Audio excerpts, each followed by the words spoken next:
They just role Ooh, playing the 17. shipwreck. Okay, so you're able, so 17, well, be able to hold your breath for around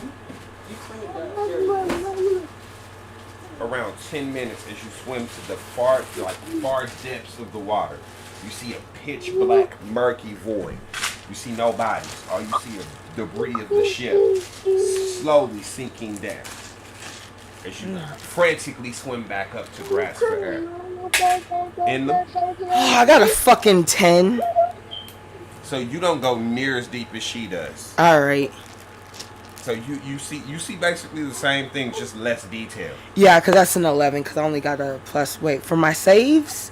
Yeah, I only got a +1 for my saves. You two stand. You two wait for about, I say, 4 hours. Oh, +5. Wait, no, so that's a 15. You see the same thing she does. Okay. As you swim back up, you guys spend about about 2 hours at sea before someone comes and rescues you guys.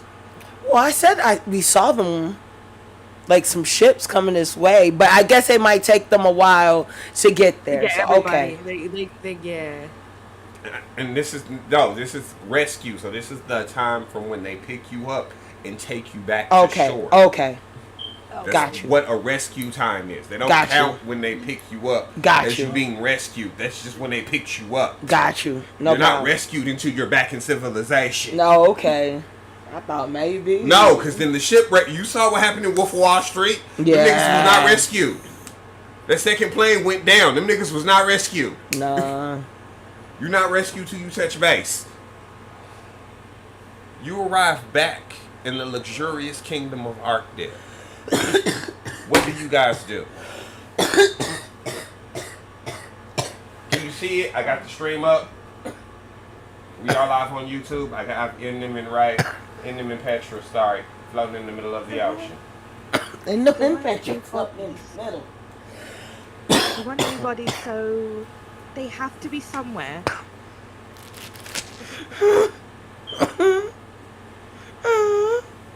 You hear them start making like these sad little kitten noises. Yasuke would know what to do. He knows what to do. He probably got everybody safe somewhere while the storm was happening. He probably cast a spell. He cast a spell and it put them in a bubble. And what? Petra claps at them. Roll the hit. Roll the hit. Roll the hit.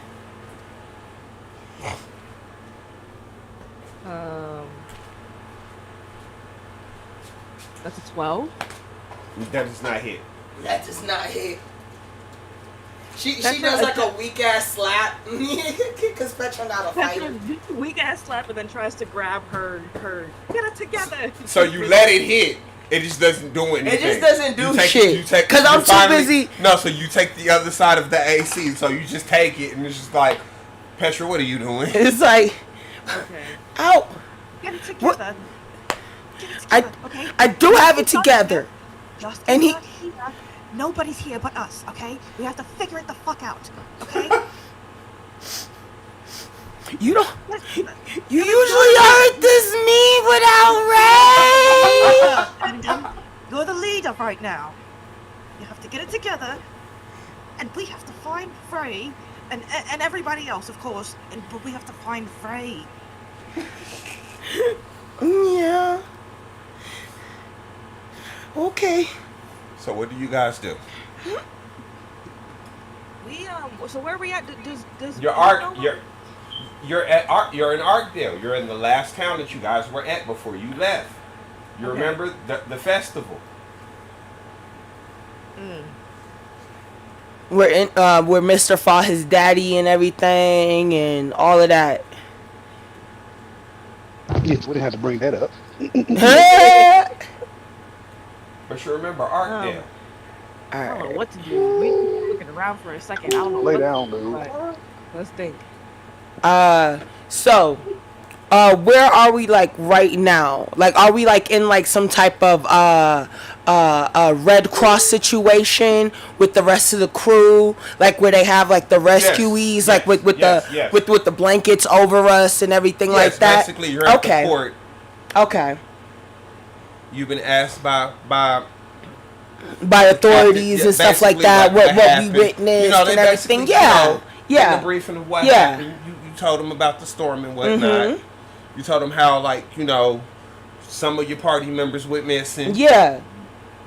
Yeah, and they may have relayed that a few of the crew members didn't make it back Yep, up too, and yep. you not. Endem's not liking that. Endem's not liking that. Exactly. Endem's not liking that So because what are we doing? Where are we going? Is there a way that we can set out a rescue John? oh, okay. Are you asking the captain people if they're gonna do like another look around and stuff for the people and bodies or whatever? Yeah.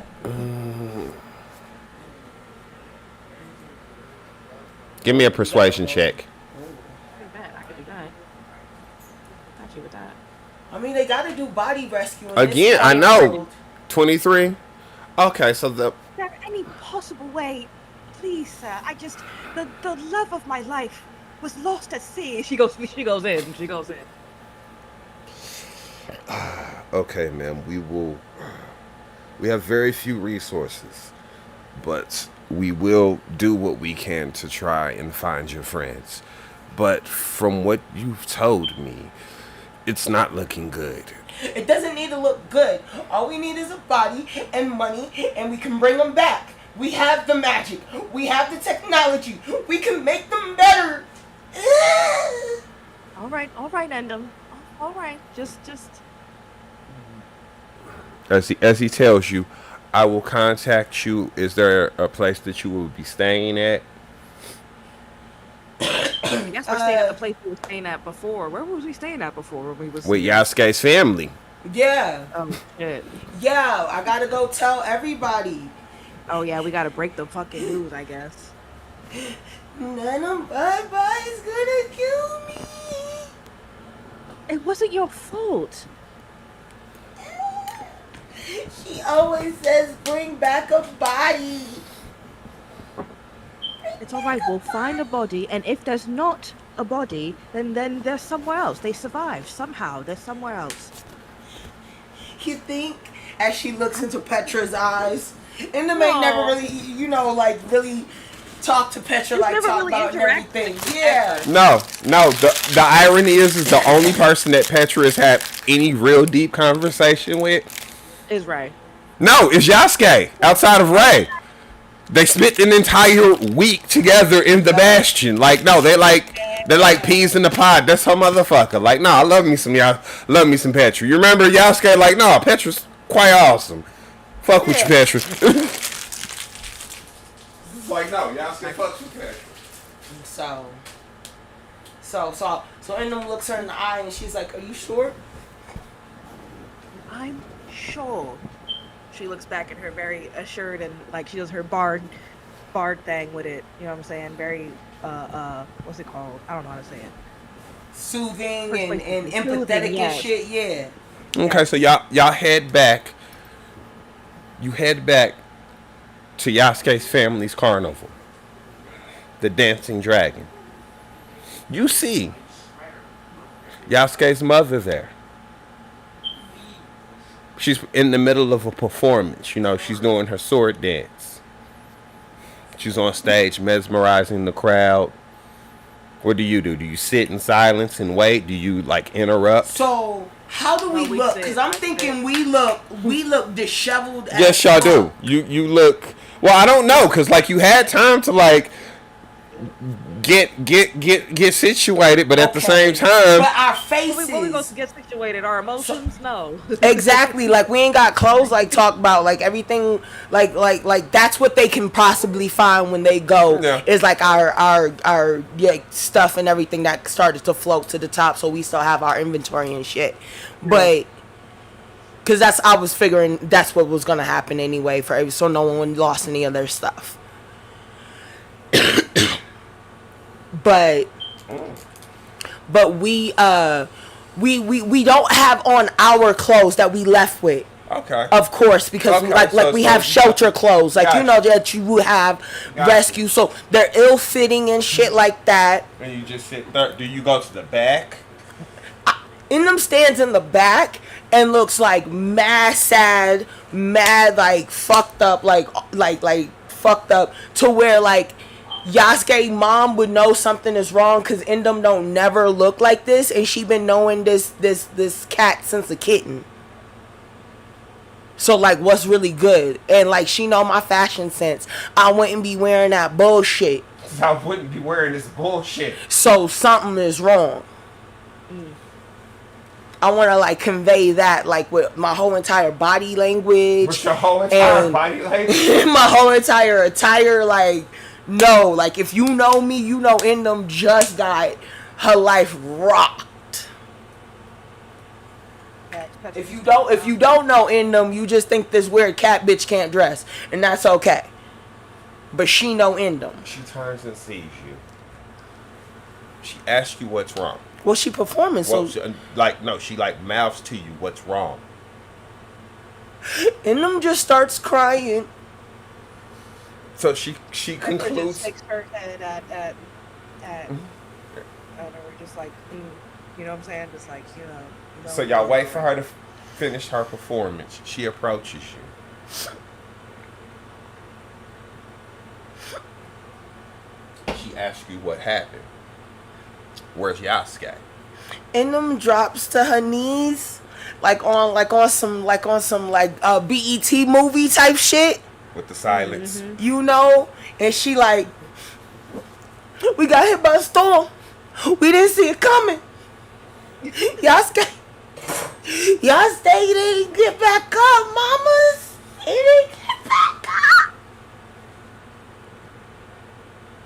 And she just does that whole, like, you know, dramatic ass, like I said, Tyler Perry BET crying moment. Like, nah, for real.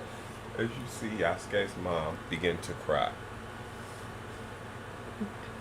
Y'all have like a deep, soothing moment. Yup, we hold each other and we cry. And you hear some new Eric Benet in the background. We fast forward a couple of weeks. It's been about 2 weeks. We done got the word out to everybody. They got the word out to everybody. Never found any bodies. Nope. Just our shit. Just stuff. What have you been doing during this 2 weeks? Petra has been I'm trying to figure out the best way that she can, but she's trying to find a way to find them, because if there's no bodies, they're somewhere. That's the first thing that Petra's trying to do. She's trying to So would Petra Hold on. So would Petra possibly use some of her resources for when she was alive? Wait, say that one more time? Would Petra use her resources from when she was alive? Yes. So then she would like possibly holler at her mom. She's a famous wizard. Yep. Ask her, hey mom, do you have a spell that can locate people? Period. Yep. You have scrying. You know what I'm saying? I need that. Okay. In them contacts Gaku, cause she has his number. Yes, you actually do have his number. She contacts Gaku and she tells him how Mr. passed, Okay. cause she knows that they was close to Okay. it, like he would want to know, All right. you know, and explain that it wasn't cause of the vampire shit. All right. But that, like, you know, we got hit by a storm and everything. But she hasn't found the bodies, and she wanted to hire someone from his guild to come help them, like, go on a mission to find if they can find them in another world or whatever. Okay. Like, she needs a party. Okay, so you're trying to hire someone from Gaku. Yeah. All right, well, let's role play that real quick. So you call Gaku. He answers his speaking stone. Mr. Gaku, sir? Who am I speaking with? This is in them quest. This is This is Quest. Mister's friend, the tall cat lady. As you hear Gaku begin to speak in a hushed murmur, I told him not to contact me anymore. Yeah, well, he'll be listening. We got hit by a storm and across the ocean. I'm sorry to hear that. He's gone. He's gone. I wanted to let you know that he always spoke real highly of you. Real highly of you. And I need a party mate. I need to hire some help. I know you have a guild. What do you need? What do you need this party for? To figure out a way to bring them back. How long? However long we might need them. Are you willing to pay the rate? Are you willing to pay the extended rate? How much is that? Facts.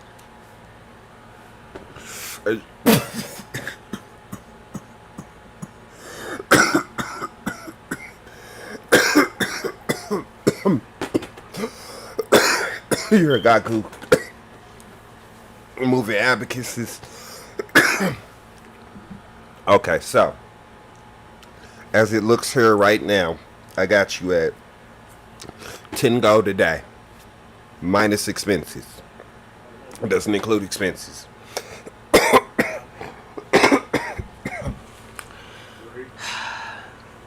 You got your 10 gold a day.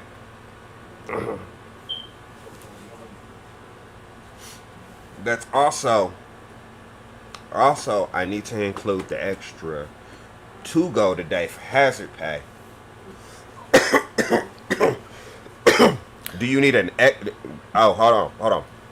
What level of adventurer do you need? Our level. Okay, so you need an expert adventurer. So that's an extra 10 gold. How about Look, ma'am. Look, listen. I didn't end up opening five hero guilds in 5 separate nations cutting deals. I understand that, but listen. How about this person that you employed to me gets 5 gold and all of my gold findings on our adventures, items and other things I keep, but any gold we come across On this adventure, ma'am, or all future adventures? on the adventure to find answers for the party. No, ma'am. I'm not taking that deal. That is a dumb deal. Let me get some negotiation. No. Can I get some persuasion? Can I You roll? can roll for some persuasion. He probably is not going to do it. He's highly not going to do it. Because Alright, that is ridiculous. I got +4 charisma. That is fucking ridiculous. What you are asking for, but roll it. And I think I'm at the point to where, like, if I roll anything lower than a 10, I get to treat it like a 10. I'll be right back. Hold on real quick. I think that's a thing that we're able to do that we ain't been doing. And Indum's gonna take it seriously and start doing it. Where is it? You better do it. Hurry up. Hold on, I'm looking for it.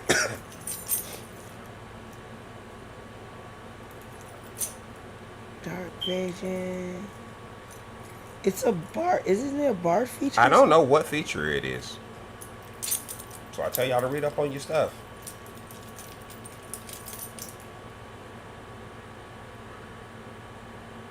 It's one of these babies put aside.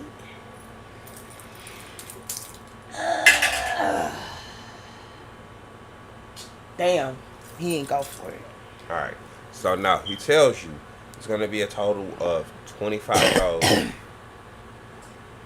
But since it's for Mister, he can bop it down to 20 gold. 20 gold a day? 20 gold a day. I damn sure ain't got 20 gold a day.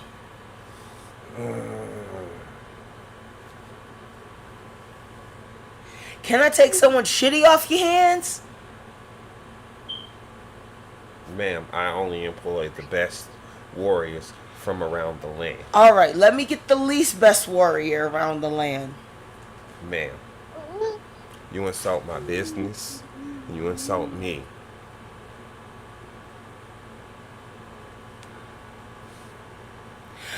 What I can do is I mean, I can lend you. Listen. I have somebody here that says they know you. They said they're willing to do it for 15 gold a day. Still got 15 gold a day. How long is this gonna last? It's gonna last some months. We don't know. I ain't got the money. You got 6,000 gold. Yeah, but that still adds up really quickly, Anthony. It does. So I don't got the money. That's why I was offering them my take on the gold that we find. Now you ain't guaranteed to find gold. That's why you like, I'm not doing that. Gold, silver. You're not guaranteed to find anything. You're not dumb. This ain't his first rodeo. Rogan out here. I ain't got it. I really ain't got 15 gold a day. Bro, and then gold is a lot of money. You say gold like it's a lot. So it you are hiring another fellow with Venture. So it should be like tops maybe 5 gold if gold is as much as you say it is. Because what is 5 gold in American money? 5 gold in American money, it's a lot. Okay then. Again, that's 15 gold. But you're not telling me, like, in American money how much it is for us to really negotiate. Because I feel like if I'm paying this nigga $300 a day, that's pretty damn good. If 5 gold pieces equals $300, if everybody right now was getting paid $300 a day, would we not be feeling good? See, I don't argue near as much. When you DM, I need you to know that. I'll be waiting for you to. No. I want it. No. Because it's not an argument, it's a discussion. Because I don't know how much gold is in. Because you say that we be spending gold like it's not worth a lot, but it really is worth a lot. It's $100. So that's $500 a day, bro. You telling me? I know for a fact bodyguards be getting paid like around that, if not 3 something a day to be risking their lives and beating up people for folk. And you can't tell me 5 gold pieces and my gold? You are literally and my gold? You are literally hiring what equates to not a bodyguard, a mercenary. For $500 a day. That sounds pretty reasonable. Plus all the gold we find. Because I'm pretty sure Petra don't want her gold if it means having somebody there to help her get right. Again, I've set the prices to be the prices. Bro, I ain't got $1,500 a day to be no. 15 gold a day is not that much money. Yes, it is.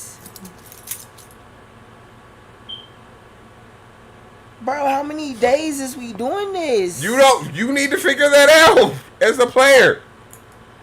Cause you like, it's indefinite. It's basically indefinite. You don't know how long this is gonna take you. Exactly. Cause 30 days of that shit, that's already $450 fucking dollars. Okay. Out of $6,000. You being real rich right now. Oh, bro, let me see how many 90 days is. That's $1,350, bro. Yep. So come on. You can't afford it.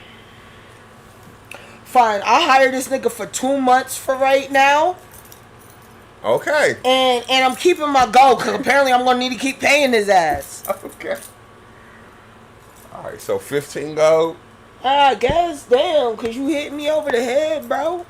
Can't even do 10 gold, 15. Wild in these streets. But so I hire you, that's $900. Inky is getting the 5, and the guild is still taking the 10. Inky, you giving Inky 5. Inky took 5. Inky got money. He still. No, Inky don't got money He like said that. no. Inky don't got money like that. And that's crazy though, cause if you telling me he getting 5 and they getting 10, that's wild beans, bro. Originally, he he was getting 15 until you held down to 5. That's crazy. Cause now we have 15 gold a day. Yeah. Yeah, he get Yeah, 5. and he should get 10 and y'all should get 5. No. Because he was, oh my God. Let it go. You're holding up the game. This is what I'm talking about. You holding up the game. Stop it. Alright, Inky, they fucking up your paper, pimp. We gonna discuss it when you get to me, cause I'm gonna tell them how they take it way too much as a finder Gaku fee. tells you in no uncertain terms, you are lucky I'm sending anybody to you.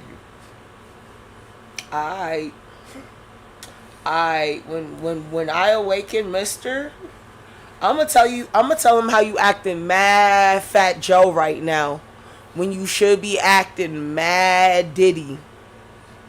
And Gaku's gonna tell you like literally he's gonna be like, what, that he charged you the premium rate? Yeah, nope, that sounds like Gaku. Gaku literally explains to you. No, he'd be shocked if I didn't do this. Nah, I'm gonna tell him he don't need friends like that. You don't need enemies when you got friends like that. Alright. I already did it for free. And this is why you don't have 5 businesses. Nah, but this is why I have 5 friends that I'm willing to risk it all for. Dun, dun, dun, dun, dun, and end them hangs up. Alright. So about 2 weeks go by. Fucking asshole. What do you do for these other 2 weeks? As you wait. I visit, I tell, we have the funerals. I guess I have the funerals with the fam, with Yasuke's fam and stuff. And I send word to everybody's family. I send word to Kadeen's country. Why would you do that? But awesome. That he died. Awesome. That is gonna come back. I send that. What do you say in these words that you send back to Kadim's family? I tell him that he died in a ship, in an airship crash. Do you storm? sign it with your name? Nah, cause we wasn't friends like that. But I want everyone to know. So I leave it unsigned. Does that make sense? Like I leave it without a name, but I send it, and I send it on some official Artdale papers, so that they know that it's real. Like kind of like the death certificate. Okay.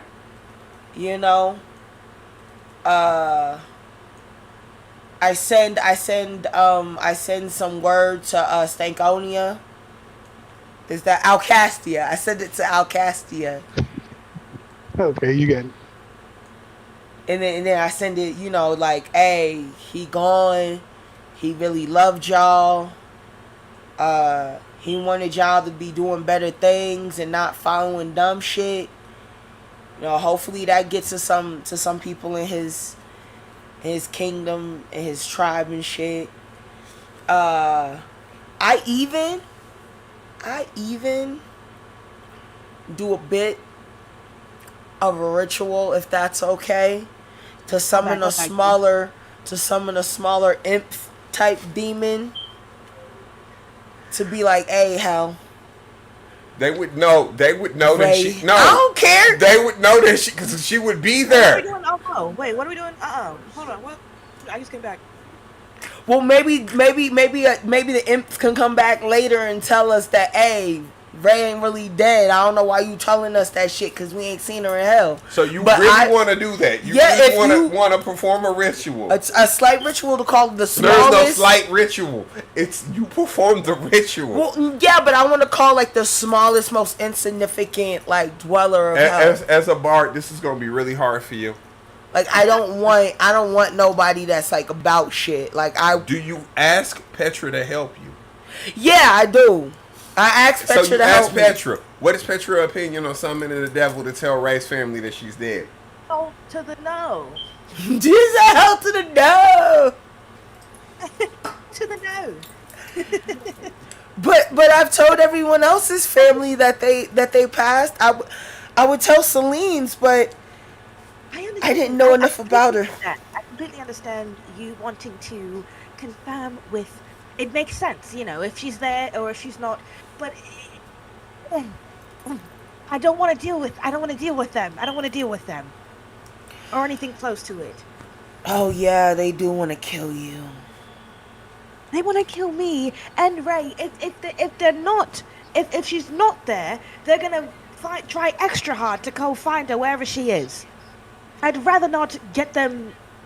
I'd rather not let them know anything about anything, at all. Okay. Can you help me write this letter? It's Yes, of course. Who are you writing a letter to? telling the universe You know? about Ray passing. About We who? just go Ray, and then we just gonna burn it. Y'all do Yeah, that. that's very sweet. Yeah, let's do that. Y'all do that. As you guys are sitting in Yasuke's family circus, you are approached by a tall cloth. How is Inky dressed now? This has been some time. You done got some ninja swag up. How you look now?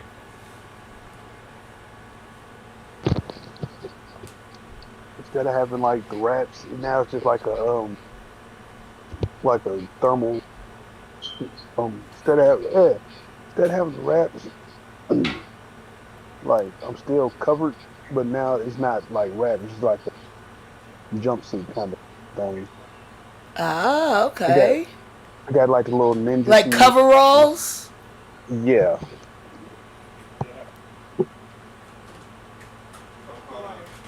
Hold on, he said. Some ninja coveralls. I like that.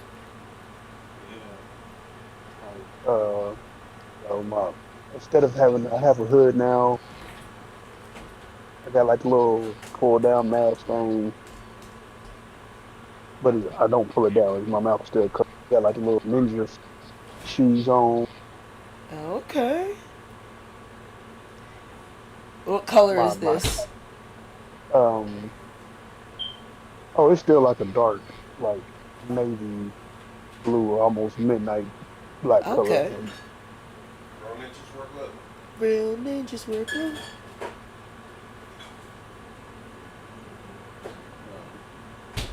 No, nothing too fancy. It's more clean, not tattered. Don't look nomad, you know. Still got my little straw hat. As he approaches.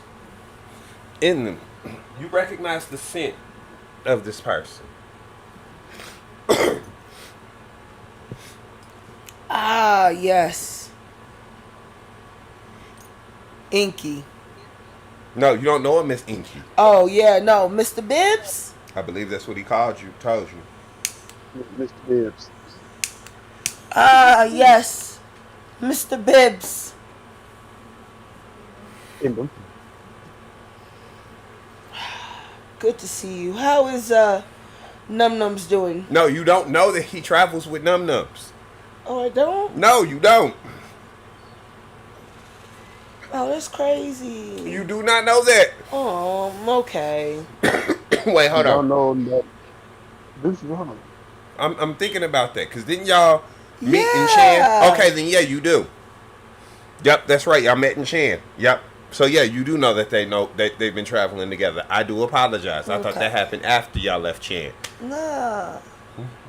Okay, so So in them asks how Num Nums is doing. Oh, she still weird but good. It's still Getting weird, stronger. but good. It's like he just Yes. think her eating habits is weird. That's what he mean by weird. She good. Still doing her. I will have Who is to. your but I will have to write her one of these days and get her stories. She will be someone yeah. to sing ages and ages about. He was asking you who was your friend. Ah, Yeah, what is her yes. Uh, yeah, I'm Petra. Nice to meet you. This is one of my party members' widow. Uh, she's not.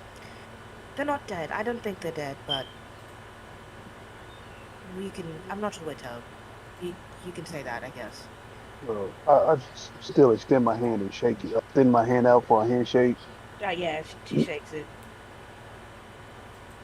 Nice to meet you, Mr. Bibbs. Just call me Bibbs for short. Just call me Bibbs for Oh, short. you don't gotta put the Mister on there. Nice to meet you, Dips. Bibbs, not Bibbs. Bibbs. B-I. Oh, Bibbs. Bibs. Like a baby's bib. Yes. Oh, alright. It helps you remember.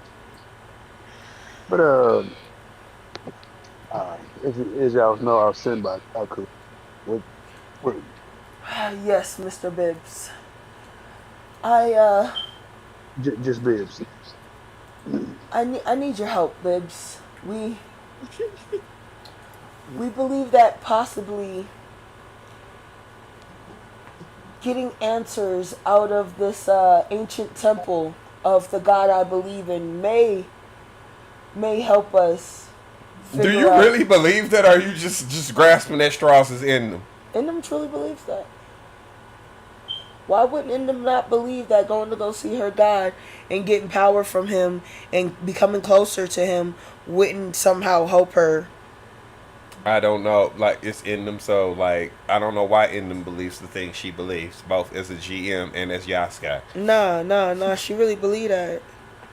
She wholeheartedly believes that like her powers to figure out what happened and what how we can fix everything is in that temple. Okay. And so she wants to go, especially now that all the sandstorms are over, and get the power to bring back her friends.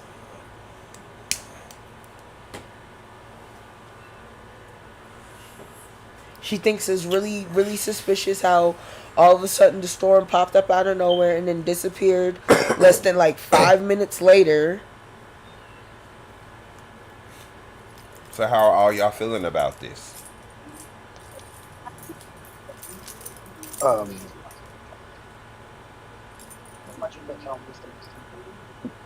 Mr. Bibbs is like trying to take it in. He's trying to understand his the mission at hand that he was sent on. Petra? I don't think Ray's. First, I don't think they dead. So Petra's willing to do anything to figure it out. So do you tell them about how treacherous it is to go to the temple in Chan? Oh, for sure. No, Yeah. I'm talking about in them, because No. Petra I doesn't tell know. him. Petra was dead when this happened. I tell Oh, him yeah, all facts. about. I tell him all about the dragon that may be there, that may be in those deserts, but that that there's no storms right now, so that's a plus, and we may be able to avoid it with the proper guide. And that once we get to this temple and I get my full what's the word for it, apostle powers, we'll be able to get some stuff done. And then I tell Inky how there may be like treasures and artifacts and other things like on the way there and through the temple and stuff like that he's welcome to grab a few and everything that's not like significant or would help us. So try to and I tell him because I believe that you may be getting your commissions taken a little bit from Gaku. I heard the agency gets 10 of your 15 gold.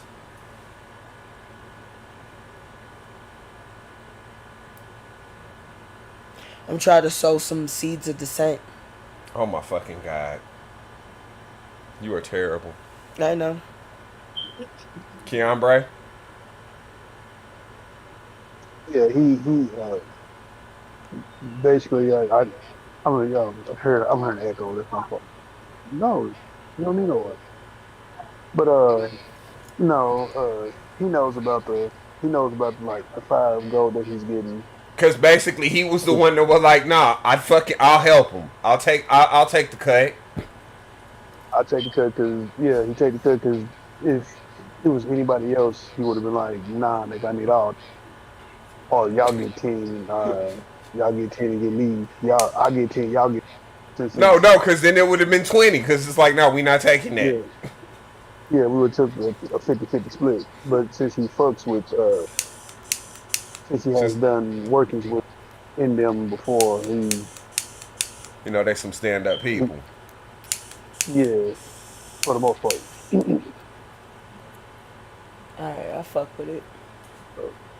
So yeah, it's not really about the pay for helping somebody that he sees as a friend.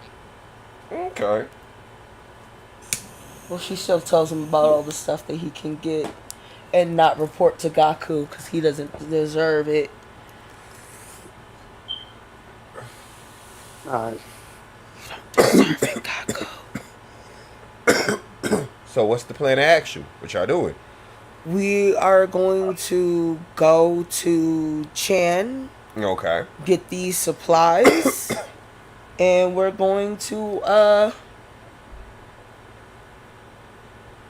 go into the desert and do this journey, man. Like All right. Bet. we heading to this temple, B. Here, give me a can. That's the plan. Just head to the temple. He We're said, not gonna need no supplies before we go.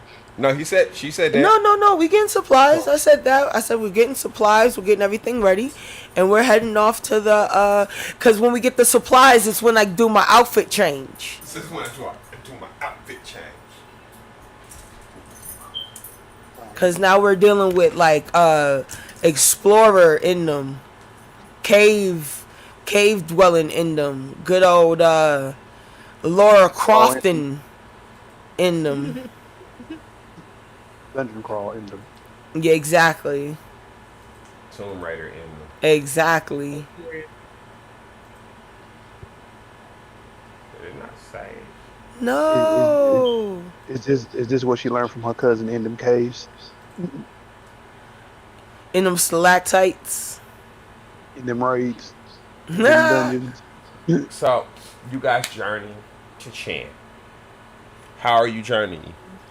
You want to take an airship that'll get you there faster, but it's going to cost more money. I'm not getting on airships right now. If you want to take a regular ship, it's going to take a lot longer. I'm getting on regular ships either. I'm about to get on an airship than a. But did we fall into was it an airship or a regular ship? Yes, you were in an airship. We were in the airship when But we got you hit. still have to cross the ocean. Either way, you have to cross the ocean. So you got to take an airship or a regular ship.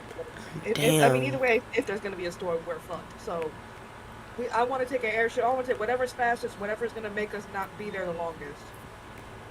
All right. So you take an airship, that's going to be about...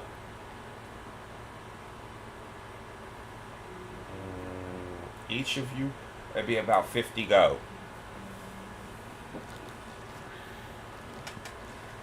Gee, chillikers. Alright, I mean... No, this is a premium way of traveling. I gotta put Inky in the D&D Beyond app. Alright, in them pays for Inky and for the air ticket. So I'm removing $950 in total right now. Okay. So, you all board this airship. It takes you about, with stops included, about a solid month to get to Chan. Oh my God, bro. I'm paying for this nigga just to sit on the boat.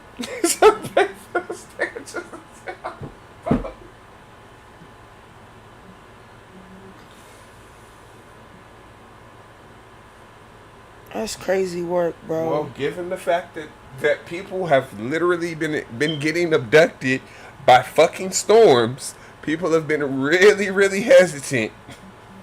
It's fucking crazy, bro. Oh my God. If I would have known, I would have told that nigga to meet us in Chan. Yes,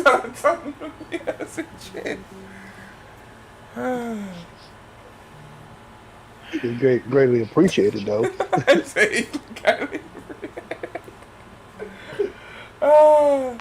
You're right. So, are you going back to Yucatan? Nah. So you're not going back to the Yucatan, the city that you actually know in Chan, to get supplies? I don't know, because I don't know if Yucatan's still cool with us. Because the last time we was there, we was wilding. I mean, y'all were, but you did just kind of leave. You kind of settled all your beef and left. We did settle our beef and leave. You right. I mean, you know what? I am in a new outfit. Y'all, it's my avatar. It didn't say, but I'm basically dressed like Indiana Jones right now. You know, I got the fedora, I got the clothes. So people might not recognize me. They don't know Petra, they don't know Inky, like talk about. So yeah, we might get away with it. We might get away with it, Anthony. You're right. So, hell yeah. That's it? Yep, perfect. I told you I didn't even want the boots. And them don't wear boots, and you know it. She always got her feet out. Alright. It'll be up there in a second. Alright, Betsy's. So she tells everybody that we should possibly go to Yucatan. She explains to them that, you know, the group had been there before, help Ray. Inky's been there before. Oh, okay, bet. That was the city that you met him in. Yup, it sure was. It sure was. Met back up with you guys. It sure was. So I tell Inky, you know, you remember Yucatan and everything. That's where we'll get our supplies. I explained to Petra that Ray has family there. Petra's been there too. Petra's been there too? Petra was in the coin though. Petra was reincarnated there. It's the last city she was in. Was it? Yes, that's where Thomas' shop is. Yucatan. That's so crazy. That is, y'all literally spent a half a year in real life in that one city. I thought that wasn't where I didn't think that's where No, you were in the one city, Yucatan. That's the name of that city. Oh. You were in the same. That's the same city that the Eldritch Eye was in. Yeah. That's the same city that Ray's brother's in. Yeah. All that is the same city. Oh, so I tell them, hey, y'all, you know where we heading. Maybe we could go to that one restaurant everybody really enjoyed. That sounds good. Have a drink in their memory. Get some supplies. Head They're out. not, they're not dead, okay? I know you're not dead. Something happened, and I know it's been weeks, but they're not dead, and I know they're not. No, it's okay? been 2 months. It's been 2 months. Well, it's been. God, it's been Good 2 months. night. Go to sleep. Whatever, I don't care. I know they're not dead, and that's all I'm gonna say. Petra, you get a call from your mother.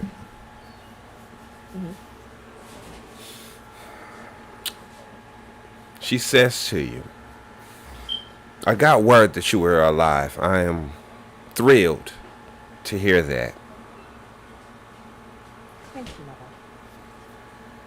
I'm also thrilled to hear that that beast died.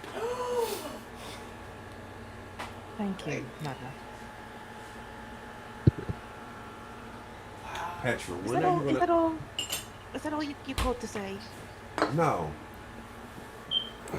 I heard that you needed help locating your friends. Yes, Yes, because Amber, I, please. for one, believe that they're not dead. Petra, It's me. Petra, if there's no body, there's nothing to scry. Well, Petra, for all you know, her family took them to hell. yes, but are you gonna help or not? Is there anything you can do at all?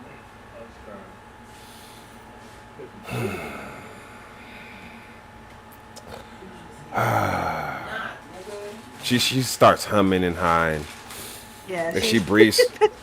Petra knows this well. Why are you like this? what, what do you want me to say?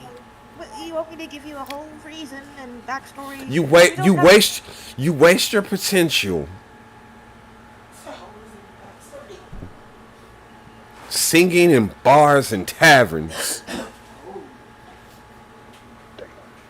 I did not pay money to send you to the most elite magic academies to follow in my footsteps for you to be some kind of tavern wench. Oh, wow. Mm. You know, I don't know if I should have called you. I knew this was gonna happen. You didn't ask me what I wanted to do. That's not what I wanted. I didn't want to be a wizard. I didn't want to shove my face in books all day. I wanted to sing and dance and love people. That's what I wanted. And where did that get you? Petra, where did that get you? Situation. Exactly. Exactly. Mother, if you want to help me, if there's a way that you can help me, then I would love that. But if not, I would rather not hear the whole lecture. I know very well of what my decisions have got me.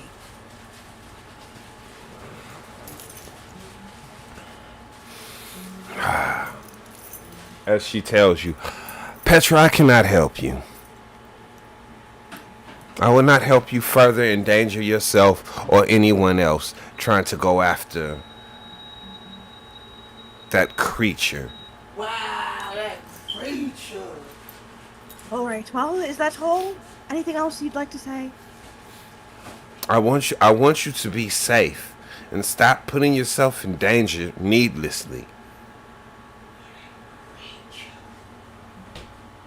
All right. I worry about you, Petra. You've already died once. You know, I understand. You're my mother. You worry about me, but you don't need to. Can Indu, No, I don't can think. Indu I don't. hear any of this, or is this Yes, a private yes. No, conversation? well, actually, it's up to Gabby. Is this a private conversation? Did you No, step this- away? This goes on speaker. Okay, so this she literally says this to you. No, I don't think you understand. Do you know what type of magic I specialize in, Petra? What does she specialize in again? I don't remember. She's a necromancer. Oh, damn. Yes, necromancy, mother. Why? I don't think you understand this. Those demons, when they killed you, I could not resurrect you, Petra.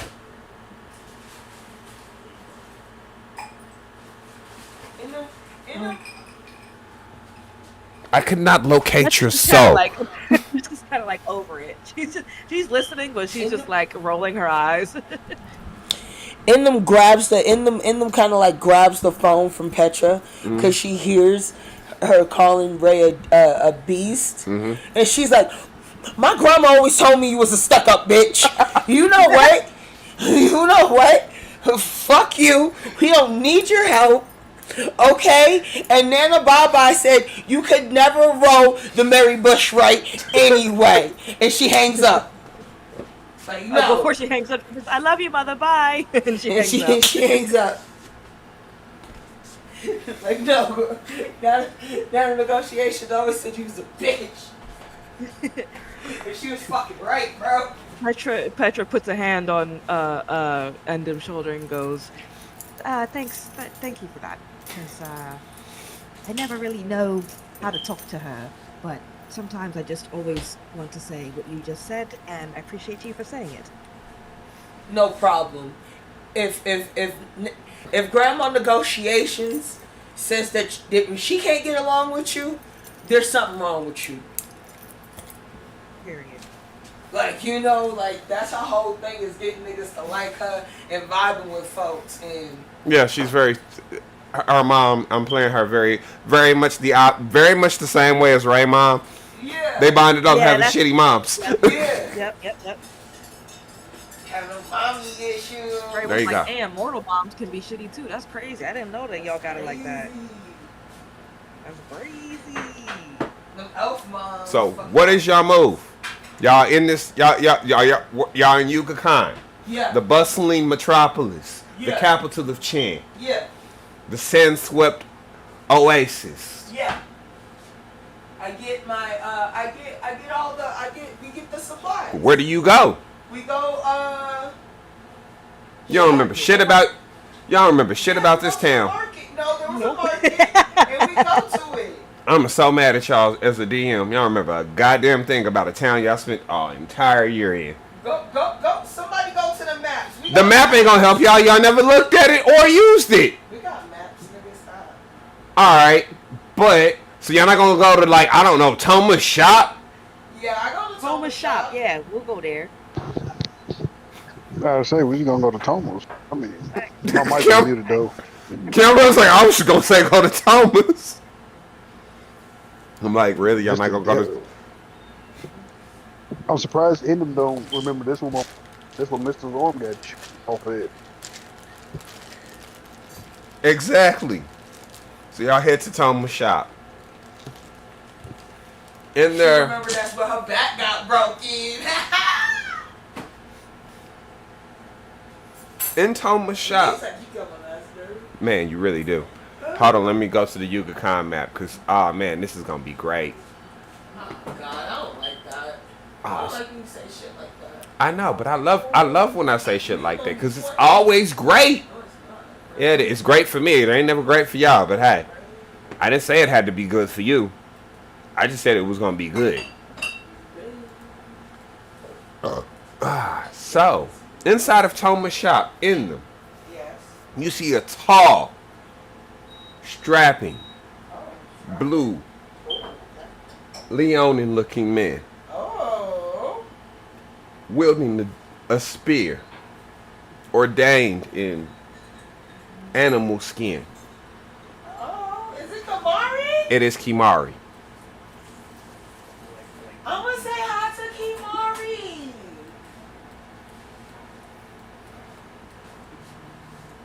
Well, I'm gonna wait for you to come over, Alright. because no one else knows who Kimari is. As he stands there, asking Toma if he could improve his glaive.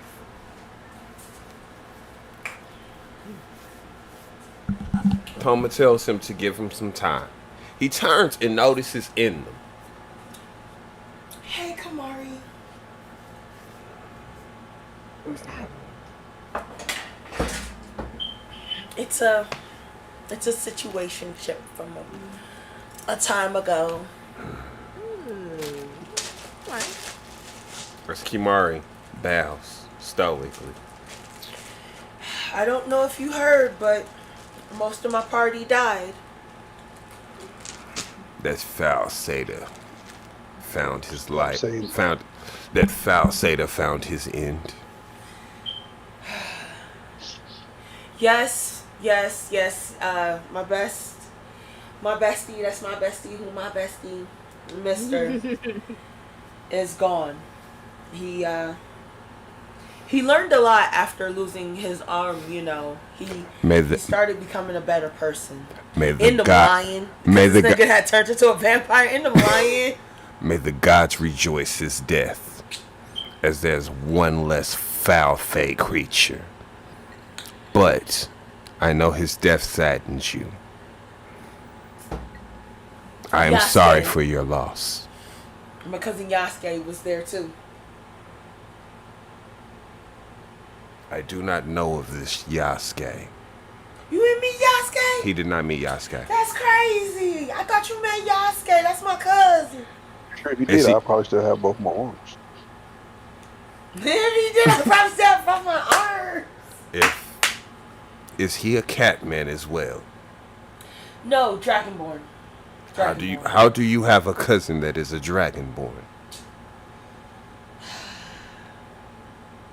Family comes in all shapes and sizes. When you love someone. I have no family because of your Sata friend. His daddy. His daddy. Jesus, this His daddy. is dry, isn't he? His daddy. But maybe I'll see you before I leave. Possibly. I am headed to Volbrum. I have heard word That's what we of read. that scoundrel as he spits on the ground. Oh, Virgil being out there, bro. Virgil. I plan to wear his horn. As he points on his pauldron, you see two sets of horns that resemble horns like Mr. had before he transformed into the Stone Genasi. Yeah. The satyr horns Got you. on his pauldron. Got you. Magnum goes, well, if it makes you feel any better, Mr.'s daddy beat him up. Ha! Hmm. He keeps losing.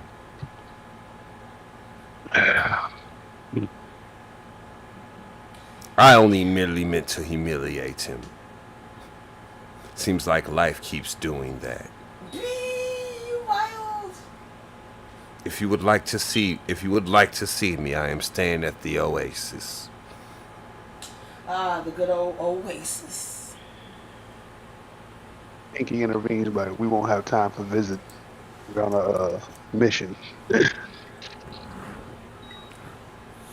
She knows that it will be quick.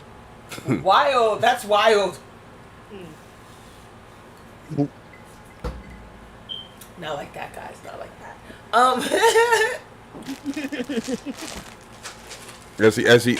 As y'all see him get like real romantic type and kiss her hand and walk off. Ew. And how are you attracted to that? I mean, he a tall cat man. Yeah. He's also very rude and dry and awkward. But he's a very tall cat man. Okay, that's all it takes. You know what? That's fine. You know what? It makes sense. That checks out. You know what? That's valid. We can move on. Toma goes. They gonna all, as he says, they gonna always have strange taste. That one name. Translation: that in them's always had strange taste. They ain't gonna nothing bye said you come by. They ain't gonna sorry man. They ain't gonna die in right tragedy, man. They ain't gonna. Alright. We're gonna figure out what happened, and we're bringing them back. They ain't gonna dust in the wind, man. They ain't go. One day you heard the man, they ain't gonna, the next day you gone, man. They go. I know, but I'm not ready to accept that. I lost too many people already that I had to just let go. They ain't gonna live and learn, man. They ain't gonna not take gonna the be good the with the same. bad. They ain't gonna facts of life, man. They ain't gonna. I give them a list of supplies and to see like if he has them and to see What's on the other list? other shops that may have them. What's on the list? So water canteens, some rations, definitely bed rolls and ways to stay warm in the desert when it drops below zero, a possible guide, some a camel or two. Okay. You know, Dango, don't have animals, man. Dango, but everything else, Dango, on the house. thank you. Thank you. Do you know a name of a good guide? Maybe Dango, Temple Lulu, Dango, nope.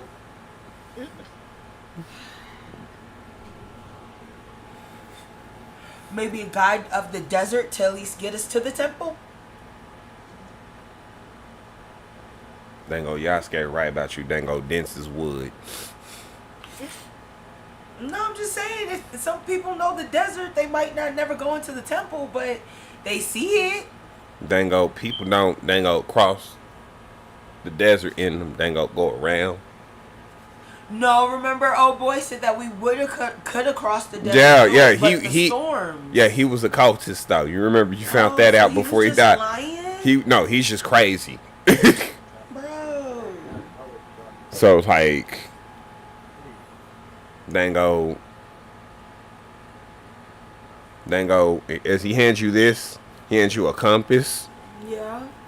Dango, take you where you want to go. Dango, Does it point to my true desire? sort of, Dango, it'll take you, Dango, to the location you most want to go. Dango, lead you where you want to go. Now, you know what I'm saying, man? You know. To Lulu's light and knowledge. To receive my friends. You see the compass turn as it points due east. Oh, guys, we got a direction. How long will it take you to get those things together? Dango, half a day, man. All right, well, we'll leave in the morning.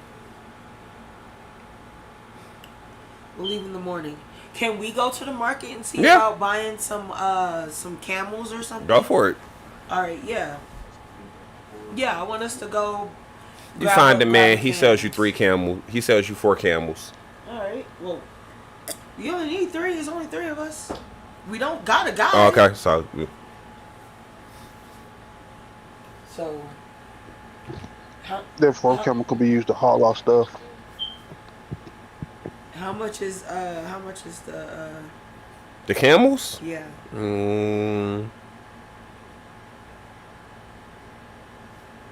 200 gold for all 4. 3. We only need 3. 15. Not 15, but 150. Sorry.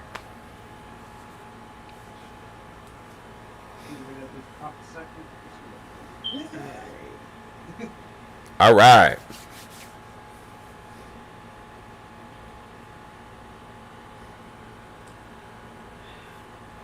Cause I don't know how much money Petra got and Ray. Indom's not gonna ask because that seems rude. So you're gonna She cover. is modest. I don't know how much that is in our shit in our world. I would say give Petra like 2,000 gold because I feel like Ray's not the type of spouse to like have it out here broke. No, Spousal for sure abuse not. and shit. She can't have no gold. Nah, bitch, you only get 200 gold, but you got Right. 1,500. Nah, bitch. Figure it out.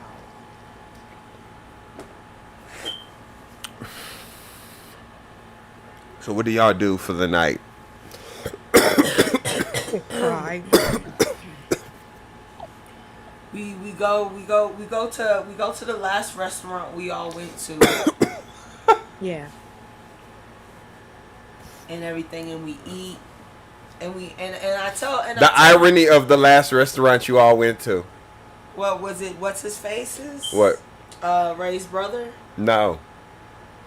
the fucking Oasis. No. Then what? Y'all didn't eat at the Oasis. The last restaurant you all ate at was the brothel. Oh yeah. Yeah. Mr. lost his arm. So you show up there.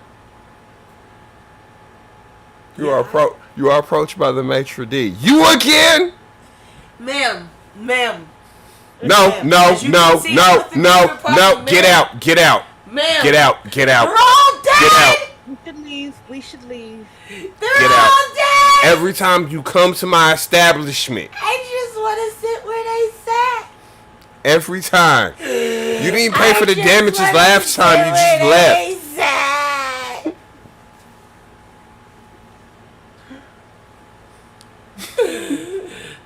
You'll pay for this? So what do y'all do?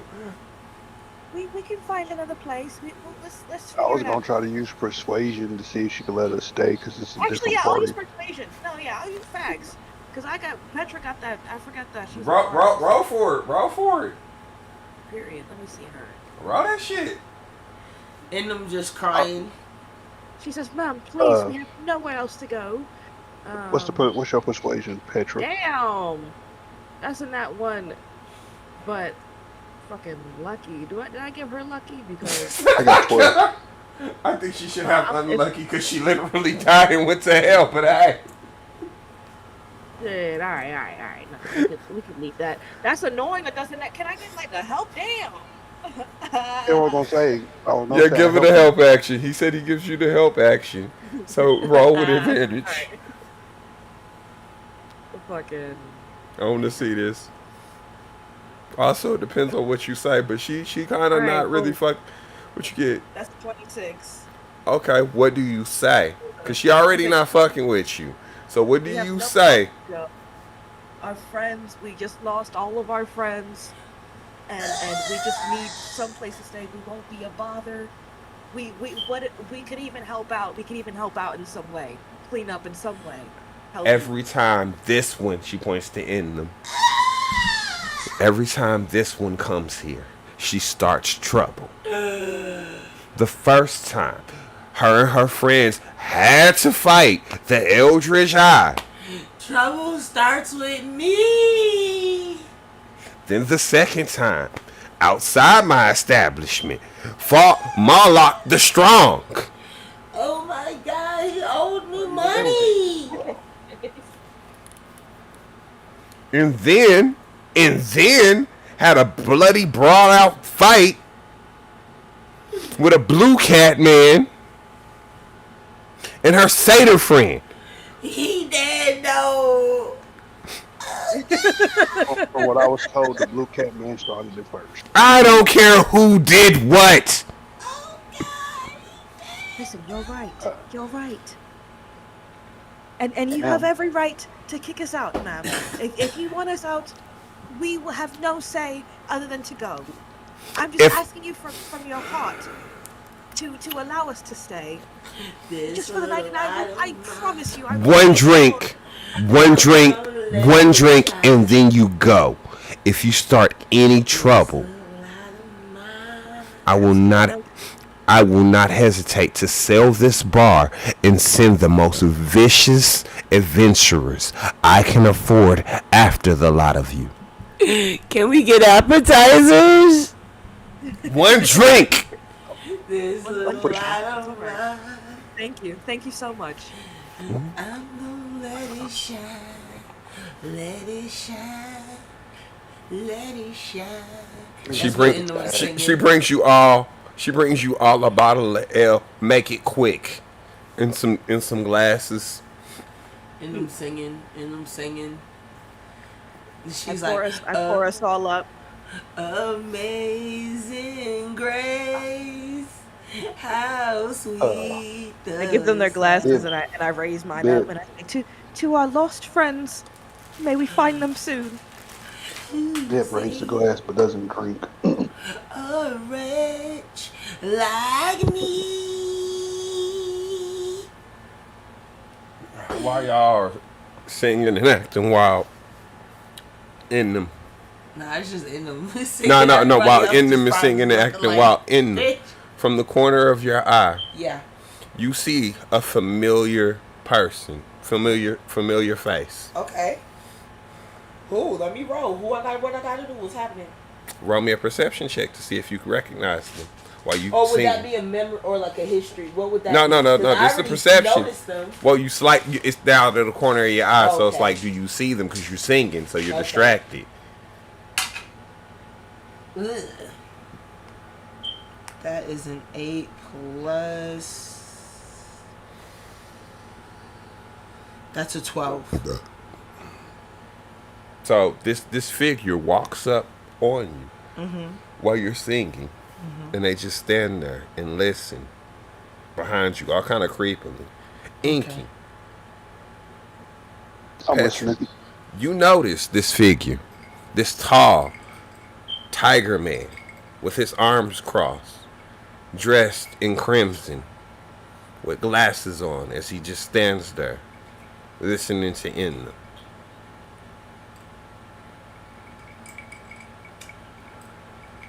Was blind, but now I see. What's wrong with as he leans forward? What's wrong with you, kitten? Ugh. Ugh. Can you do that somewhere else, please? Roll. Sir. May we help you, sir? All my friends are dead. Push me to the edge. All my friends are dead. Even that weak satyr. Oh my god, will everyone get off Mr.'s back? Yes! His ass is dead too! I'm sorry to hear that. Only 'cause I wanted to kill him. Oh my god!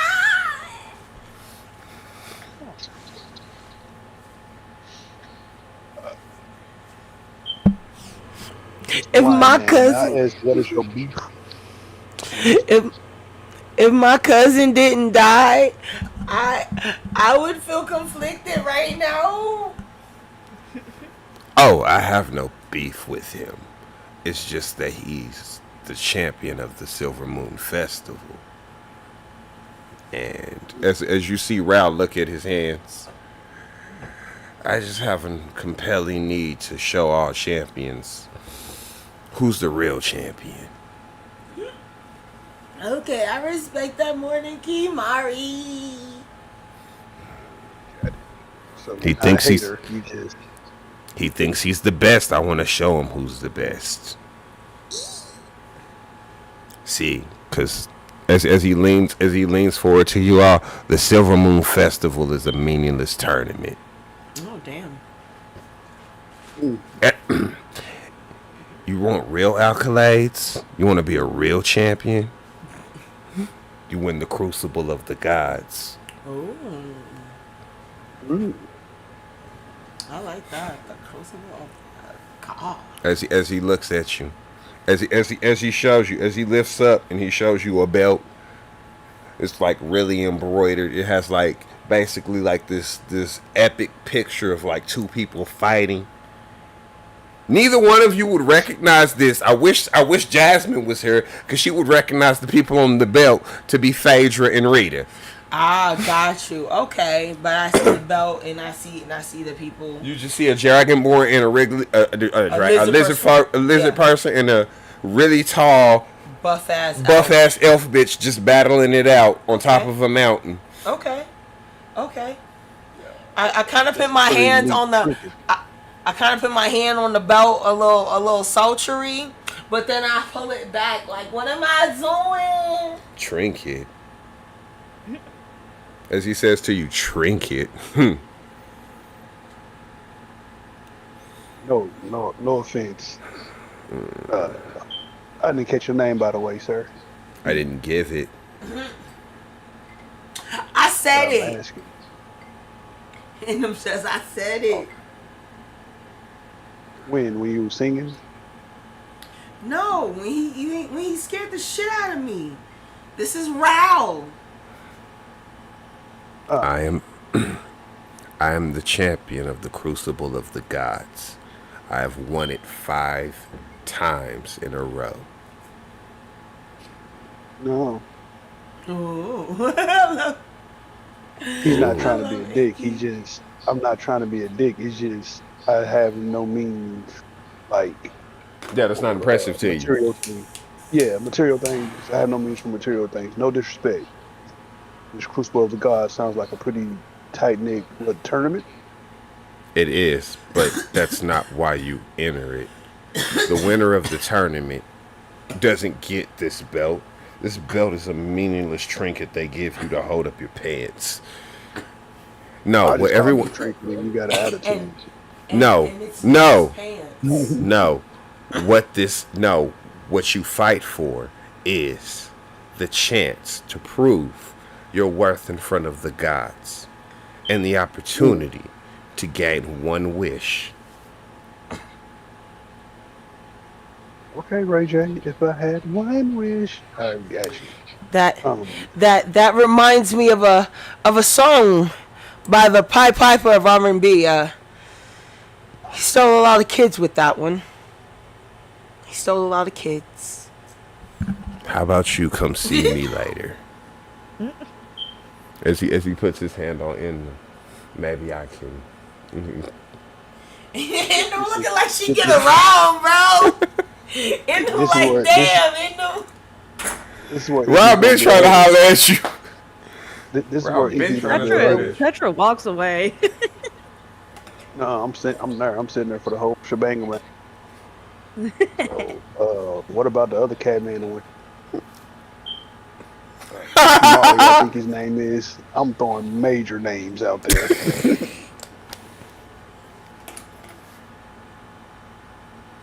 Oh yeah, Kamari, the homie. You remember the blue cat man? The one that took the satyr's arm. Yeah, him. Yeah, when I see him, I'm gonna kill him as well. Okay, well I might come see you before then. I don't know. So wait, you gonna see him and Kamari? Nah, I already saw Kamari, so I might need to see him.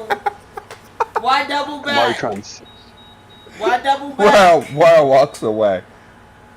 He tells you where he's gonna be at and walks away. Why double back, bro? Like And you already got that. what is with you and these cats in this town? I mean, he's a tall cat man. It's a top cat. It's not part of the plan. No, it's not. We're leaving in the morning. We're Yeah, so leaving in the therefore we morning. need to. You getting some cutty is not the part of the plan.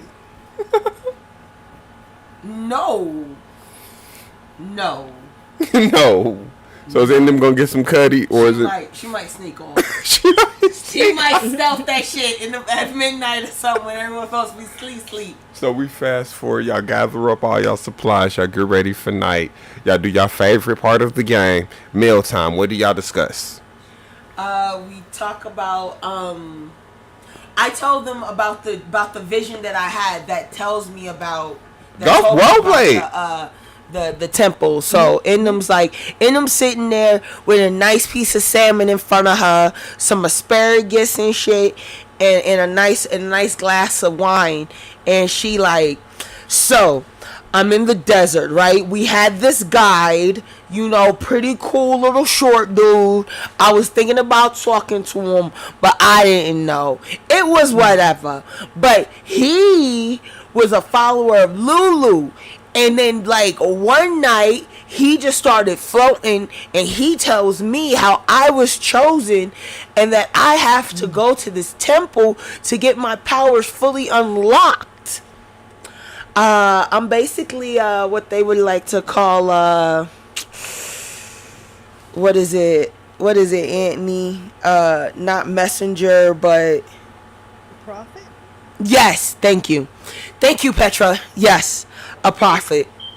I'm a prophet of Lulu, and to fully realize myself and hopefully gain the abilities to find our friends, we must find this temple. Toma goes, dang old bullshit, man. Told me you wasn't there. Dango certified crazy, man. They go every time. They go hit your head. They go Lulu. Other people have gods. Why can't my God be real? Dango no church. Dango He has a whole church. never seen one, man. They go Cause you've never been to Falcoria. You've been invited many a time. Dango racism. Dango skelly folk. Oh, that's just because of the UNT in the South. But you would have been with us. You know how that goes. Dango, no, I don't. And them sounds like one of them white people that be like, no, you one of the good ones. You would have been okay. You're with us. We would have protected you. Dango don't know about that. Dango, anyway. Mr. M's like, whoa, what you mean one of the good ones? She don't say that specifically, but like she kind of like touches on it, like hints at it, like, no, we would have protected you. Thomas You're says not a UNT. You're a different scaly person. Thomas says Dango can't be no worse than Dango Giants. Dango tall fuckers. Tall fuckers. See? Y'all find out the Dragonborns don't like giants. It's a racial thing. So what do y'all do while y'all eating y'all meal? What do y'all discuss? Because apparently she telling y'all about her visions. How do y'all react to that? About her visions. Wow, that's amazing. She doesn't know how to take it, but she's just supportive. She's that type of girl. That's Is she that type of girl? Is that all? Like your vision was just you supposed to ascend to some great power? Dango sounds like it. Dango hot garbage if you ask me. I was told great things were going to happen and that I was needed. I do not question what my Lord says. Dango certified delusions of grandeur. Dango downright. Dango potato. Dango potato. Might want Dango. to ask more questions. Dango, do what you do, but Dango, Dango, then Baba said Dango come by in the morning. Dango go with you. Oh, thank God. Eno says, oh, thank God. You see like a sense of relief wash over her. Dango said Dango couldn't get yourself out of Dango cardboard box. Kid too. You just wet it and wait. Dango, going to bed. Dango, Okay, I'm going to bed. Now with him. as he as Toma just kind of leaves on that note, like I don't know what the fuck she's my problem now. She's my problem now. Fuck you, Yasuke. Oh my God. So you are sitting at the table. Uh-huh. What are y'all planning to do next? Y'all planning out y'all move. Yeah. Nana Baba is apparently coming with you all. Yeah. I tell Inky about Nana Bye Bye and how she's very non play by the very play by the rules, very like, you know, gruff. She don't fuck around. All of that.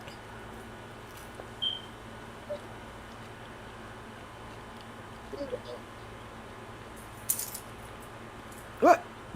That's what I said. Okay. I know. Yeah.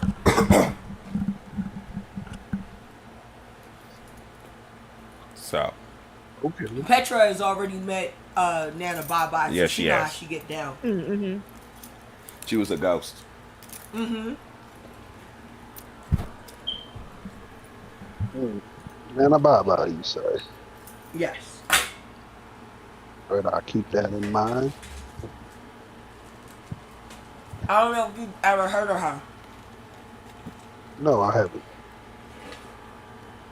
That's why I say I keep that in mind. So you're going to start telling her about how she's like this legendary warrior. Yeah. Do it. Role play it. Roll it out. Okay. Yes, her true name is Biken. I don't know if you've ever heard of her. He said it's Viking. Yes. Should he roll Right. for like history or Yes, something? if you want to roll a history check to see if you've ever heard of it.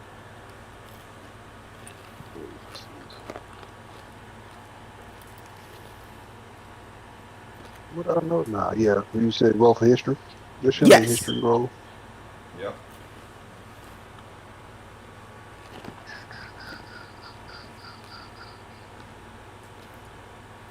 That is a 4. Nah, no, damn. No, he's never heard of her. So I tell him how she is Yasuke's grandmother. She traveled with my grandmother and Mister's father back when they was younger. And well, I'll let Petra if she want to chime in with that information. She here, she can speak for herself. You know who's not here? Mister.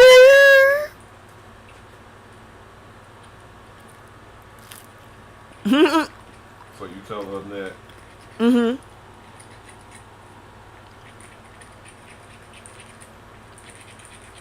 I don't know if Petra chimes in. Does Petra Alright, chime can you hear in? Yeah, No. we can hear you now. No, Yeah, no, we can't. So Oh. does Petra chime in and bring up how her mother was a part of that group? Yeah, yeah. Yeah, she wasn't very well liked, but my mother she was there. Yes, as well as her mother. Yeah.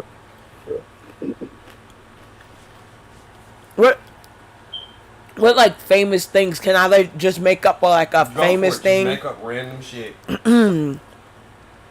Maybe you might have heard of the quest to return the magical silver briefs. Okay, you can't make up shit. They grant invisibility. Hell no.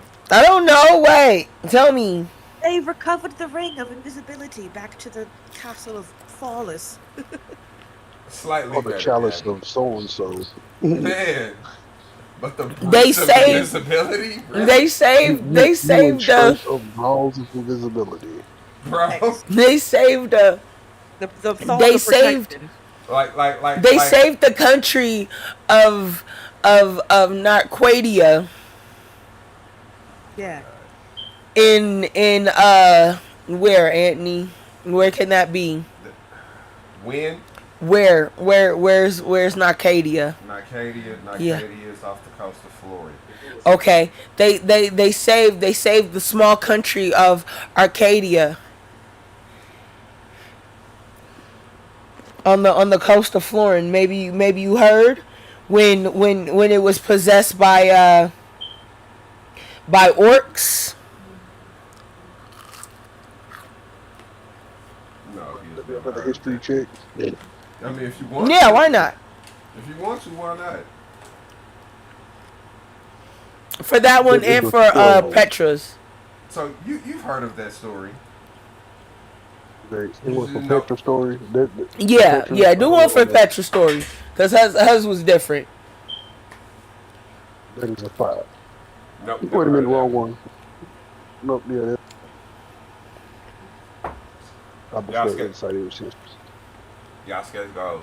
How about the time? No, Yasuke, my bad. Toma goes. How about he's upstairs. He goes. How about the time they found the legendary the legendary 7 blades? Ooh. Yeah. One was a sword. Yeah, if you want to. I'm saying I'm going ahead. I'm supposed to roll one for Toma. Yep. Okay, on Toma's I got a nat 20. So you heard that story. Oh, I heard that one. You just I didn't know who think did I it. think I heard that. I think You I just heard like, that wait, from, what? That was them. Yeah. Yes. Are you impressed by this? How do you Yeah. can judge how? Okay. Now I'm a little more intrigued.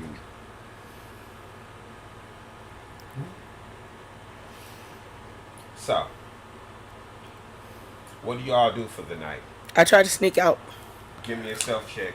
Where are you going? Are you Where going was to she both going? places? I'm going over to go see Raul. Oh! Huh? Hold on. We're gonna do this. You roll stealth. Everybody roll. Give me a perception check.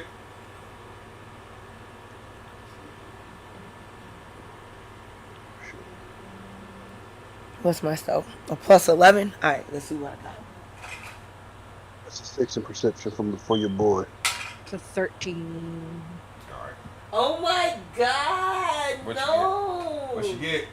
So you got a 6 and a 13. What you get? I rolled a nat 1. Ah! So Damn. As you sneak out, You knock What over happens? 16 pots and what pans. happens? What happens? What happens? What unfortunate bad luck happens as you try to sneak out stealthily, but Already you fell alert down the everybody? steps. As I try to sneak out, one of the maitre d people at the inn we're staying at starts Right, offering I'm me. staying with Toma. Oh, okay. Oh, I step on Salem. Oh, period. Screams out, "Where are you going?" Salem, shut up! I'm sorry. As everybody hears that, he wakes up and come out. Brandon, where are you going? To get some air. I really got a lot on my mind right now Oh, yeah, you gotta from go there everything. Don't tell me Can that I roll windows it? on display. next to that tall cat man. No, I got. Can I roll a deception check? Go for it. Like, no, guys. I just gotta think, man. What do I roll for this? Insight. Girl, Both you of gotta us. roll that with disadvantage, cause you it's like that, it's Yeah, like that. And you gotta roll it with Both of this. They kind of Aye. they kind of think That's you a bullshit. 9. They've already alluded to they think you bullshit. That's a 9, and that one was a 2, so that's a 14. All right. In deception. So insight. You gotta Damn, get that's a 14. 12. All right. We both rolling insight. We both Yeah. rolling insight. If you want, yeah. Oh, let's go. So you got 12. So you might you fooling 21. Petra. I'm 21. not fooling it. 21. 21. Icky I kinda guess gets she just needs some air. I got a +5 in insight, my nigga. You're not pulling the wool off my eyes. not with a 12. What at do you least. think, Mister? No, Inky. No, not Inky. Mr. Bibbs. Ibs. What do you think, Dibs? I think she's full of I think she missed the kitty litter. She full of shit. You going to see that Ryle person? You don't gotta lie to me. Here's the thing, though. You can just be honest, and then you can just go there. You're not a teenager. And No, live with your no, parents. no. She cannot go there. Oh wait, We what have not? to be we have to be up and early and on the move. Well, here's my opinion. She's an adult, and we're not her parents. So I'm gonna go to bed, and you can Here's do my whatever opinion. you want. You hired me for a job. Oh! Right, that's a good point, I guess. If she gonna squander her money that she's spending on me, so be it. But just remember, you spending it. So you already. Is it my money too? I No, it's shall her money. be. It's our money. I shall be unless you back. shift in. I shall be back. I'm just Oh, going you out should to just get go some to your air. Wow. So which do you do? Do you go or do you stay? I go back to my room, but then I try to sneak out again like an All right, hour give later. me one more. Give me one more. Go, So, Inky, do you go to sleep? Or do you listen out? Sleep. Oh, I'm not going to sleep. So you Now, go now- sleep. now, homie's on the lookout. Let's see. Now I'm keeping watch. What you get? Wait, hold on. Give me a perception check. That's a 15. 15. Let's see. What I'm rolling again? I'm sorry. Perception. Oh, Tell me him. perception. Yep. Yeah, perception. Oh, she managed to get by. It's a 6. All right. So she made it out. As you make it to Rao's room at the Oasis, you see that he has I hope he suck. the king's suite. Okay. As you are greeted by a small halfling at the door. We were waiting. Monsieur. Yes, you must be the guest of Mr. Rao. He's waiting for you in the King Suite, top floor. I have a question. I have a Yes. question. Yeah. What is in them wearing? What do you got on at this moment in them? Are you still in your adventure? Or did Oh you yeah, I'm pack still it in up my in my adventuring outfit. Got you. She ain't dressed up. Mm-mm. In them, don't be, in them is a very much a come as she is, bitch. Bitch. She is not giving him any extra attention. He lucky he getting a hit. I don't know if I'm gonna die next, so maybe I just need to. Will I get a repeat? Like I know what a ham sandwich tastes like. Let me see what turkey like. Ugh. That's what end them knocking off real quick. And then Endem's gonna try to leave early so she not late, cause she not worried about Mr. Bibb. She worried about biking, so she knows she need to get there before she get there. All right, so Ralph greets you at the door. He asks you how you doing. Good. So y'all just get We straight cut to it? through the. We know we Yes, run cut- through the drill real Alright, quick. alright, You alright. know, we know the procedure. We respectful Small with talk. it, but we not dumb.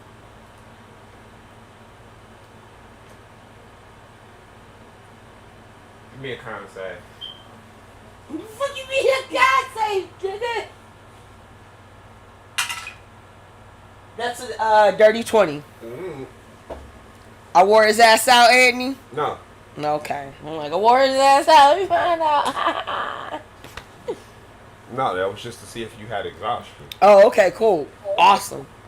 That was just Well, in my head, I did my thing and was able to leave. so you on made it time. back. Yep, You made it back. exactly. You were able to have sex with Exactly. Ralph finally. I wonder how Mister's gonna find out. How This Mister's ain't gonna gonna feel. Mr. Nina mind his goddamn niggas about who in between my fucking legs, okay? Mister gonna be pissed. He alright. You didn't. You banging my bully and then you banging. Come on. Mister's room off. Mister's room off. Oh my What god. he said? I got kicked out. I got logged back in. What he say? He said you banging his bully and the nigga that cut his He arm was off. begging this bully and the nigga that cut his arm off. Hey, you supposed to be my people. Where is the Lord? You the worst. Bro. No, Well, you're the stop worst. starting shit with tall cat man. He started it with me. And the other one is Start generational. some shit with I somebody. said the other one is generational beef. I ain't do that one. I ain't start that one. But you didn't help fix it either. That wasn't me. I mean, you did white men the fuck out of that situation. Okay. Yes. I know that nigga said, I know I'm living on your land and profiting from the oil, but Look, man, that wasn't me though. Native Americans, you be alright. You be alright. You be alright. It's like you did white men the fuck out of that one. Shaking the fuck out of that moment. It wasn't me. Exactly. You white men the hell out of him. He was like, nah, I gotta stab him. He's like, nah, man, I caught your daddy doing it, but it wasn't me. So you managed to make it back. Biking catches you sneaking in now. It's a dirty 20. I established she was the only one I was worried about. Yeah, you made it out. Damn. You didn't make it back. She's sitting there waiting. Alright, fuck. Where you been? My leg getting over the getting in the window. Where you been? I had to go for a walk and clear my mind. You smell of shame. Nah, I took a shower before I left. I say that like a dumbass.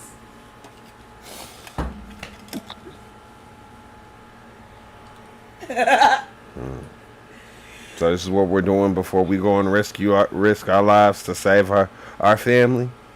Yes, cause I might die. I might die too. How you gonna die? You supposed to ascend to greater power. Well, I don't know what might happen on the way trying to get that power. I might die. Who knows? I don't. Mm-hmm. Look, you need to take life way more seriously. Right? I mean, that's why I'm here. I'm paying for all of this. We doing all of this. Yes. Oh, now you want to fucking show up? Oh damn. We in a whole different campaign, baby. A whole different game. I'm playing a whole. Nah. Yeah. Whole different campaign. Whole different game. You 2 hours late. Listen, now y'all know I'm in my whole phase. Now, please forgive me. Okay. Oh my okay. God. Now You can't be in your you can't be in your whole phase. You can't be your whole phase can't interfere with your D&D phase. Anthony, you know who I'm with. I'm actually with Jalen. Ooh, Do you remember Jalen vaguely. from like she was like the manager of like Starbucks. She was like Yeah. the manager of everything like when we was working at DU. Yeah, I'm kind of like still in her house. Fucking Bro, Chris. it's like you taking a break. I know everybody's like talking about how much they like me, which is crazy, y'all. I would have never imagined this. And nigga, make sure you don't end up like the niggas from Get Out. Bro. Period. Period. You know what's crazy? Like honestly, to keep it a band with you, I honestly don't care. Wild. Niggas already in the sunken place. Oh Yes. Oh my God. I know that. So honestly, I don't care. I really don't. But happy Mother's Day, Aviana. Guys, Thank happy Mother's Day, you. Aviana. I just realized. Happy Mother's Day, babe. Yeah. You know, I have lost my mother Man. a couple years back, Anthony. We're in the same boat, so Man. it is a lot. And you know, like when people always say that, you be like, "Oh, how's it feel to lose your mom?" I always be like, "You're next." Man. You're not lying. You be like, hey. Oh my God, Anthony can't say Don't be that like because the main people that be asking his ass that is the kids. They I'm just telling be like, you, they it's just be like, like, well, hey, baby. Dad, she gone. Well, Aviana, I love you. you're not going nowhere, baby. You can't go nowhere, baby. We need you. Period. So Period. yeah, you know, my mom died at 38, and I am 30 years Oh, old. So a lot of wow. times when like Mother Days come around, you know, I kind of be in my little bag. But I Yeah. apologize because I did not mean to come into the game and just kind of. Gabby, where the fuck you been at? I mean, we can say the same to you. We can say the same to you. You know, I was, bro. I was I'll here tell last you, game. I was tell just a you little about it. lit. You was here last I was- game. I was fucked up. I was fucking sick last time. I was throwing up. It was crazy for like 6 hours. It was wild. That was me that game before last. I was fucking sick as shit. And last game I was not. I was kind of like drinking, but like I was here, but I wasn't. So yeah. I think towards the end you probably nodded off, which was like He was out. Yeah, you I just know, call and it. now it's just like it feels like no one can, like none of us are always here on time. Like or Jasmine didn't even we're show not up all this week. here. She not feeling That's good. what I'm saying. I'm about to message I'm gonna message Jasmine, but like, so you think you too good to fucking show up, ho? Go wild. Niggas be So what? sick. You know what I'm saying? She was like, Y'all too grown to be sick, baby. Them immune systems need to be kicking in. Uh-uh. Getting old. And That's when you get know, the Gabby, sickness. you're that too immune pretty. system You're too together. pretty to be sick. Aviana, you too. Like it's Period. Mother's Day, and like Aviana, like I can't be having you. You know, oh no, that's for hookah. Oh, it's for the hookah? Oh, yeah. okay. We It better be the hookah. hookah. No, I'm just fine. Yeah, and get Nigga, that. pass be the Okay. hookah. Nah, but like you know, like y'all are just. You know, I miss y'all. I miss y'all a lot, and I don't want y'all to be upset because Krishan is just non-existent, and I've been this way for the last month, honestly. Period. After Anthony, just come through. I don't. Anthony was talking shit one game, and I Yes, ain't I been was. back since. That's all I Look, ain't been back last since. game, just because Yasuke is bad at, Hobie, it's character development. It's not real. No matter You know what I'm what, like I saying? love y'all Hey, so much, and it's just like I mean, Anthony's like a big brother to me, so it's just like, yeah, his ass is grass, and I'm gonna go ahead and delete him from my friend. No, at the end of the day, like Anthony is literally the big brother, so it's like a lot of times it upsets me, but I still have to respect him because this is what I've gotten myself into. I got you. Hold on one second. Mm, Right here. I do miss y'all, and I'm glad I can kind of like What's up? chime in. I just wanted to say, hey, hi. What Hey, up? listen. You can listen in. Yeah, we're just doing what Indom and Petra are doing. That y'all guys is are in Aviana still Oz. running the story? No, No, No, right. no, no. not right now. I didn't Oh, want y'all thank guys to God. Well, miss I guess out I on can the be a end. part. I'm just playing. We wanted to basically keep it so you guys could finish that campaign with us. Yeah. Anthony, if you're not running the story, baby, I don't want to do it. I am running. I love me some Gabby and I love me some Aviana, but baby, you know what I'm saying? Like you the DM, baby. Well, you better relax because in a couple sessions I'm gonna be next. So you better She's Woo. gonna relax. be. Okay. I like to play. Well, y'all just imagine how many sessions I'm gonna miss. No, I'm just kidding. Okay. so I'm in Oh, yes. so All in them right. decided to Okay. sneak back after getting rocked out by I Ralph. love Indom. Like Indom is literally one of my favorite characters out of the gun. Nah, don't get me wrong. Mister is kind of like nonchalant, and I love a good, like a mysterious character. But like Yeah. Oh, okay. Mister be a little bit too mysterious. It's like, who It's a is little. this man? Who is this man? So in them, you He's got your starting to back open up. blown out, and your grandma, your Damn. dragonborn grandma has asked you where you been at. I told her. I told her I took a shower before I left, Sunglasses so with those. she know wherever Right. I was. There were showers. So she like, so we fucking. Yeah, we fucking no fun. Indom says that life is short and she doesn't know what's gonna come, so she just had to handle some things. I can't handle boxes. Who was it? Continue. Bro, Yes, you feel good In them, he's over question. 500 years old. what? Oh, that man's a pedophile. He don't look a day under 15. No, I don't know. A day under what? What would we look like? 35? 499.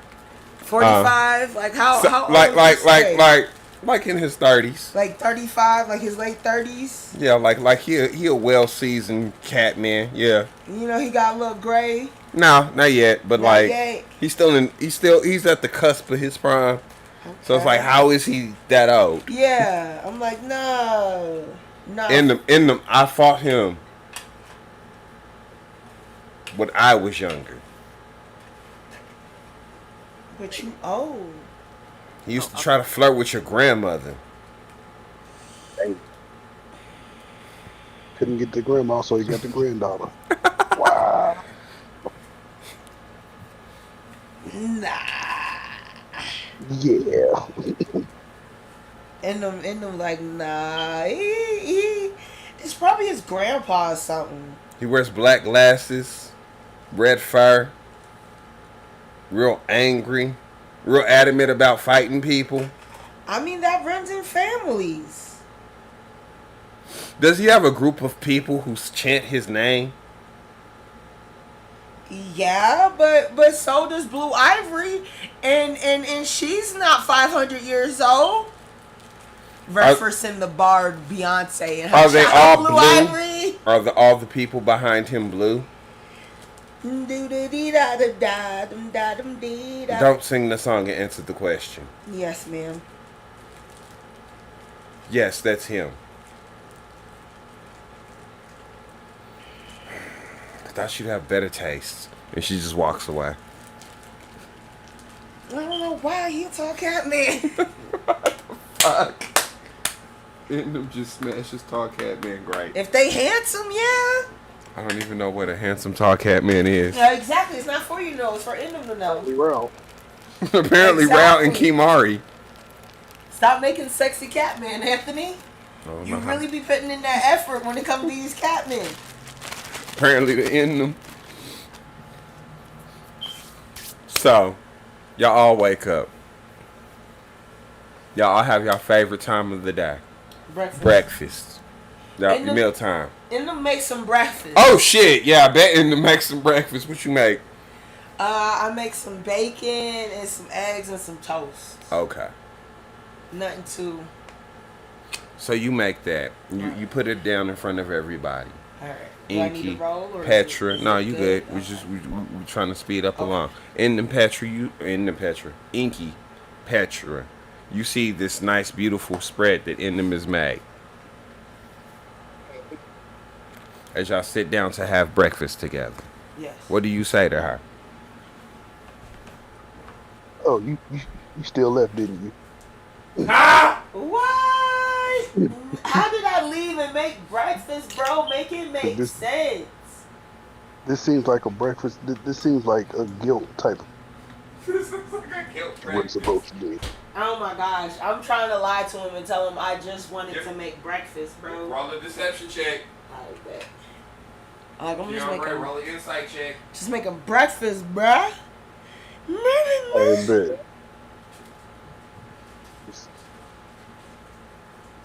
While we get these rolls together.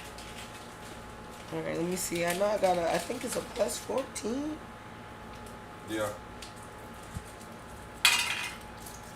That's a 21. Oh, Okay. hold up. There you go. Insights, you say. 21, you say. I gotta beat that. Mm-hmm. Oh no, I ain't beating it. It's a 11.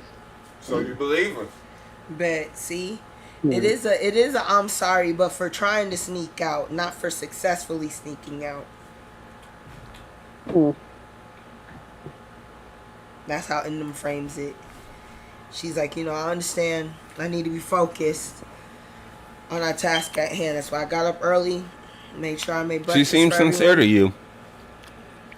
you. And Okay. Doesn't mean you believe her. She just seems like she's telling the truth. but No. we'll get out All right, there. She getting the grunts because I got a mouthful of food. Sure. Well, thank you. All right, I'm back. What I miss? In them successfully lie to him. After he tried to give her the third degree about still sneaking out. Not me.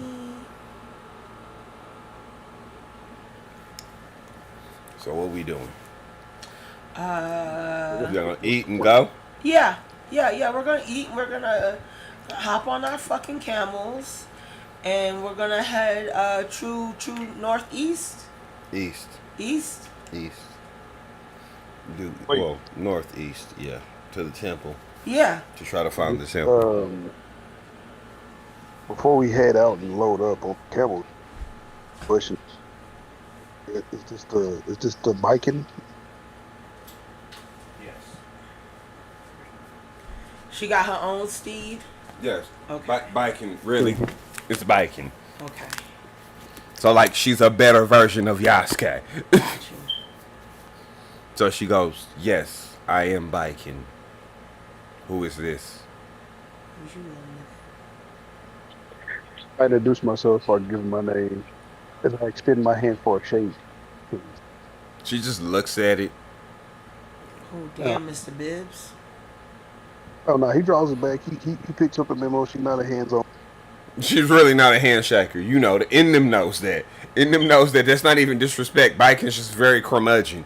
I should have told him. No, I did tell him. I was like, nah, she very like. But I mean, by the book, some people would think that means still like handshakes and shit like that. No, she's very curmudgeon. She very. Yes. I see you I keep. draws it back real quick. I see you keep having friendly. I see you keep hanging around with the friendly types. I mean, yeah, he cool people. How is he in a fight? Pretty decent. We took. Is that your decent or my decent? Your decent or my decent in them? I mean, I can hold my In own, them. my, And I'm not talking to you. Are In we them. talking about Mister? Yes. No, well, no, No, we're this talking is- about Inky. We're talking about Inky. Cameron's other character. You're decent or my decent in them? In the middle of decent. hold my own, ma'am. He always be getting possessed, and he just doesn't have a great weekend. You can hold your own, huh? Yes, ma'am. You from Wafu? Wafudia? Yeah. Yes. I can hear it in your accent. Oh snap! That she looks you over up and down. You a shadow person, ain't you? Oh, you a shadow nigga. What? Oh, I don't want to. It's like I don't want to call you, by your real profession. Yes. What clan are you with? Oh, who you with? I forgot the name of the clan. Make up a name of the clan. I love it. Do you want me to give you a name? Yeah. Yes, Iga. please. Fuma. Iga. The The claws in the shadows. Does this mean? Oh no, I thought it was, Yes. no, it was I'm not doing none the Veil of the Shadows. Yes.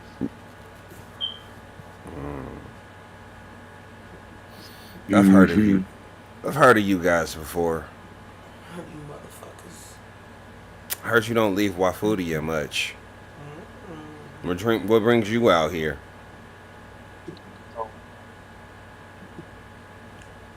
I was. He's just trying to make something out of nothing. I was actually. I'm actually here on a job. I hired him. Hendon. We needed extra help, so You know all types, don't you? yes, ma'am. Yes, ma'am, I do. Even a 400-year-old cat man. I don't Yeah, that's probably her know over there. the age of said cat man chronologically. Therefore, I should not be held accountable for Yeah, arrest her engaging ass with first, cat because men we all are prepared. in engagements. As she sits there looking at you, peeling an apple. She somehow peeling an apple with one hand. It is an amazing sight. That's what they do in the South. She says to you, did you tell your friends? No, we have to get going. Like I Tell us made what. breakfast and everybody's like Where she good. was at Tell us last what. night.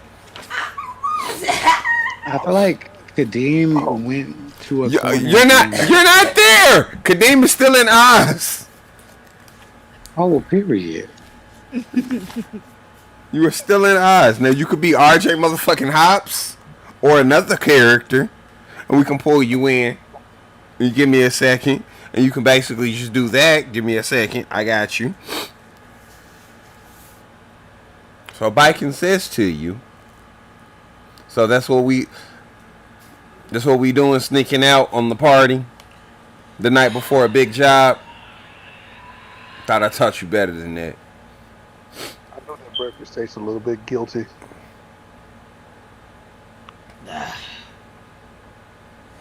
Look, I'm here. Let's do this. Mm. Oh, so now you focus after you got your back cracked. Nana Baba By this cat man. leans into you and tells you, Cracked open. And I'm Petra, coming- don't you stop. if you coming with me, if I'm coming with you, you better take this shit seriously. I do. You say that, but you was out fooling around last night when you knew you need to be up early. And I made it up early. Ain't that what I said? Ain't that what I said though? Ain't that what I said, y'all? Lord knows what could have I don't happened. know. She goes, Lord knows what could have happened to you while you were coming back. I know how to take care of myself.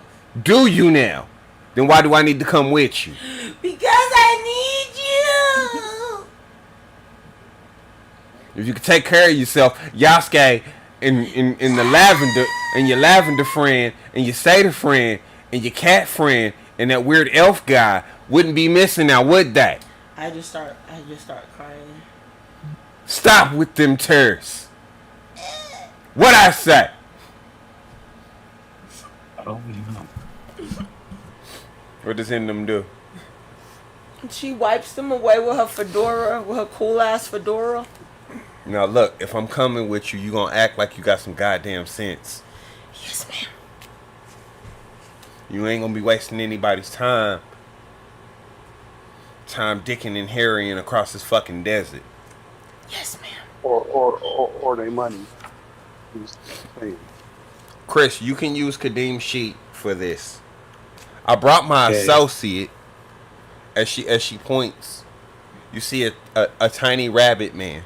Not a tiny rabbit man, but a rabbit man with a sword. Okay. It's RJ motherfucking Hops. Okay. Chris, do you remember Uh-huh. RJ Hops? Of course. Okay, you can play him in this part.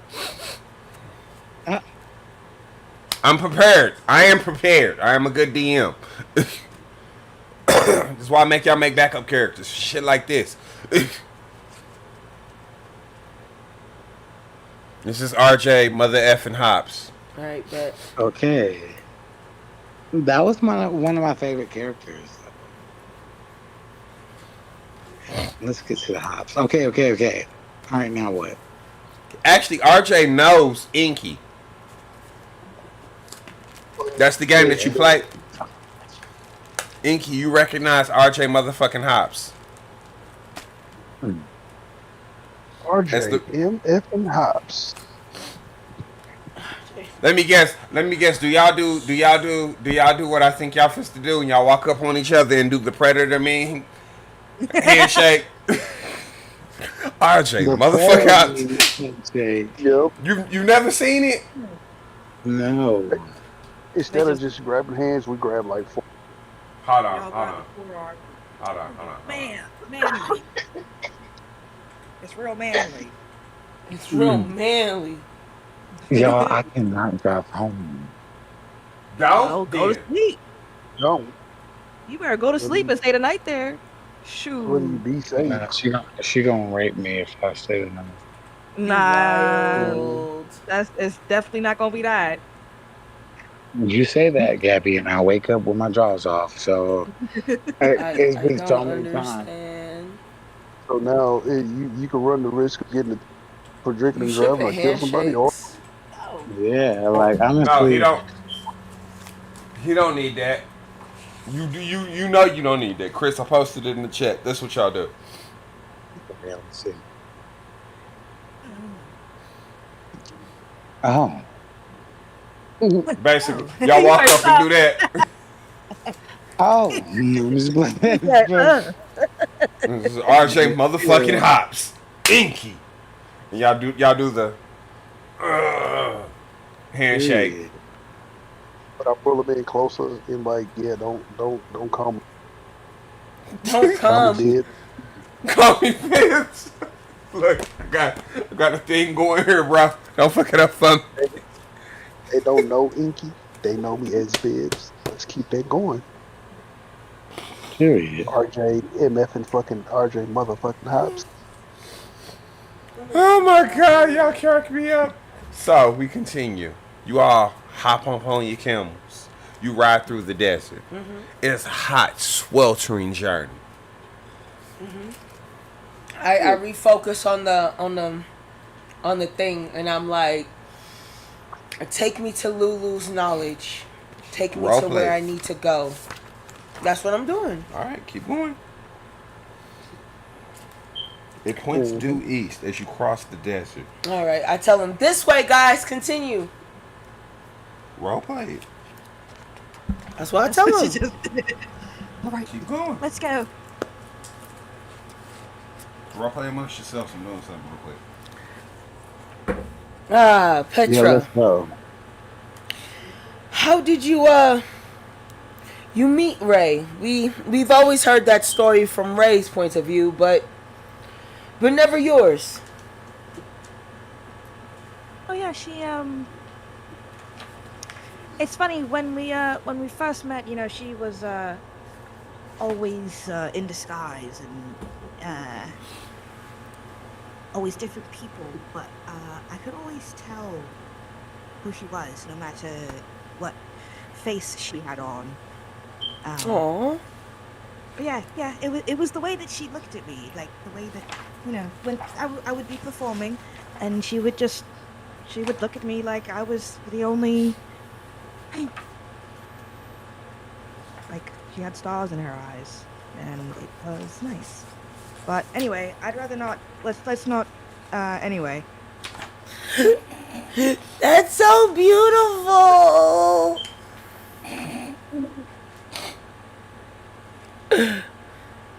Yes. Yeah, I agree. She was real sad when you were dead too. She's not dead. We'll find her, okay? We'll find her, and we'll be all right. Shit. And keeps going. She's like, Mr. Bibbs. Mr. Bibbs. Bibbs! Mr. Bibbs is crazy. Crazy work on that name. They call me Mr. Bibbs. They call me. And I was trying to get Bibbs' attention and shit, trying to tell him that Who's she Mr. Good? This Inky, this Mrs. character. That's my This is alias. him. This is alias. He's a ninja, So I so roll he a has, L, please. he has a bunch of different Oh. working names. I roll for sexy chick to see if I see her trying to sex me. No, so y'all pretty close to each other. I start talking to Mr. Bibbs, and I start asking him what adventures he's been on, you know, working for Gaku, and just trying to get to know him a little better and stuff. And slightly trying to gauge his knowledge of, like, you know, tombs and other shit like that.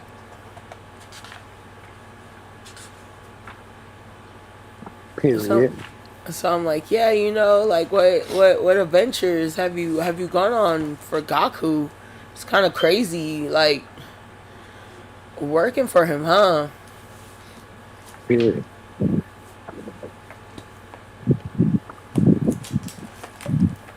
Gaku is crazy. Mister Gilbert. In them asks Mr. Binky, what was it like working for Gaku? Mr. Binky. Yeah, Mr. Binky.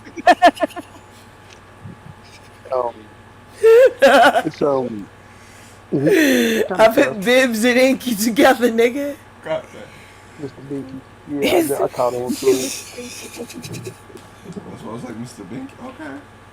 I'm not gonna say It's shit. I'm kind just of laugh. tough. I'm gonna just laugh. Has Ain't gonna. But yeah, Mr. Bibbs. It has its moments, but it's quite it's quite the honor to work for. Have you ever been in any undercover caves dealing with him, or is it mostly like above work? You know, mobs and cults and stuff, the regular things. All of a sudden, the wind begins to pick up as you hear a loud howling. There isn't supposed to be any storms this season. And them yells out. The sand is stinging in front of you. Well, shit. I don't think I got anything to stop sandstorms.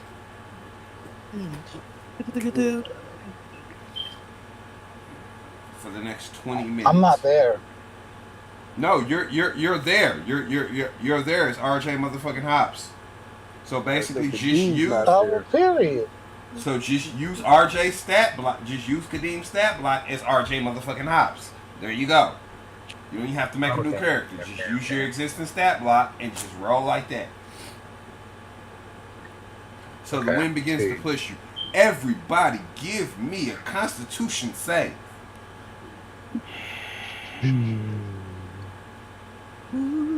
Hang on in the Constitution. It's a 1 for me, baby. Ooh, Oh, that's a RJ, dirty 20. all right. All right.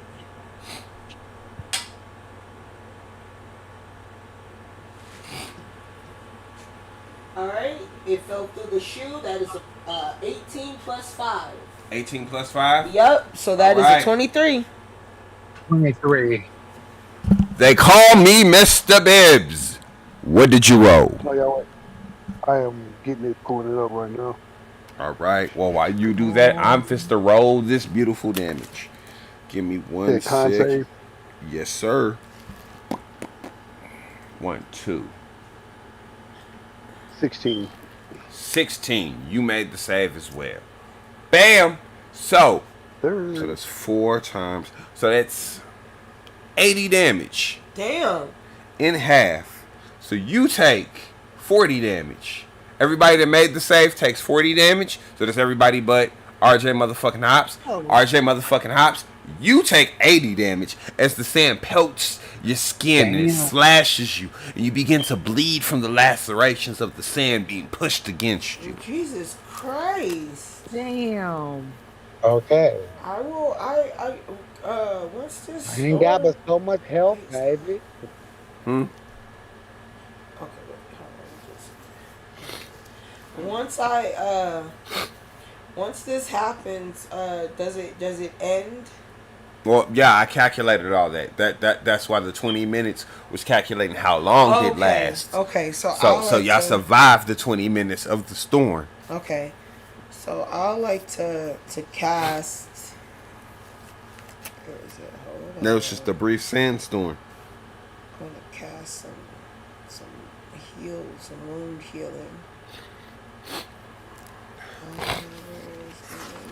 I love that. That was fun. So how do y'all react to that sudden sandstorm that just picked up? Let's heal. Yeah, that's just crazy. Yeah, crazy. I don't know. Petra is just staring, 1,000-yard stare. Does anybody try to console Petra? Petra is not really an adventurer. Fuck Petra. Ray, I check on the get party. that. Petra is just literally a person that's good at singing and like got some magical aptitude. I You check know on the whole. what?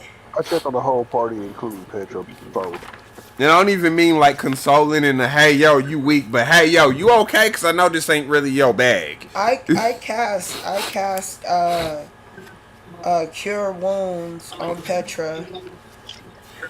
Level 5. Level 5. Yup. So that's How much is that? that increases by 2d8 for every slot above 1. So that is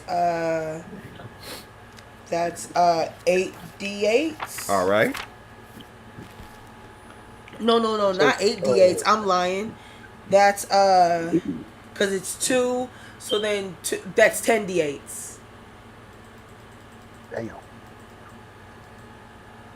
That I'm doing. I had 50. RJ a potion of healing. Yeah, so you go ahead and get that 50 healing. And then he gets max heal points from that potion. Period. I take a Yes. potion of healing too. As Biking goes, that was out of nowhere. And in them casts heal wounds on herself In them, you sure about this? at 3rd level. All right. In them, you sure about this? Biking says to you. Just cure wounds. Yes, I'll do it. do that one. You did give me. You did hear me say I drink a potion plus too, right? 4. Yep, I told you to give yourself, since you're drinking it out of combat, give yourself the max health from that potion that you drink. Add 4 more health points, Gabby, to Petra's stuff because it's a plus 4. And So how let much me did get- you use for you to heal? 68s. 68. Yeah. How many? 68. No, how many Yeah. health did you gain? Oh, how many health did Petra get? Yep. Petra got 50. So 54 altogether. Oh my god, yes, thank you. That's all I needed. And then I got 28 cool beans.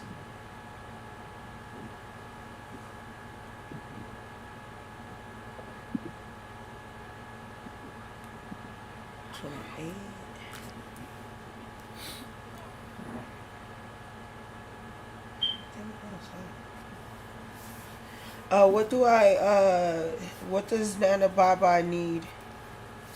She needs some healing? No, she's good. Okay. Unlike y'all, she's a level, losing 40 health for her as a level 15 character isn't that big of a deal. Okay. Cool.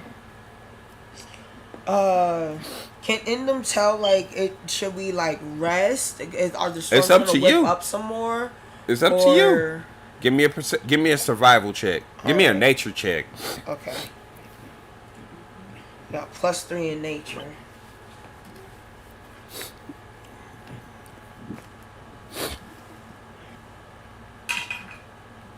Ooh, 21. You notice by the Oh, by- no, dirty 20. I'm sorry. either way, you notice that the way that the winds picked up, Yeah. that storm was unnatural. Ooh. It was eerie how it just suddenly came out of nowhere, lasted for 20 minutes, and then disappeared. There's no sign of it anywhere from it. It like when it cleared up, it just disappeared. Kind of like that storm that hit us in the ocean. Yep. Endem screams out, "I will find you, you bastard! You will stop taking those who love me." Nana Baba goes, "What are you on about?" This storm is just like the one that hit us in the ocean. You know came what? You need to quickly take a and it rest. You need to take a rest. You have obviously lost your mind. Monkey Man. Monkey man. Shit.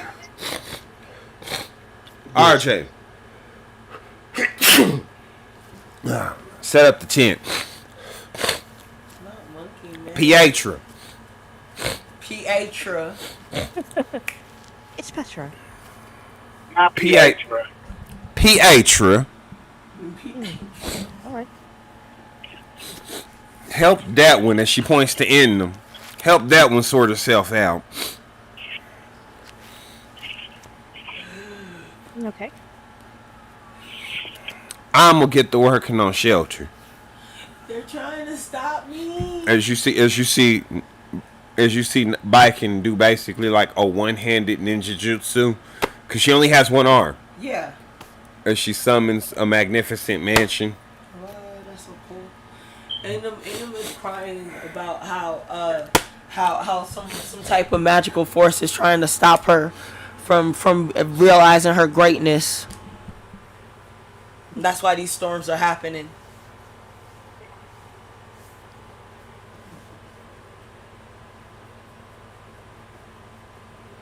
Anybody responds to that? No, sounds not valid. Um, Chris. that's all we have to go on. Yeah. But I believe you. That's all they have to go on. I mean, So you all set up camp for the night. After it's not like after you've been traveling for like at least 2 weeks Okay. through the desert. Yeah. But this is just After the this first time that occurrence, yeah. this is an actual eventful occurrence has happened. yeah. Biken says to you all,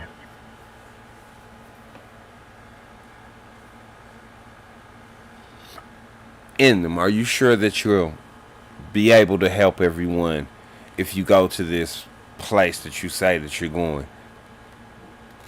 that you want him to go to? Indem has like a mad serious look on her face, like she like. Honestly, I don't know. I just really have faith. That's all I have right now. Now, no disrespect, as she looks at you, and she gives you that southern grandma, cause you know some slick shit fits to come out her mouth. But this ain't the first time I done went into the desert with a cat person and done had faith. But you came back out, right? I mean, we did, but Gilbert didn't. Well, as Indem kind of looks at RJ motherfucking Hops because she don't know that nigga. Jarbears happen. What's that?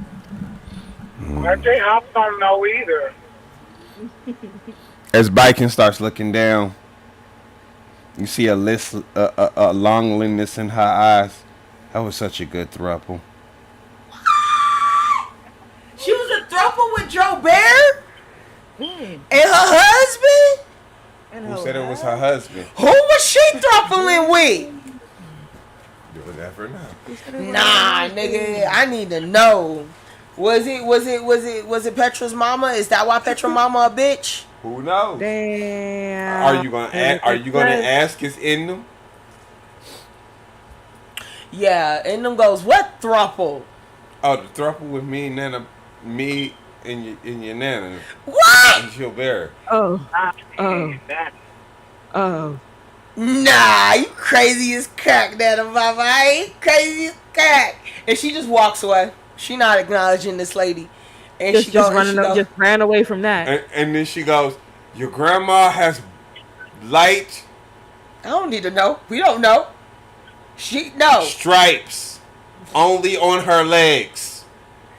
Oh no. Oh no. Oh no. Leave it. What? People done been to the beach. Facts. Period. That's it. She's went to the beach with her. That's all. Mm-hmm. People done been to the beach. Fuck out of here. Ask your Nana. I ain't asking nobody nothing. That's why Petra mom doesn't like us. She wasn't in. Maybe somebody that was in she didn't want in. Oh, was it Joe Bear? Maybe she wanted somebody's spot. Oh, did she want Joe Bear or did she want Joe Bear's spot? Who knows? I'm not asking. I'm not trying to find out.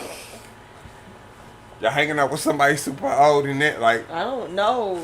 No, that's the problem with old people. They get old and they get mad. I don't give a fuckery. Exactly. They get mad. I don't give a fuckery, and then they just start letting shit out that they don't need to let out. So how does Indem feel about finding out that your grandma used to be in the throuple with a dragonborn and somebody named Gilbert?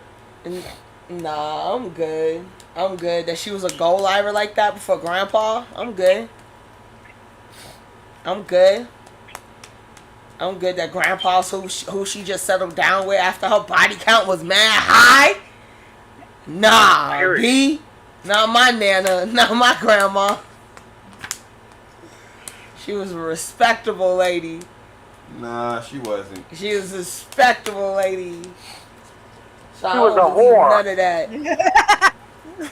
She was a fairy.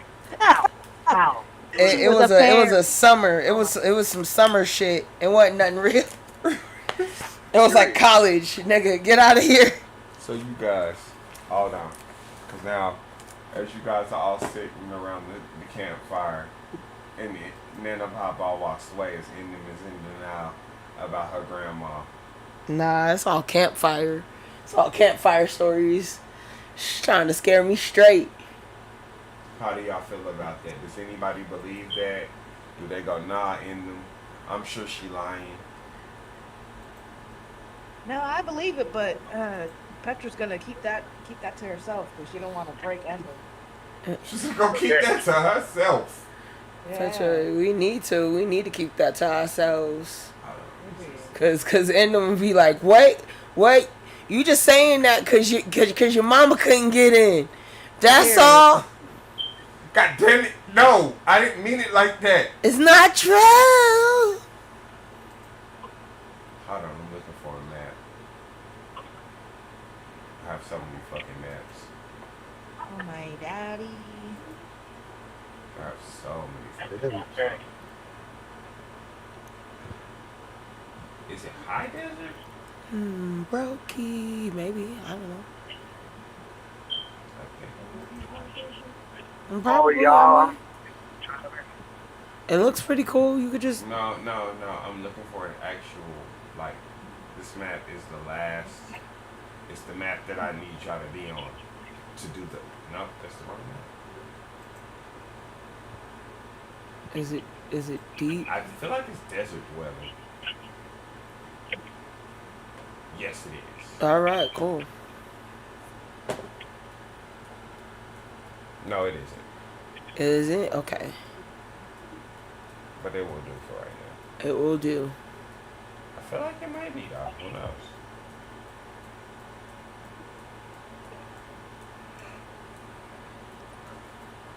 Is that is that where the cave is at?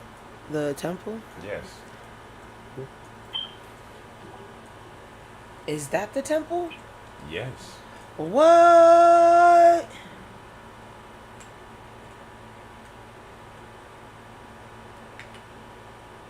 And kind of knew it.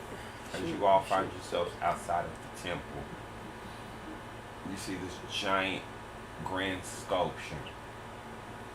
It's this nobody can recognize this but in them. But it's this multi-tentacled figure who looks like a cherub. Bet I do like the Lulu version of like the cross. So everybody sees Catholic in them cross. start acting weird.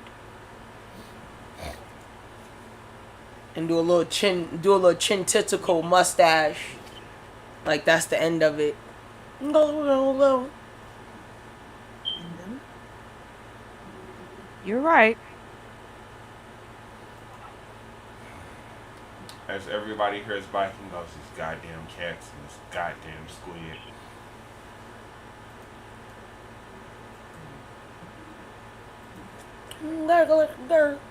Did you just go Nurgle Dark? Did you just go Nurgle Dark? Yeah, I'm making like gulping Are we sounds. all there? 'Cause I'm about Yes, to ask everybody- what the fuck. Everybody is there. Everybody is there. You hear her go Nurgle Dark. So, what's this? What's happening? Is she all right? You know? It's fucking Lulu. Oh. It's like how you would speak in Hebrew. That's how they speak in Lulu. Oh, she's speaking in tongues. It's fucking Lulu. Her and her dumbass. Her and her grandma's dumbass religion. Someone Dangerous? wasn't. Is she gonna do anything crazy? The fact that they believe in it is dangerous and crazy.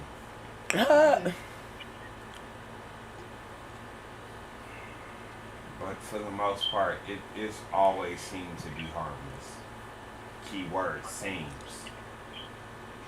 I mean, as long as it's harmless, it's everyone's entitled to beliefs. You I know, their guess. faith. Yeah. I turn around to everyone smiling. We found it, guys. I don't. Hey.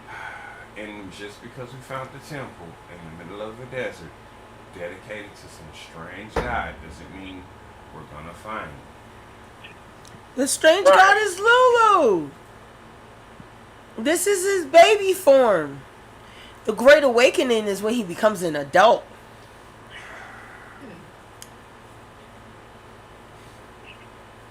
Again. And I kind of tickle a stone tentacle like by the cheeks. You hear. And I'm only like, you hear this. You hear an ethereal laughter, like almost that of a baby. Yeah, and I'm like, yeah, who's gonna have a tea party? Who's gonna have a tea party for your birthday, huh? Certified and insane. It's strange, but okay, let's go. Everybody give me a wisdom save. Okay. I don't got a lot of wisdom. Oh, this is beautiful then. I got a 4. Ah, bad. Ugh.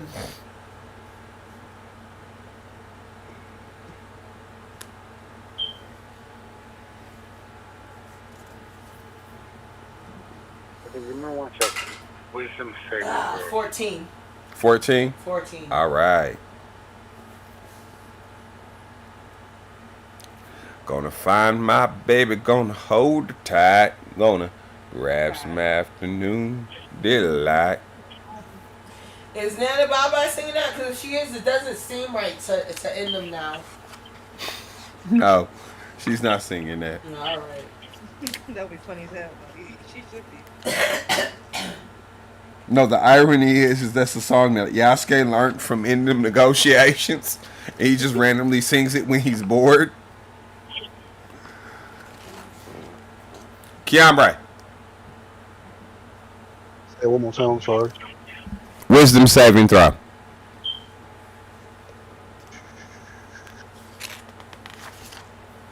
Wisdom saving throw. So right now I got Ray that failed. I mean Petra that failed. Everybody else so far. What did you roll again, Aviana? 14. And then Chris? 14. All right.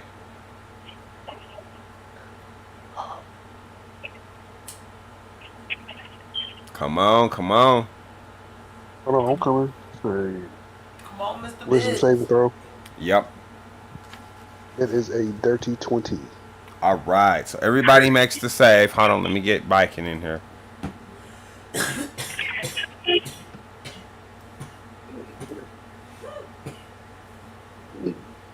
All right. So Biking does not make the save, but she has Lucky. So we're going to give her that.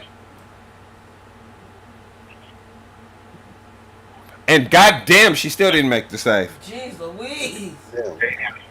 She wrote 2 nat ones in a row. I don't know how the fuck that works. Yeah. That's crazy. So she doesn't make the save. So her and Petra are frightened now,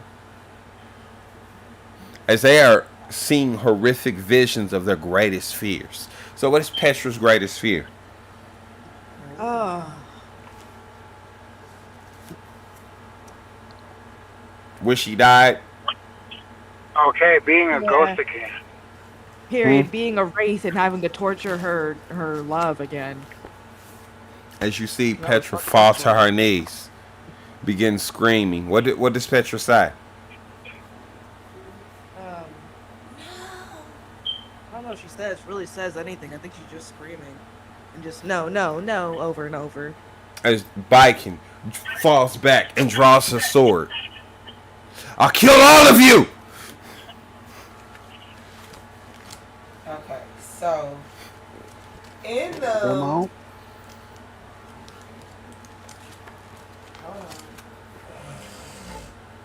in the casts.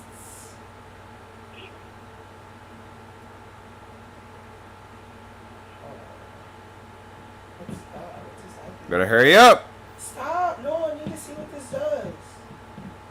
I wanna go into I wanna talk to Nana Bye in her mind and try to like get her to calm down.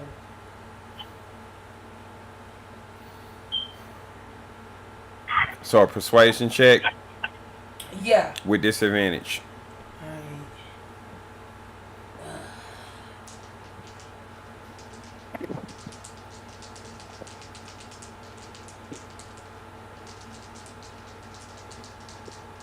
I'm gonna have to roll high as fuck for this.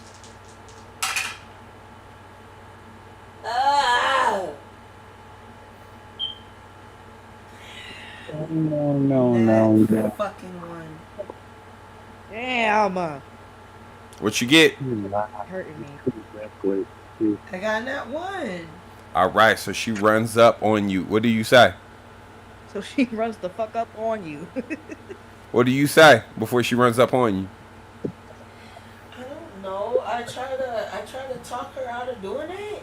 As she swings on you with her sword, with her wooden bokin. No, no, no, no, Can I no. cast shield? Too proud. Reckless. Does 19 hit? Can I cast shield? Yeah, you can always cast shield. But does 19 hit? I mean, not if I cast shield. Then you better cast shield. I advise it. Oh! I used the wings of the metallic dragon. As her wooden sword bounces off of it. Stay back, you foul beast! I need to figure out how to. As she breathes a cold cone of ice. Everybody give me a con save except for Petra. Oh no.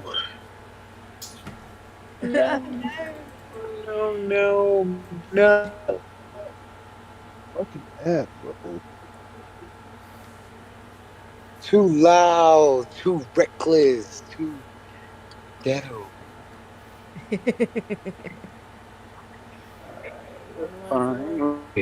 Concept. What is it? I Con didn't make the save. save, bro. I got a 5. Oh, no, you did not. So you take all of 7 damage. Plus 4, that seven. is 11. But it's 11. ice damage. So roll me another con save. I got an 18. For me. Alright, you made the con save. Yes, you, since you felt the con save. So everybody that fails this con save has to roll the second con save. So you take 3 damage, Aviana.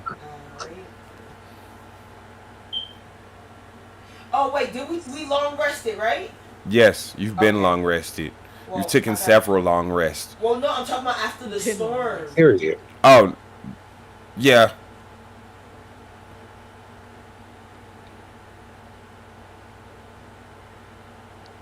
Second con save. Alright. So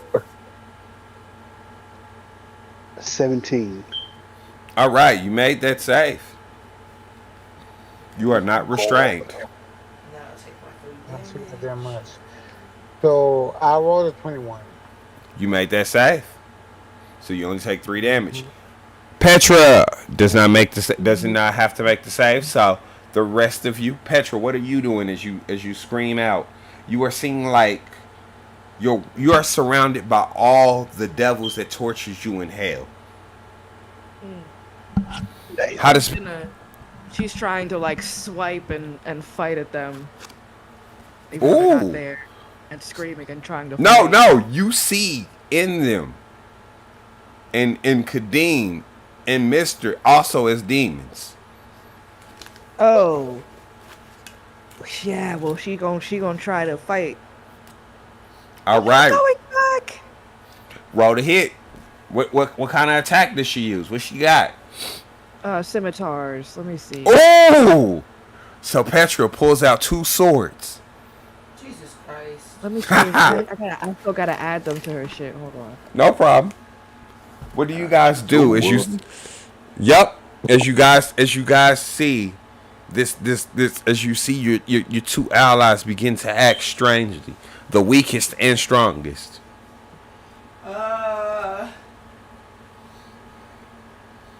In them, you feel this force say to you, "Let them fight. Let the madness consume. Let the chaos decide." Damn. So that's a 21. Do I roll twice? Since I have 2 swords. Yes, you do. Yes, you do. Who do you want to hit? Though anyone who's directly in front of me. The first one So is 21. that's in them? Can hit. So Second one's a th- 5. it- That doesn't. So in them gets hit. Does the wings of the metallic dragon, does that last until your next turn? Let me see.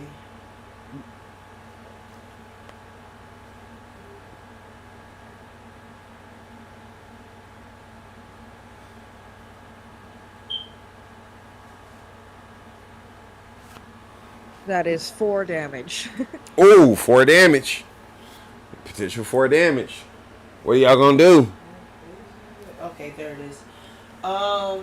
Okay, so when you are another creature you can see within 5 feet of you is hit by an attack, you can use your reaction to grant +4 to the target's AC against the attack roll, potentially causing a miss, and I can use this 4 times before a My long bad. rest.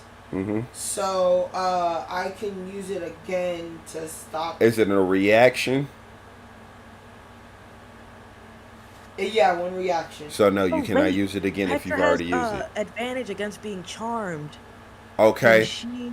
No, but that's Roll. not being charged. That's being Oh, okay, frightened. okay, okay. You're frightened right Okay. now. You're not charmed. Making sure. You just think everybody around you's an enemy. You're scared. Okay, well, what was the damage? And that's why I was asking, when does it end? Because No, it just lasts for that move right then and there. okay, so I didn't know. So what, 4 damage? 4 damage. As Petra and Nana Bye Bye are beginning to close in on you and attack you, what do you do? Dios míos here. Hold on, I got some stuff. What you got? I got some I'm gonna give you each of you a chance to figure out what you do before we have combat. You might have to kill these two. What the fuck? It's an Eldritch Temple. What the fuck did y'all expect was just to happen? This is no. It's a motherfucker.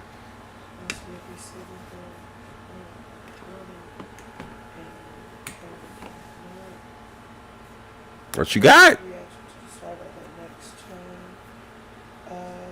You ain't got no cure wounds, no common personality, no nothing. We'll take 5 minutes. Everybody look over. I'm finna to go to the bathroom. 5-minute break. Bet.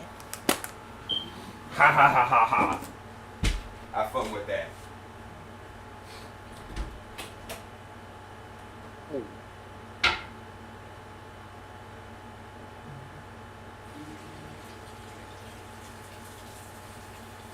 I feel like these are all my spells.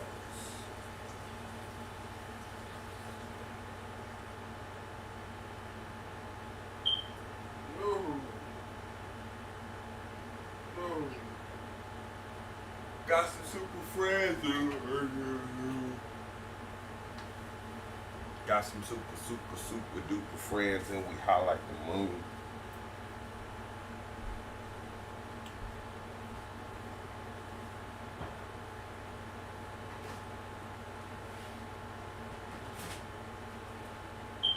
Okay.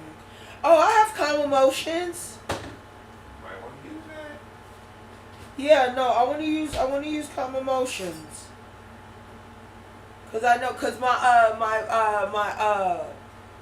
whatchamacallit doesn't have all my spells.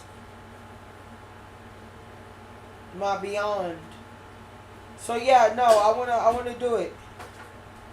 Well, you know. So you attempt to suppress strong emotions in a group of people, each humanoid in 20 feet radius. Spirit centered to the point that you choose is 60 feet. Okay. Must make a charisma saving. If they fail the saving throw, if the creature fails the saving throw, choose one of the following 2 effects. You suppress any effects causing the target to be charmed or frightened. When the spell ends, any suppression effects resume, providing that the duration does not exceed the meantime. Got you. So yeah, I want to do that. I want to cast that on them too. So you do. All right, bet. They're I don't willing, think so I- they make the save. They'll I fail the think I save. have to use 2 instances. 2 instances. I don't level it up. So okay. So yeah, I can cast that. So And they begin then to become They more gotta docile. roll. Huh? They gotta roll. Okay. Or do you just want them? Cause I don't wanna be like. They're not technically, they're frightened, so they could just choose to. Okay. They didn't make the save No, either they way. didn't. They wrote both 13. So there you go. Yeah. So I choose to suppress the frightenness. What's going on? Oh my God! What was going on with y'all? You started to attack us. I heard a strange voice, and all of a sudden, I was surrounded by devils and demons. Well, there's no devils and demons here, Nana. Bye bye. Petra, are you okay? Or do we have to pick this up again? Probably. I feel like we have to pick this up later. I feel like everybody getting sleepy on me. Everybody see? Oh no, I thought we took a little break. I thought we was coming back. Oh yeah, we did take That's a break. right. Hey, Ray, get your No, That that's took 5 minutes. yeah, I did take up You 5 minutes. you came back hella quick, I did come back hella quick. and I didn't go nowhere. So you leave them alone. Damn, give us a second. Jesus. So damn, give us a second. I'm waiting. I I'm just waiting. got home. I'm waiting. I'm waiting. Let's see. I mean, Kiamber's little mic is. Camber, but he might have went to the bathroom too. Yeah. I have to pee. Brother. Go for it. Go. Oh yeah, that's what I'm talking about. Give everybody some time. But it is. I mean, we only got like an hour left. He gave everybody some time. I can't wait. Wait some time. Ooh, it's the spiders. It's the spiders. I ain't got y'all where I want y'all. Oh yeah. As a group, yeah. Y'all outside the temple. Oh, Everybody seeing strange hallucinations and shit. Do y'all want to push forward as a group, or do y'all want to be like, nah, we good? No, we pushing forward, bro. you know we push forward type. We pushers. We push it to the limit. And then once y'all push forward and go there, I can't wait. I get to do my next part. And that's whatever the fuck Anthony's supposed to do. Push it to the limit.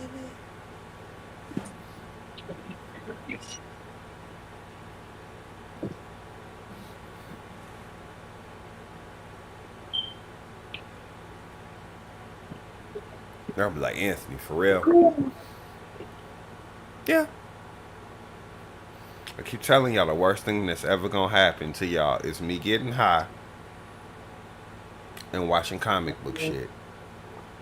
Because if we play enough games of D&D, oh my god, the Incursion arc of our D&D campaign is gonna be wild.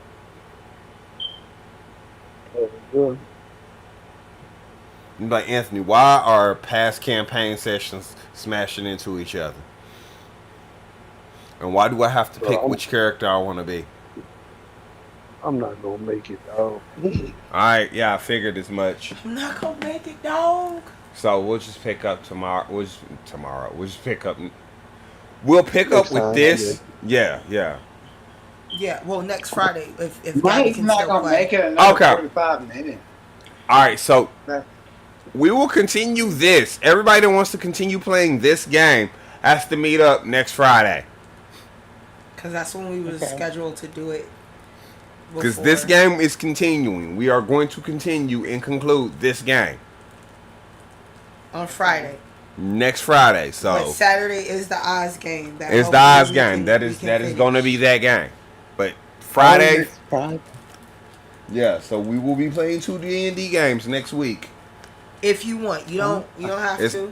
The Saturday's game is mandatory, but Yeah. Friday game is not. Yeah, that one's optional. Okay. So letting that be known. All right. Well, Gabby, guess I'm about are you to- here? We'll wait for Gabby to hop back on. Because I don't want to just leave and she be like, Yeah. what the fuck, everybody go? Gabby, yeah. All right, so we are going to pick up next Friday, Gabby. Because apparently we losing people. Facts, it's sleepy time. I was just about to ask if we could go to you next Friday. All right, so we're going to continue next Friday for everybody that wants to continue playing this game. Like I said, it's not mandatory, but if you want to continue this part of the campaign and find out what happens to these characters, show up next Friday. Same bat time as normal, so 9:30 is when we'll start. Bet. Cool beans. All right. And then Saturday, we'll conclude the Oz game. It was nice playing with you guys. Thanks for. Thank you. It was fun. Thank you for dealing with the technical difficulties. Nah, appreciate that. Because hopefully everyone will be here so we can all have the fun of taking down some evil. Okay, you know I love that. I love a good taking down some evil. Love a good evil takedown. Period. Okay. This will be the third time. This is what second time I've run a game in this campaign. Yeah. First time I was sick, you was like. I'ma literally need y'all like no. One day I'm gonna just be like, hey guys, I don't feel like it, but I want to play. Period. The first time. Who picking up the slack? I'll pick up some slack, but the first time though, I was sick and I couldn't even play. I didn't even play. Yeah. I'm just throwing that out there. Night. I went night. Good night. I'm just throwing that out Night, there. I'm an y'all. amazing DM, even when I'm not supposed to be. You are. And is Packing them. Good night, y'all. Night. Good night. y'all.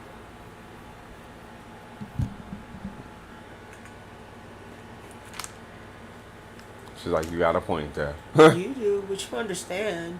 Again. It's like this could kind of be the finale. Like it shouldn't take y'all guys but a jump, skipping a hop to beat these two niggas that are left. I could literally kill them with one spell if I wanted. And then what we go, cause like it's still daytime. It's so fucking early as hell. There's no reason to just stop and not go where he said to go. I could literally fly there. Exactly. There's It's nothing like, literally. If from what you are explaining to me, Yasuke could solve all this pretty much outside of the action economy. Yeah. Honestly, he could solve it even with the action economy because he would just shoot the place from on high.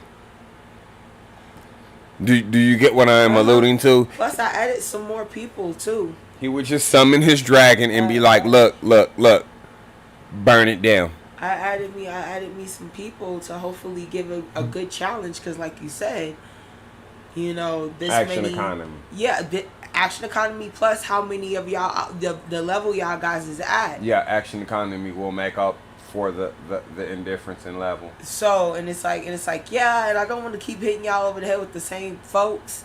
And like I said, the main person that supposedly is doing all of this isn't that bad of a person, so you might be able to like either talk him out of it, knock him real quick, get it over. But I got someone else that's gonna pop up out the works that's like, haha, bitch, not on my watch. And I really want you guys to have fun fighting them. I got you. I want y'all guys to nut. I got you. You know, and the whole y'all guys can nut the whole pool right there. But you like how I did that? Yeah. Yeah. I hit all the good points. I closed a lot of Take you over there with Ram. Don't be hating, bro. You like how I brought up your two loves? He's like, oh, see, yeah, cuz I already had it. Oh boy, it was good, but let's see. But you didn't have me roll for how good it was. You didn't ask. Last time you asked to see how good it was. Well, let's see. Alright, one's for him, one's for me. Yours is the purple and gold one, mine's is the gold and white one. Alright, he got a 15, I got a 4. So it was amazing for him. Uh-huh. And it was I. It was I for me. Or would that be the other way around? How your performance was versus how his was? I don't think I could handle it. He was wildin'. That nigga was wildin'.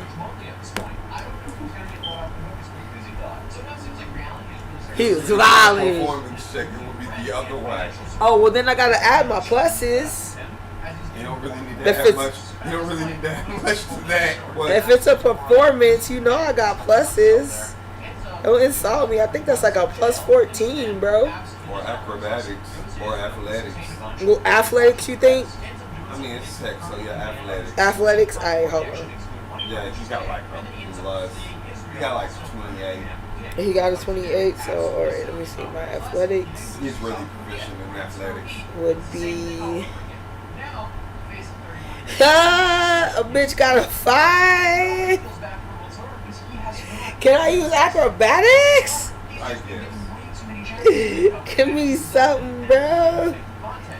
Alright, that's a +7. Okay, I got an 11. So you are. No, man, that old man laid down that old man dick. But he was supernatural. So how do you feel about Durafel that realized all this shit? I'm like, damn, that's crazy. I don't believe it though, because he wore me out. So I'm like, that nigga not 500. You lying? You lying? Probably just got really strong genes. His grandpa just really wild and like named them all Brow, like George Foreman. Like, come on. You ain't never heard the great bald giant champion George, who named all his kids George, Georgina, Georgette.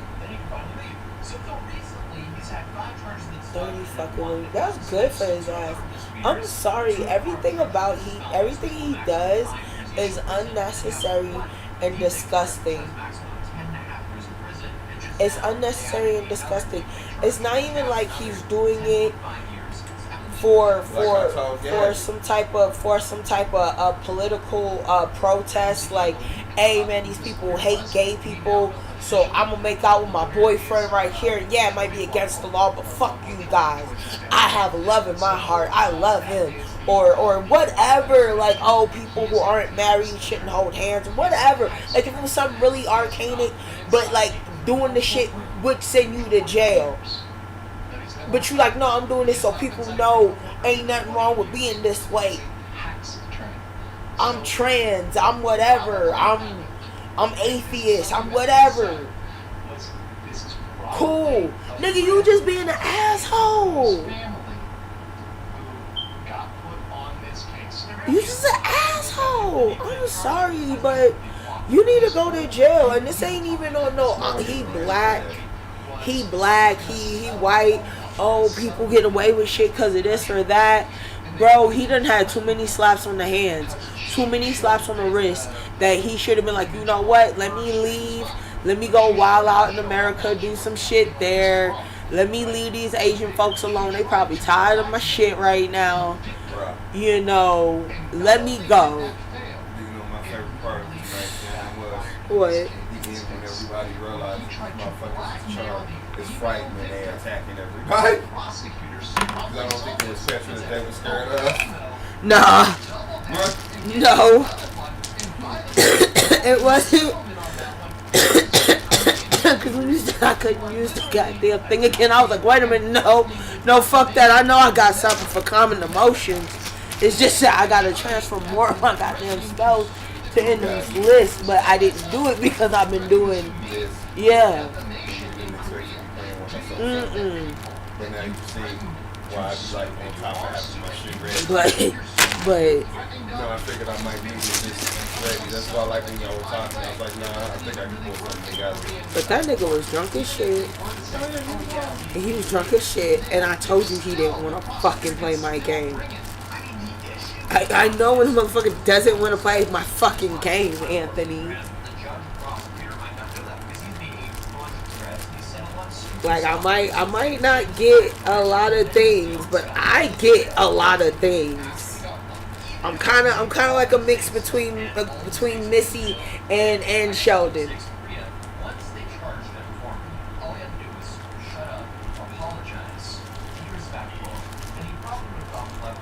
When it comes to men, I'm a Missy. I can read a motherfucker a mile away.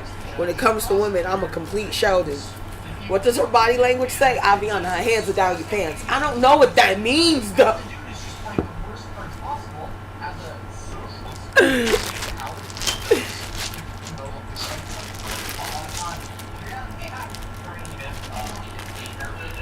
But no, he's a horrible human being. He's a horrible human being.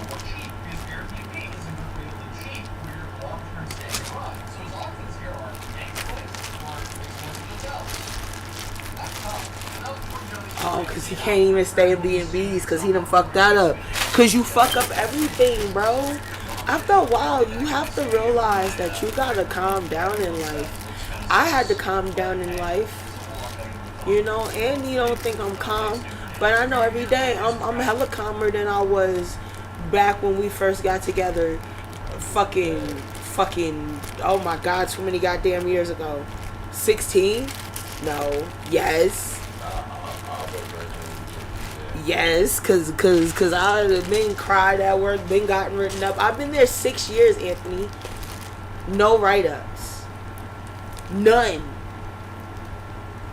I don't know who's dropping the ball. Because you ain't that much. Cause I'm not perfect, my nigga, and I feel like there's a couple times maybe I could have gotten right there, but I didn't. So I'm like, hey, fuck with a nigga. But you know, I don't call in every time my eyebrow hurts. You remember that shit? Andy, my eyebrow hurt. I can't go to work.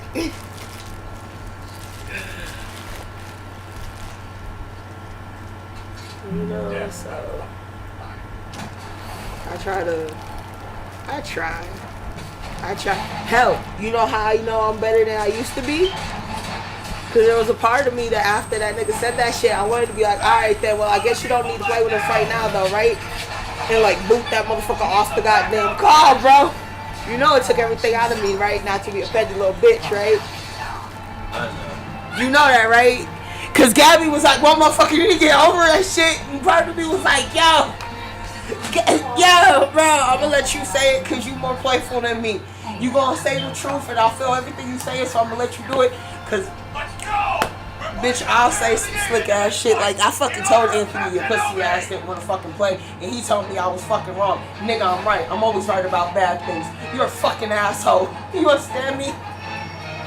You need to stop fucking random bitches and get your goddamn life together. No, I don't even care, man. I love this white girl. White pussy ain't even that good, bro. It's cool, but it's not that good, bro. It's cool. It's pussy, bro. And their hair smells weird. So I don't know. They come in the dark.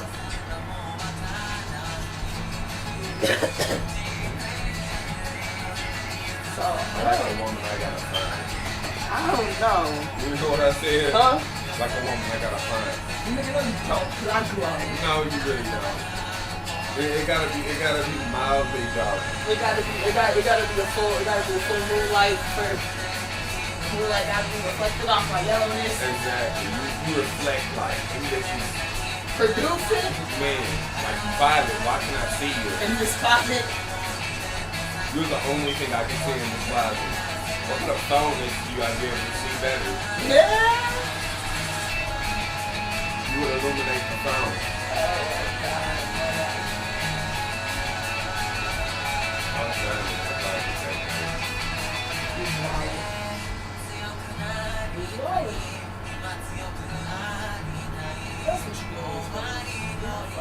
Nigga, we were 30. No, we were not. Oh, I had Archer at 29, nigga. I was not 30. I was about to do that. I'm like, I was not. I'll show Tommy, wait. Because I was at 27. I only had enough time to make you come. Yeah. Okay. I appreciate it, Vulcan. It won't go to waste. Heads up. Yeah, because we started messing with her. I was at 26, about to be 27. This won't count towards the toll, but I'll gladly borrow something from you. It does look quite valuable. My shield!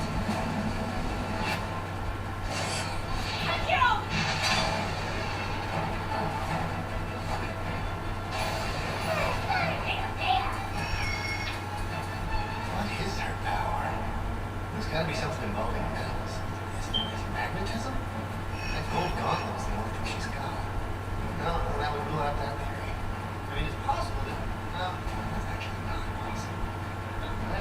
He's talking to himself. Do you think he's okay? I'm sure he'll have a spark of inspiration. When we made that firestorm, and the heat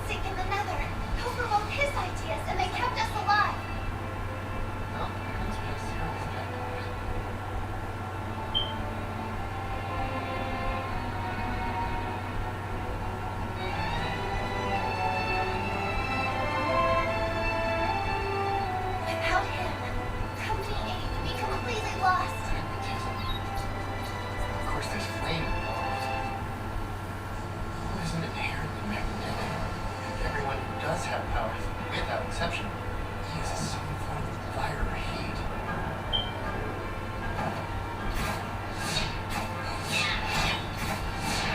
Cold is magnetism, fire and heat. What's the connection?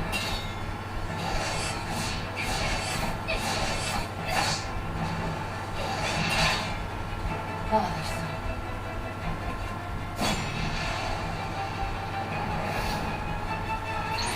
Oh, there we go. Hey, Vulcan, you gotta get Marky to stop using Techio. Marky, you need to call off the attack! Huh?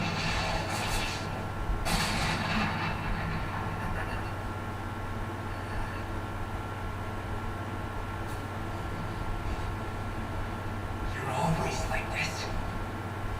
Talking without ever saying anything. Just deep inside your own head. Believing you're right about everything. I'm so sick of it!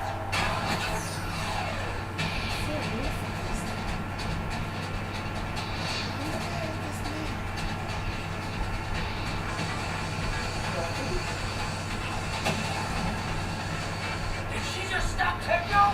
But how? What's going on? It's the gold. She's creating magnetic fields with gold and heat. Normally, gold isn't affected by magnets. It won't change the magnet. So what you're saying is she's not using magnetic powers? Kinda. Now, don't forget about the heat element. When gold is exposed to heat, it actually becomes magnetic. And, of course, since she's a third gen, her, real power is emitting heat energy. That heat is funneled through the gauntlet, which converts it into magnetism, and that's how she's controlling the metal! She took Techio! Techio and our bullets have steel in them, making them vulnerable to her magnetic field. I like to get weapons for assassinations while I'm in the field. And it doesn't cost me any money. Ka-ching.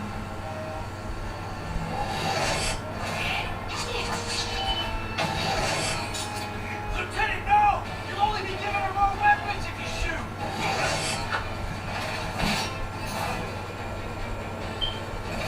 I was hit by my own barrel?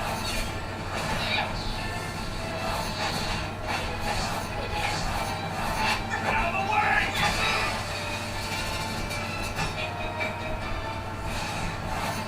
You're a rather quick one, aren't you now? Harley, that's enough for an attack!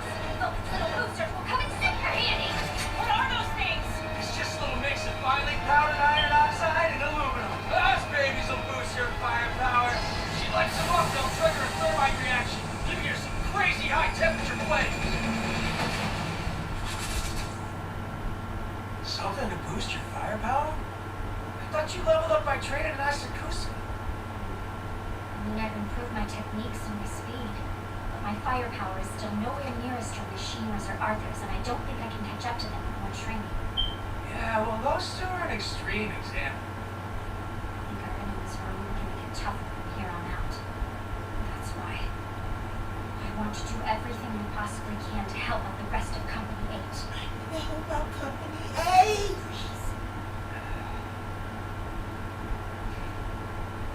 Alright. If that's what you want, I got you. I'll make something awesome. Impressive firepower. Yes! Let's go! There's a lot of giant fireball coming at ya!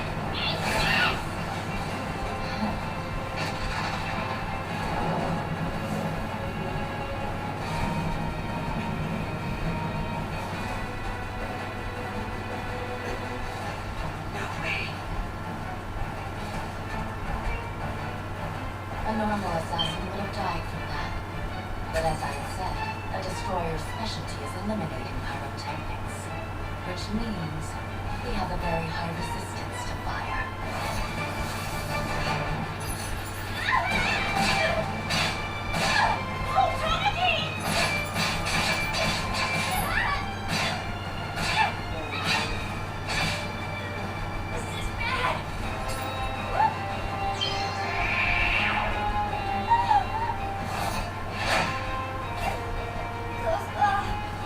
Saved by my lucky lecture yet again. Thank goodness. I suppose that's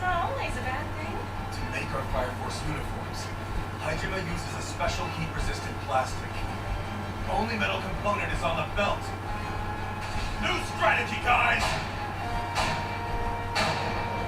You think this is gonna work? Ridiculous. We strip for the Fire Force's new calendar every year! We feel no shame! Do people pay for this? If you didn't spend your life in the Nether, you'd know!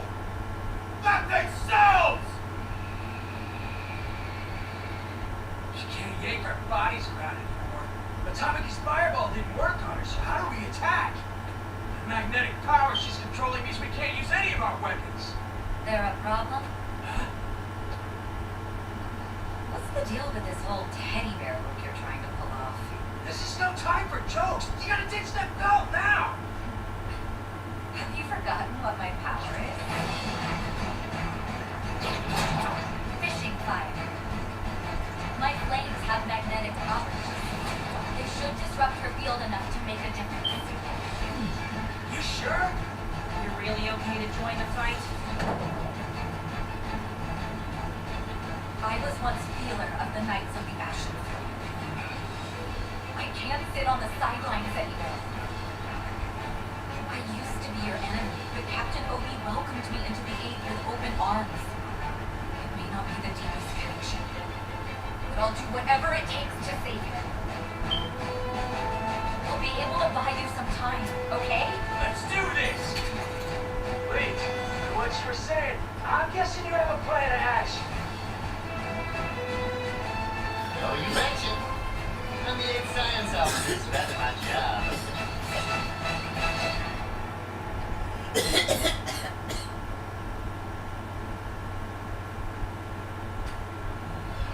This gold person we're dealing with is a 3rd gen. We can't expect to beat her with regular flames, so we gotta come up with something that'll circumvent her high resistance to heat. This looks bad. Blow from the lieutenant's gun would do the trick. She's even got a bullseye in the middle of her forehead, but we gotta get past that magnetic field, which means we'll have to take it completely out of the equation. Now, we could use ferromagnetic substance. That'd get in the way of the field produced by her golden arm. We need to get our hands on materials that can channel the magnetic field.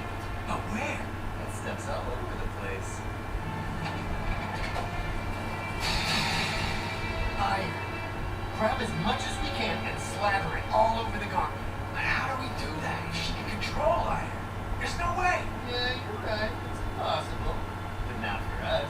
Fire Force Company ain't gonna make it happen. How long do you intend to play with that gold? Time is money, wouldn't you agree? Destroy them already. I believe they've run out of tricks. Battle's over. Is this another one of your bluffs? Silence. Now!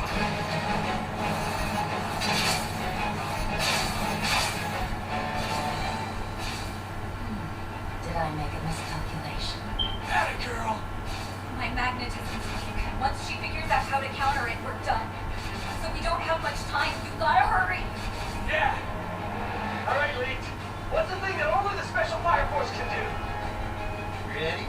Cause it's kinda wild.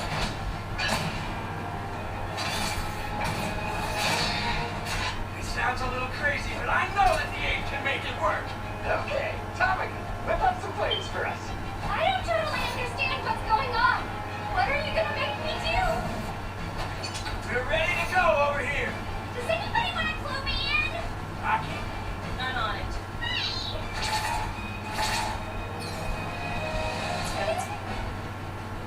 Let's start cooking.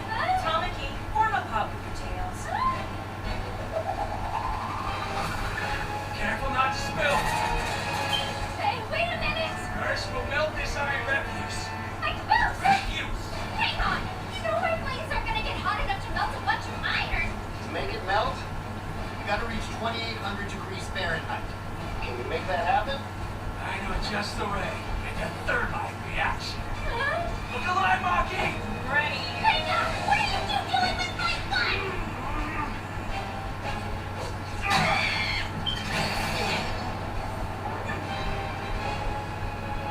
It's nowhere near high enough. Hold up, Focus. Why is it hotter now? I'm using highly concentrated oxygen. It'll help us get the temperature up to 20 2,800 degrees!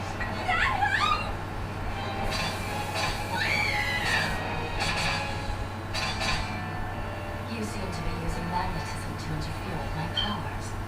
Clever. But I have a counter for it. Abel, is it ready? You look as though you're trying to hide something back there. Thanks for holding her off for us, Lisa! Tamaki, go! And what might that be? If that's iron, I'll simply use my magnetism to snatch it away from you. It got well above 1,500 degrees Fahrenheit, so it's time to change your strategy. It's not magnetic anymore.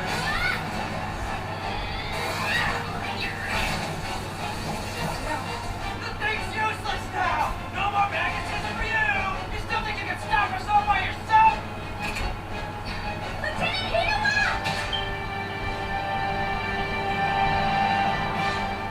Hold on.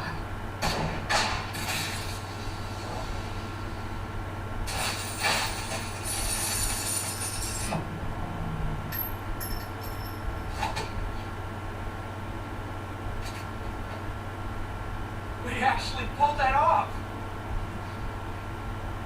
With that, Gold's been defeated. It seems that she was bluffing after all, but I will dispose of them. Go right ahead. I won't need any assistance from you, and he can continue waiting in the wings. You've seen that? That's why you don't mess with the Ape! You guys could have fought us all together, but you had to underestimate us! That's simply not the case, as we only know how to fight as individuals. Therefore, I, Stream, shall be your next opponent. Now, Anna, blow! So what's this guy's deal? Leaked! I got video. I'll have my analysis as soon as possible. Careful, Tamaki! If he's using fire, I can handle it!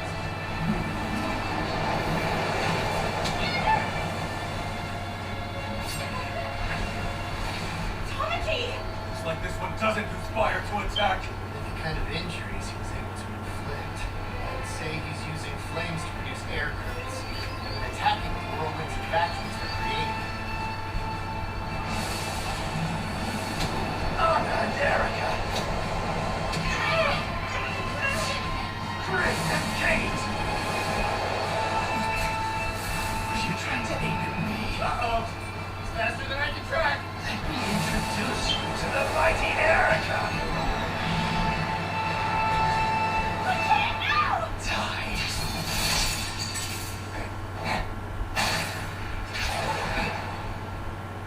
Are you from the Age too? I didn't know there was another one.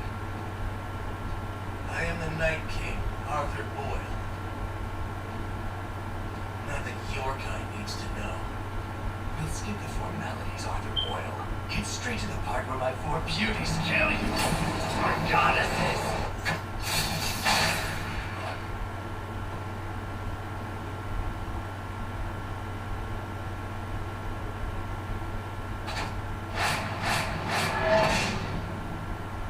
Defeated Stream, the Gale, so quickly. Arthur! Where have you been all this time? Realize we're already short-handed, don't you? Why weren't you here?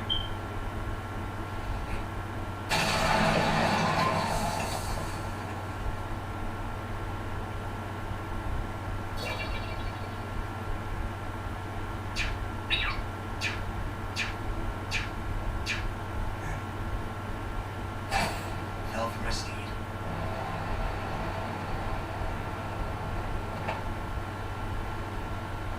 Silent treatment again. Why are you doing all this to Captain Obi? It's like when the fire took my family.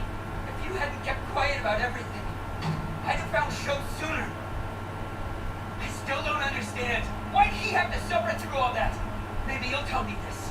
Why are you helping the White Clad? I am only a servant, doing what God requires of me. You're a priest and a special fire soldier. Isn't our sworn duty to protect the people? Those are titles that we've been described. But first and foremost, you and I are just lowly humans. I've long offered my prayers. for the good of the Empire and the entire world. I prayed for an answer and I have been given one. The truth of human combustion. Show your mother. What have you been seeking all this time? None of the things you wished for have come to fruition. Your efforts have been in vain and will continue to be. I swore I'd become a hero, and that's what I am. I'll save everybody.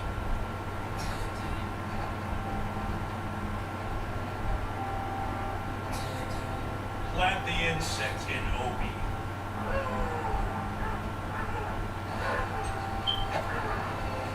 Your wishes. Please, no!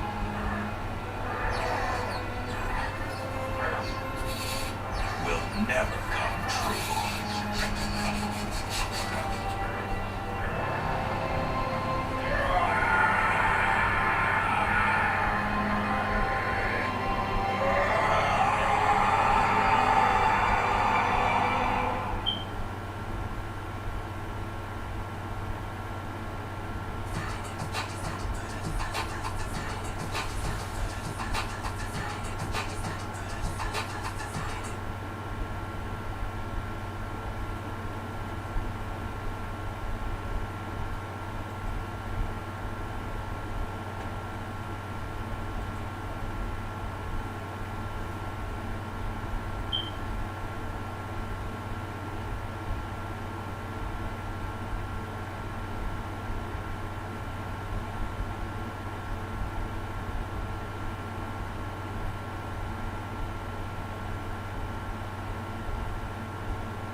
Hey, do you have a brutal-looking set of armor and conspicuous amount of eyeliner? Are you overly committed to never committing? This guy here. You know what? Congratulations. Might be a no-brainer. What is a no-brainer? Well, make sure you polish your horned helmet. Don't worry too much about scaring the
Their lives are short anyways. So from their perspective, their bodies aren't really missing much.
Each and every one sort of hideout is constructed in the form of machine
along with touch.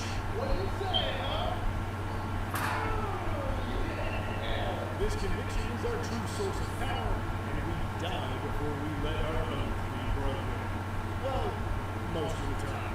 The Oathbreaker Paladin is a cruel twist on the Paladin mythos, asking the question, what if the Paladin just kept the dope smiting and incredible overconfidence without the burden of carrying about some stupid rulebook? An Oathbreaker is someone who once understood the tenets of law and order, or protecting the light, or even doing enough sit-ups to give yourself magic, and decided to rebuke it all to become something a lot more dangerous. You no longer care about oaths, instead using your might to fulfill your own goals, whether it be a selfish need for revenge or a dark allegiance to a less than savory god. But it's up to you how your paladin lost touch with their oath. Did they fall out of favor after learning a messy truth about their favorite divine being? Or did they make a promise to a beloved ally yet broke the tenets set by their oath? Maybe your paladin was caught in a situation where saving a friend meant betraying themselves, and after wrestling with that decision, lost the reason they took their oath in the first place. Or maybe you screwed up a dialogue prompt in the first 10 minutes of Baldur's Gate 3 and met this spooky fucker by accident. However you got there, it makes no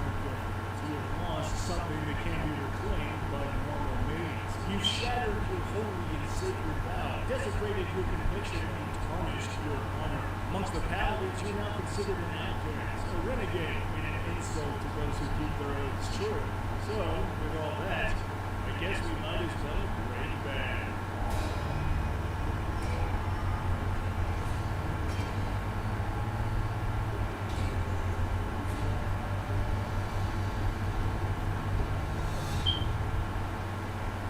First, are you nostalgic for the gameplay aesthetics of a different era? Do you love high fantasy but aren't a big fan of revisiting clunky point-and-click silliness? Well, then my friends allow me to take you back to the lands of Arathia, because the acclaimed Heroes of Might and Magic series has finally come to our tables. Using the Modiphius' 2v20 system found in incredible works like the Fallout and Conan TTRPGs, Heroes of Might and Magic allows us to lead nations and help rebuild the world after titanic battles shake the continent. Watch as you and your allies become legendary figures and shape the world as you see it, growing your settlements into the new seat of power, and going on epic quests to reveal the true nature of a new but familiar world. All of this and so much more can be found in the Kickstarter in the link below, and remember to act fast to jump onto all those stretch goals before the time runs out. Just remember to click that button to tell them we sent you. A huge thanks to Modiphius and the Heroes of Might and Magic team for sponsoring the show. And now, back to the video. So you're thinking of becoming a powerful conduit of righteous fury, or are you completely sold on this whole oath thing? Well, believe it or not, you can actually start to get a taste of that magic without diving head first. As long as we start out as a paladin. Paladins are the stereotypical knights in shining armor over here in D&D land. And while you're still debating on how hard you want to lean into that, you'll at least get a few tools of the trade. So we're ready divine sense to sniff out angel dust and devil faults, giving us a beeline straight to any celestial spheres around dead within the 64 radius. Or detect if any land we're currently standing on has been desecrated or consecrated by some otherworldly being. And since we've yet to really choose a team, we might as well stay away from both. I'm playing both sides so that I always come out on top. We also get lay on hands, an incredibly useful pool of hit points that comes in very handy if we took a bunch of hits in a fight. And it turns out if we spend 5 points at a time, we can either cure disease or neutralize your poison in case we've got a case of the sniffles or had too much alcohol. Or, you know, heal the weak or something.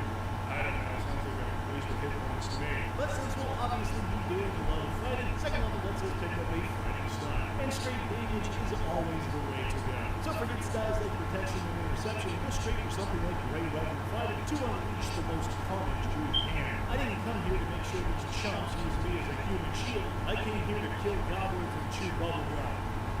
All I want. Speaking of kicking ass, second level also means we get access to a little spellcasting. Oh, wait. Hell yeah. Laying the harshest divine smackdown on every dumb motherfucker that gets in our way is the entire reason we became a paladin. I mean, sure, we probably want to help others, but we need to help. This lets you clobber your enemies with 2d6 radiant damage by pumping in a first level spell slot and sending in an extra d8 for each spell level higher, and an additional d8 for fiends and undead. But my favorite part about this ability is that you can use it after after the roll is called, meaning you get to sit back and wait for those devastating critical hits and deliver those dice to your enemy's face like the teabag from hell.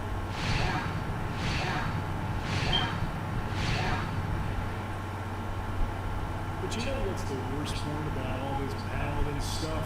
All these weak fools looking to us for answers. Why can't they just fight for themselves instead of trying to make us their lapdogs? No respect, no glory, just servitude to an ungrateful world. Who's the honor in that? When third level finally arrives, it's up to us to make a choice. Will we live amongst the powerless nobodies desperately struggling to be something else, or will we serve ourselves and only ourselves from here on? The Oathbreaker Paladin chooses the latter, becoming a dark knight and extinguishing any light they may have had in their soul for immense power. Starting with capability. Turns out when a paladin breaks bad, they break bad hard, becoming a badass with hellish powers. Like Control Undead, where we used to just snipe these bony dipshits and be done with it, now we can take over what's left of their rotting minds and control them undead for 24 hours as long as their challenge rating is below the paladin level and they fail a wisdom saving throw. Meaning things like zombies, skeletons, and specters are good to go at this level, but you'll have to get a lot better if you want to make Strahd do the hokey pokey. So we'll also grab the dreadful aspect. This ability is wild, letting you spin a chain of divinity to focus your hate into a blast of winter anguish. This causes all creatures within 30 feet to pass another wisdom saving throw or be frightened of you for a minute, only being able to repeat this save if they make it more than 30 feet away. Frightened creatures aren't turned though, so they aren't compelled to run and may try to flank, but can't move closer to you by choice and has disadvantage on all attack rolls. Basically, you run up into the middle of a fight, scream a string of insane curses that curdle the stomachs of even the baddest of bad guys, walk through, cutting them down while they piss their pants. We also get oath spells, which are actually pretty fire, like Hellish Rebuke, a chance to respond to an attack by keeping up fire damage on the one that hit you by spending a reaction. Or if you just want a little more punch, inflict wounds is just mean. Basically opening up old scars on an opponent's body and sending 3d10 necrotic damage coursing through their veins. Nasty, but it's still more fun. You know that saying, the good die young? Well, with divine health, we may never die. At least not to disease, since we're immune. Which means our last third level ability is Harness Divine Power, which can be useful to turn a chain of divinity into a spell slot as a bonus action, just in case you don't want to fool around with scared nerds or undead thralls and just want an extra inflict wounds or Hellish Rebuke. Or you could combine this with extra attack at level 5 for 2 attacks per round and more chances to snap.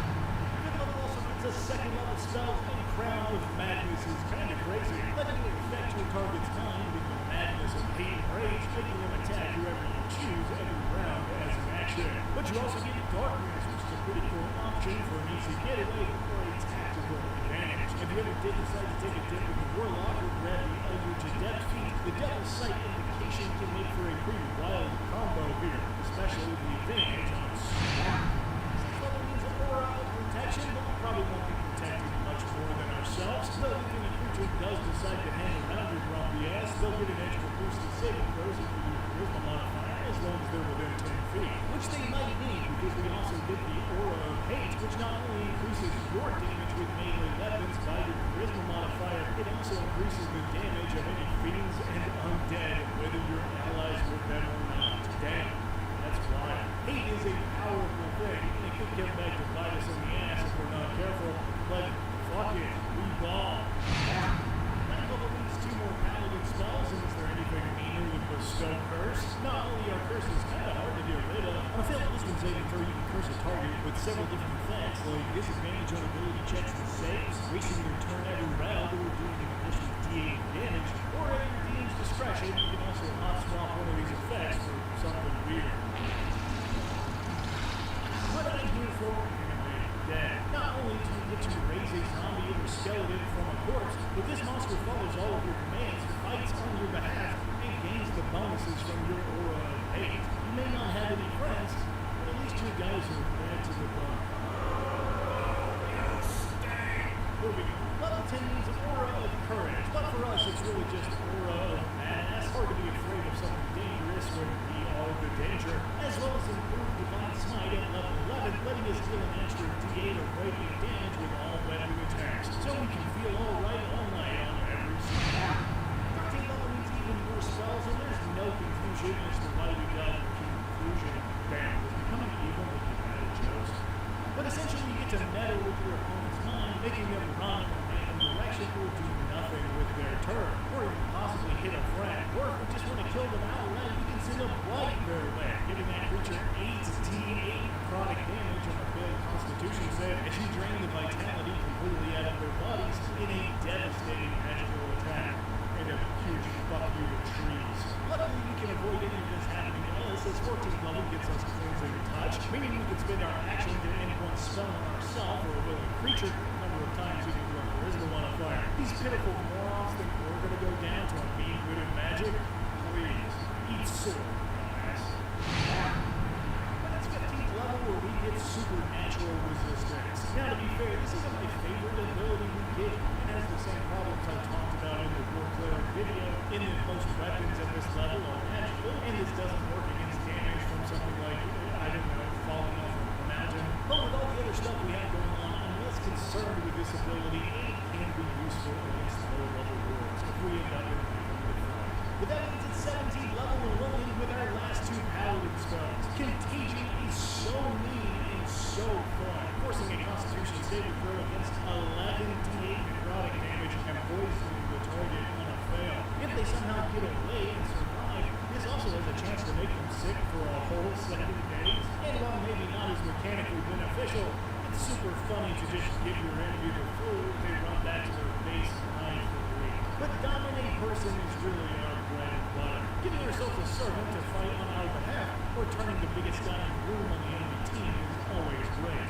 But this ability is amazing for extracting information, sneaking into strongholds, or, practice. But that means it's level 20 and our capstone is finally here as we become a Dread Lord. This title is not only fitting for a bad boy like us, but also comes with a suite of perks, causing any creature frightened by you, like through your dreadful aspect channel divinity, to take 4d10 psychic damage if they start their turn within that 30-foot aura. Any light in said aura is also dimmed, and not for any reason other than drift, and you can trade all creatures you choose, including yourself, into a deep shadow.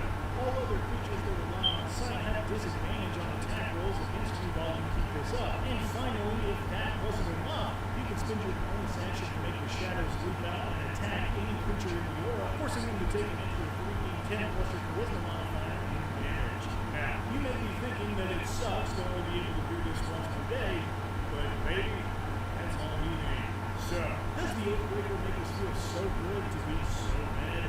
Good lord, the Oathbreaker is truly one of a kind. There is no subclass in D&D that puts this much emphasis on lore and player decisions than this one, and I think that is so freaking cool.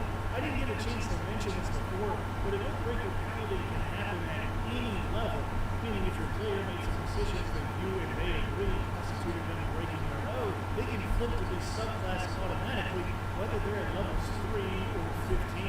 And don't get me started on roleplay potential. Oathbreakers are so thick and juicy when it comes to cool lore, and it gives your players and yourself tons of chances to test their characters, character. Maybe your player is headed in a negative character arc and some force is causing them to live an evil or chaotic outline. They become an Oathbreaker to fulfill their duty, no longer caring what it does to them in the process. The classic torture anti-hero. You can even flip this on its head, creating an evil character from the beginning, something like a conquest paladin that decides they want to change their ways, but in the process of breaking their oath, is now cursed with the powers of an Oathbreaker. What uses them to try to make up for their dark past? It's up to you to play it, but this subclass has an amazing place to start. I also mentioned multi-classing, and while I never want to take the Dreadlord capstone away from you, Warlock is pretty perfect for the Oathbreaker, giving you access to more spells, but also the Hexblade Witch Knight combo is so rad it hurts. I guess to wrap it up, the Oathbreaker paladin is famous for a reason, and it shines both mechanically and lore-wise, which makes my little dark heart sing. I love how much you can do both in combat and out. I love how much flavor is dripping out of every ability. I love the emphasis on player choice that no other class has. So for that, it's pretty much perfect. Some might even say broken. But if you got tired of the hero life and want a chance to unleash your dark side,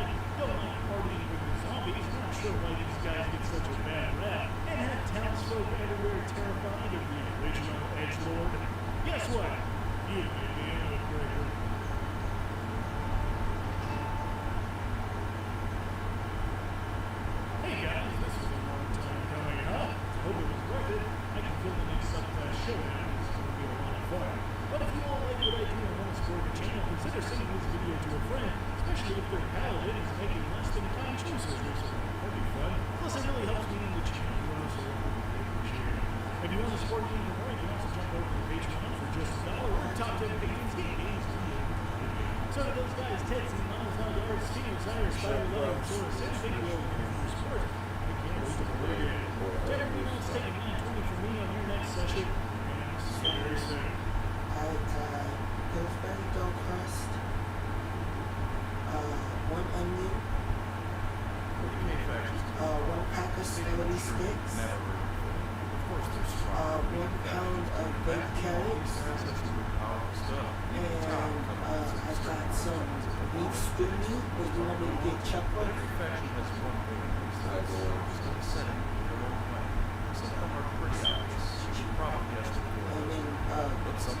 you want gravy, or like gravy packets, or like just like Perhaps it will. But we'll get to that as we get to no, because it's not talking about TV. Although those will come off. Instead, prepare for a journey of discovery. A journey of discovery that makes your special abilities the strongest ever in setting your own special ability. But before I start talking about all the various factions' different abilities, tell me, do you like to go fast?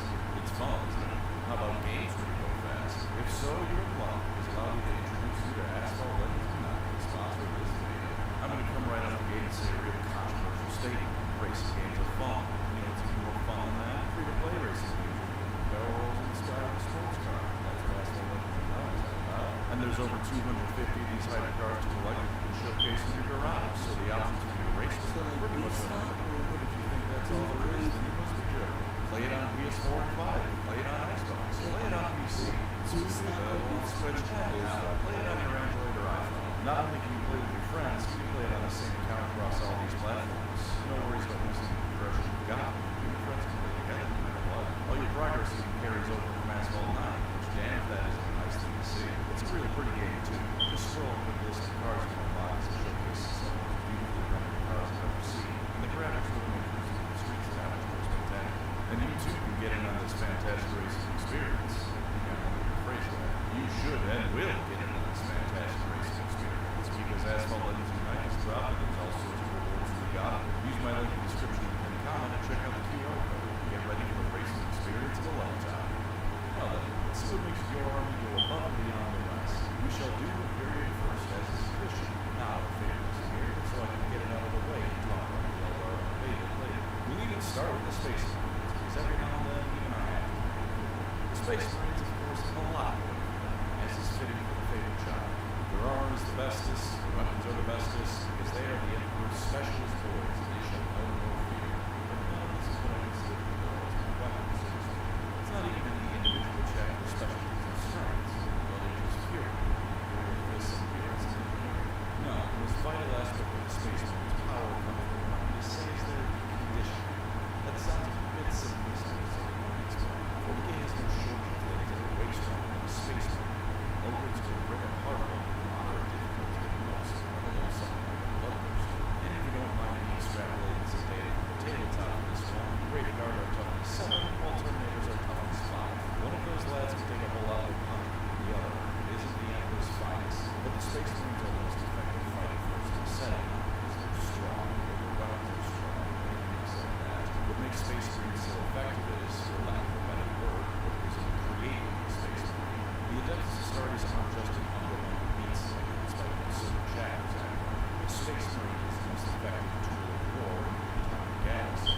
They are disciplined to the point that them not being afraid of anything is a tabletop rule.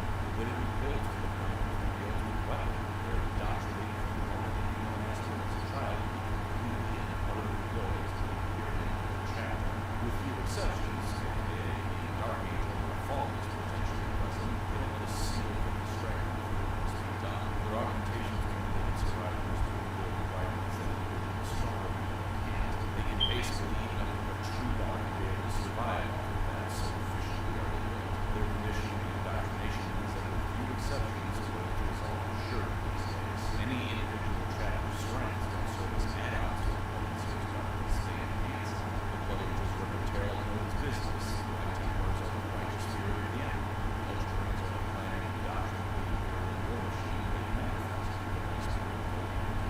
Space Marines aren't the best because they have the biggest weapons. They're the best because they are a weapon.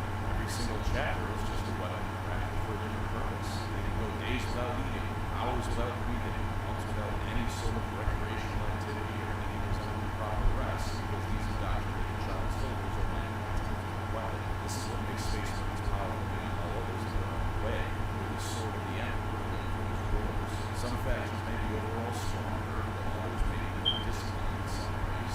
In terms of everything coming together, there's nothing compared to the Adeptus Astartes. I have said some very nice things about Space Marines here, so don't expect that to return for some time. Moving on throughout the Imperium, the Sisters of Battle. This one is no surprise, it's their fate. For all I said about the loyalty of the Space Marines a few seconds ago, it has and can falter.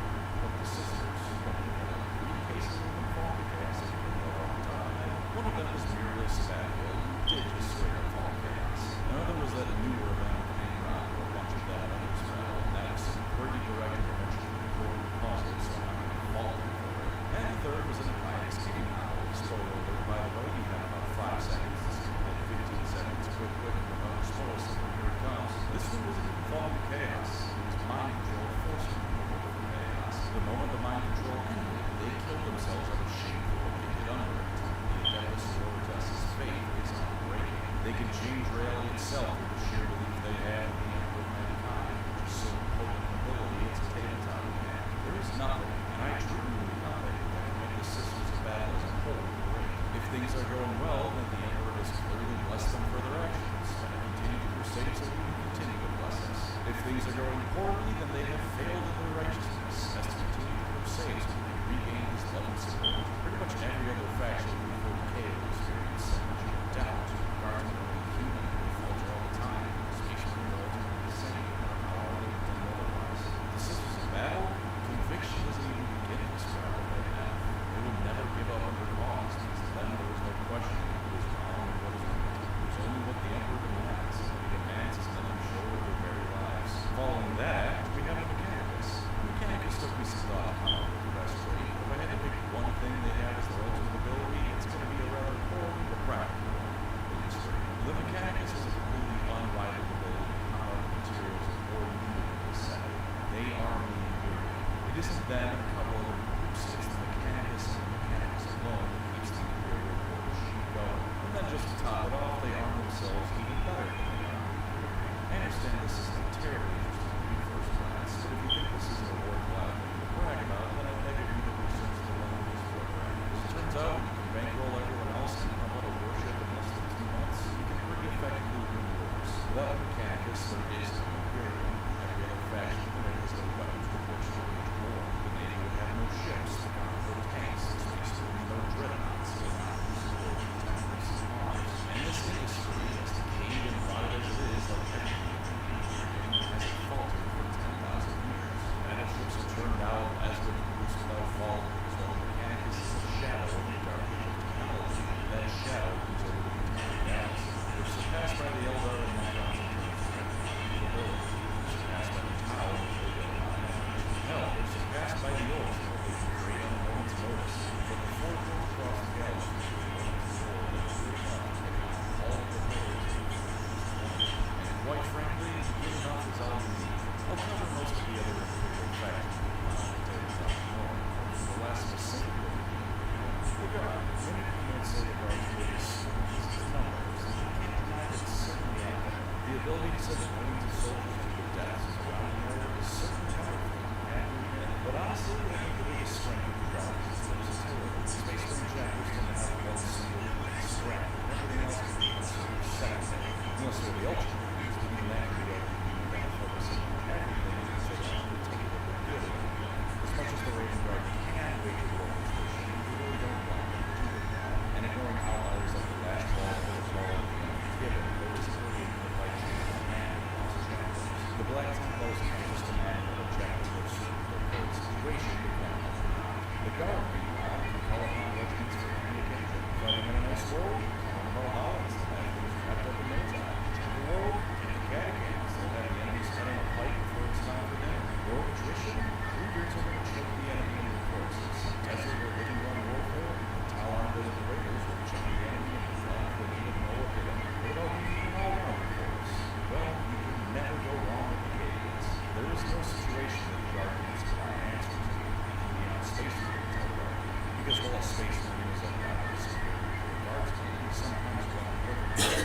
sometimes leading 1,000 and weapons. More than that, actually, because Space Marines tend to be capped out at 1,000.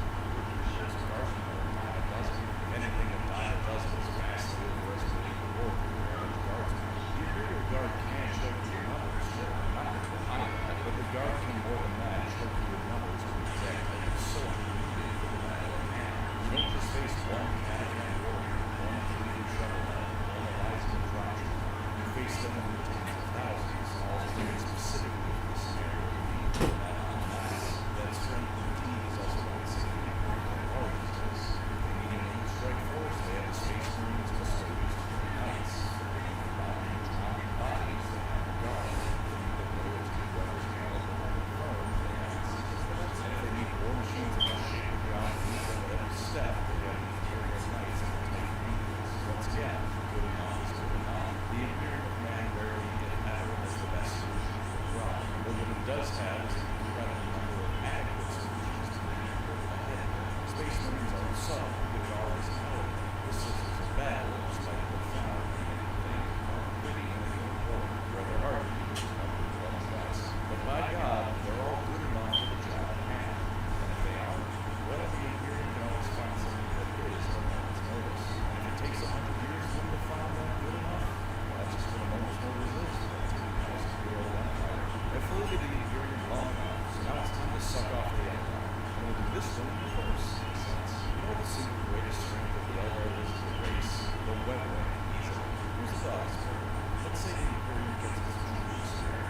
That versus just the Eldar. No one else is involved. A racial 1v1, mankind versus the kind race of the Eldar. You know what that would look like? It would look like the Imperium wasting trillions on draft worlds and force eventually to Cameron that is important. Because the moment they break through, they find all those places that completely deserve with automatic unmanned defenses. And then, just as the realization sets in, across the entire galaxy, small forces of Eldar appear on almost every single Imperial world. They have a super the squad and one single objective: to make sure that mankind doesn't live with the Red Cross and truly rules the galaxy. And as planet after planet is suddenly erased from existence, the High Lords realize they shouldn't have pissed off the race that can show up in the backyard of the planet for a while.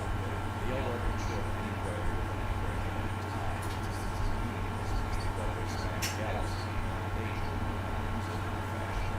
You just might forget how powerful it is, because in actual writing, GW created the ultimate strategic tool for and then forgot that it could do things beyond its plot. Realistically speaking, almost every battle the Eldar get into should involve 5 rest of the powers behind the planet for one bad ugly. We are in full Eldar sync mode now, everyone, and we still have the factions ability to go through. For specifics, the craft will go through is probably something they can use it more elegantly and effectively than else. This may be a massive coach, but the reason we usually worry about fossils is trade comes to see the Eldar fight. They've unknowingly tricked someone else into falling into their step. They can cause planet-wide extinction events as a boss to rewrite history with the weight of their hands. They can make you specifically have a massive brain hemorrhage because 20 generations down the line, the senators will get it. No matter how fertile Sinesh has nerfed them, no matter what nonsense these fans say, they are the masters of the material. Across the thresholds, the psychic might experience of 65 million years of welfare against it. Really, some of the consequences. The true power strength is effectively is quite simply their position. All of them, and I do mean all of them, are located in one spot. You are not invading colony. They're quite frankly untouchable. The Imperium invades in force, that entire force is except for the units of the demons of the Imperium. Oh, look, the man who's absorbed the demons is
Tabletop rules and all the favorites and it seems as simple as it is, but the Necrons are like a raging empire against the Mars.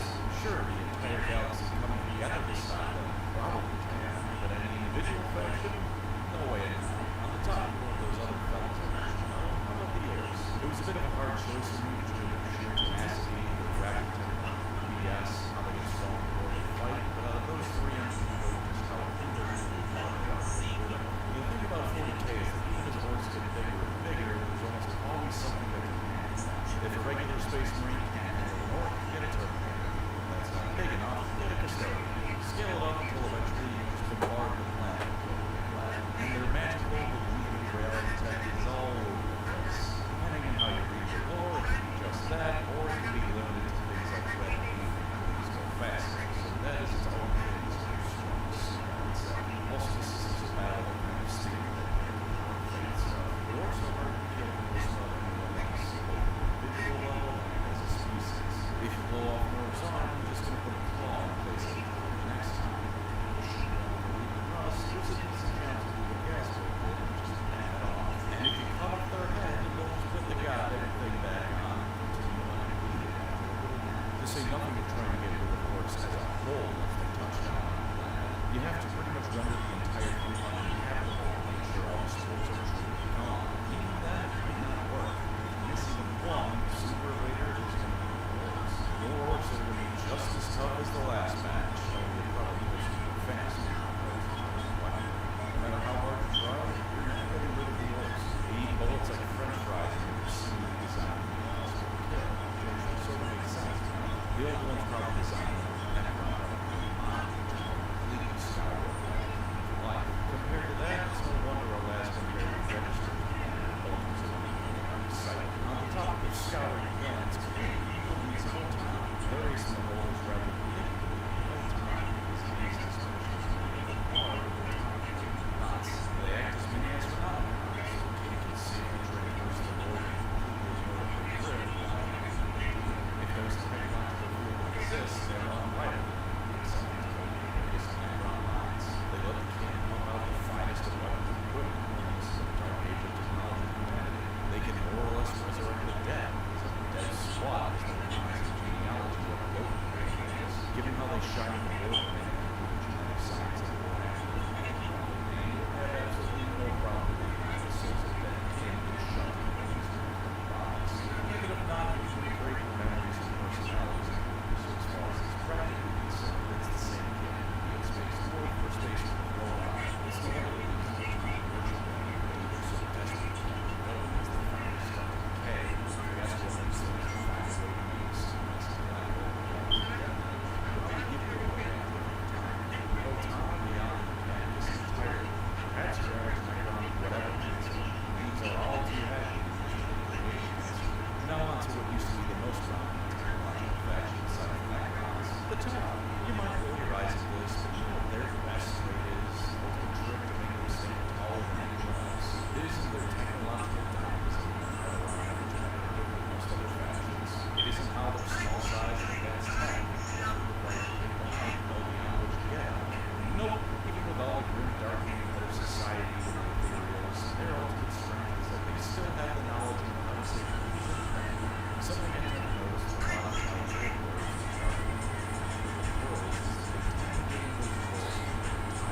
that's the most branded obvious statement is really expanding. They don't gain the planet, they gain the world. All the people and industry and resources on it, you know, you tell that empire. And you don't kill everyone in prison, you can make them say that the world. Even better, when you treat them well and improve their quality of life, not only they tend to look at but the neighborhood as well. Does this always happen? Of course. Sometimes it appears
The ultimate power of the demons, smash the corn, finish the myrtle, is simply that they feed on the growing numbers of emotions. Go back to what I said about the dwarves earlier. There will always be a weapon that can kill the players, or multiple roadmap lines. Like, oh no, Kabanda or Starbrand or Galaxy Hellbane showed up. Never will I do. And then the guard officer saying this calmly signals to the 20 demon crosses next to them to fire, and then no more demons. As it turns out, in the grand scheme of things, killing individual demons isn't that hard. He's managing that, but that rush of fear and despair you feel when you first show up, with that pride in killing them, with the culmination of blood finally manageable, all of those things being chaos gods and demons. Those emotions make more demons, and if another demon doesn't pop out from these emotions, it's probably because the Christian God decided to power instead. It's why killing all life is one of the few ways to defeat chaos gods. Then use the right way to make it work. You can shield people from the demons on the outside, but you can't shield them from their own inner demons. Not in the space to that times the galaxy's largest legacy project that we can see. The chaos movement, I'll share one thing that makes them stand out and powerful than others aren't. I'm just going to tell you right now, this is the energiest, most mainstream team that ever put on his team. But that kind of energy feeds from who cares, so who cares? Are you ready? The thing I think makes Chaos Marines the strongest in their own way is their sheer, unrelenting hatred they feel against every waking moment. Realistically speaking, the Scouring should have been the end of that. They had no history aside from that. Covered full droids as our cameras set up the total. They had no supply chains after no one had a chain of command because the primer was dead. They had nothing you need to wage war, but the setting runs on belief. Like I was just saying, chaos feeds off emotions. If enough people believe long and hard enough, you get results. And this sheer hatred is giving them demonic allies and blessings. It's like a morale keep up on an individual for 10,000 goddamn years against the Imperial powers to believe so large. I would put genuine money on the fact that Chaos Marines are as successful as they are from the war giving them power boosts with boons based on how spiteful they are against the Imperial. Sure, the best thing in Chaos Marines of each god is whatever their special flavor of buffs the respective gods get. I can make that. Miracle makes his lads tankies, which makes them speedy and freaky, which makes them magic, and Corn turns them into users. I can help them use some offensive weapons with time, but the Chaos Marines as a whole all have that hatred for time, hatred for the Imperial, hatred for the Imperial, hatred for themselves for falling to chaos. Only if the Death Guard would probably jump ship if they had a chance. Yeah, they chose to lie. Chaos like this cold as brain. And I'm sure if a Rubik Marine would respond to you, they'd say they're pretty pissed at your station. And this setting their emotions yield tangible results. I fully believe that hatred for chaos space needs to build its tangible legacy with long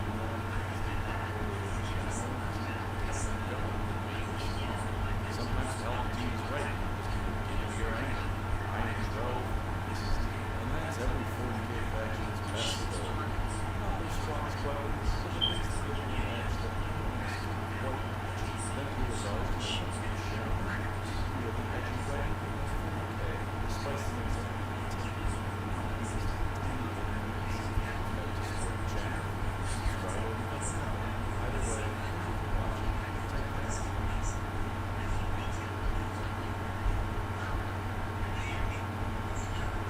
I like you about the musical time. Their best ability is setting rock and stone. That's all it is. That's all it's ever been. And even if they get the most deep, well-written, and expansive role in the setting, that's all it'll ever be. I'm sorry, everybody. So no matter how much gear they get, how many models they get, this faction is never going to be disassociated with rock collecting. Have you ever looked at someone and thought something along the lines of, God, you are pathetic. You don't even necessarily dislike them. Something is clearly gone horribly wrong, whether or not it's their fault, whether or not you feel sorry for them. This is the feeling I get from Death Guard. When they finally found Material, their grandma brother and they were carrying some baggage, even though they were suited for the roles and fighting they fought in their position, so they could still bring out places anyway. Despite being relevant in time, the state was surrounded almost entirely by other space marine soldiers that were absolutely they kept having to fight the White Scars in spite of the fact that they were arguably the perfect power of the Death Guard, or at the very least incredibly annoying to fight. And to top it all off,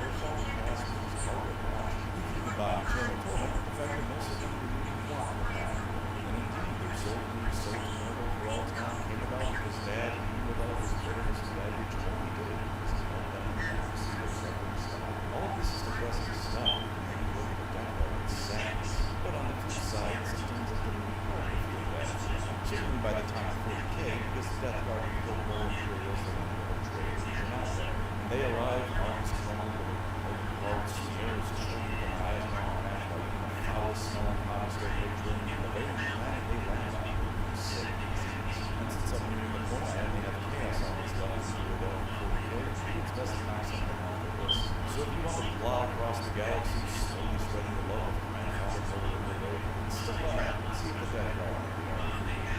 But before we talk about what we're going to do, smell this time, I want you to tell you about something that does this stuff.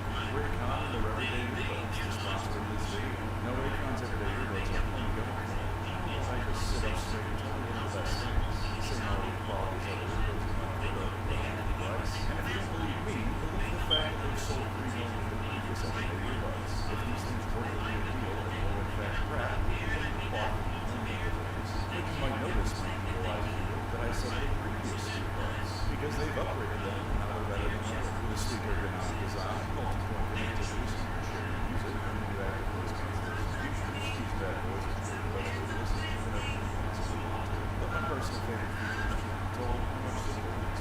The 32-hour battery life is something that I can only describe as a gift from the very heavens, because I forget that my battery-powered devices need a charged battery to work. But even better is the quick charge function. 10 minutes of charging using 90 minutes of battery life.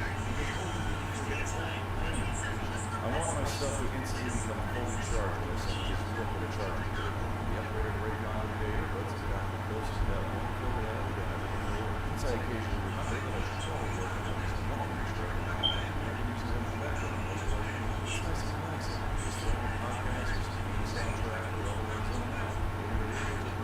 Or some reason or something.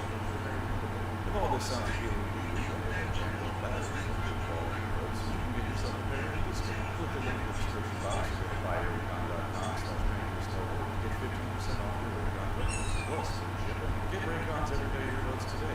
Listen to your favorite music, podcasts, and more like never before. Now, it's time to smell all the Death Guard or Space Marines so that they can start their great crusade. They were known as the Dust Warriors. Dust to attack. Dust is a solid strike.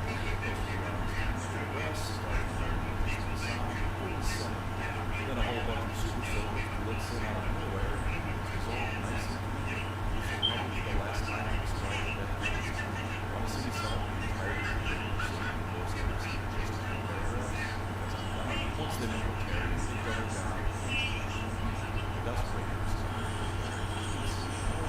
Lads, you don't just send them to a war of attrition, you send them to a war of attrition that's taking place in the lifetime of the cable and everyone in his eyes wants to smash. Bullets didn't face them, and I don't think they still have 90% of the globe in gas. Mortarion also simplified things and biggest spots. Added on to this was the fact that Mortarion was really recruited from small regardless of the public, since the entire class was just a toxic waste of the same Death Guard.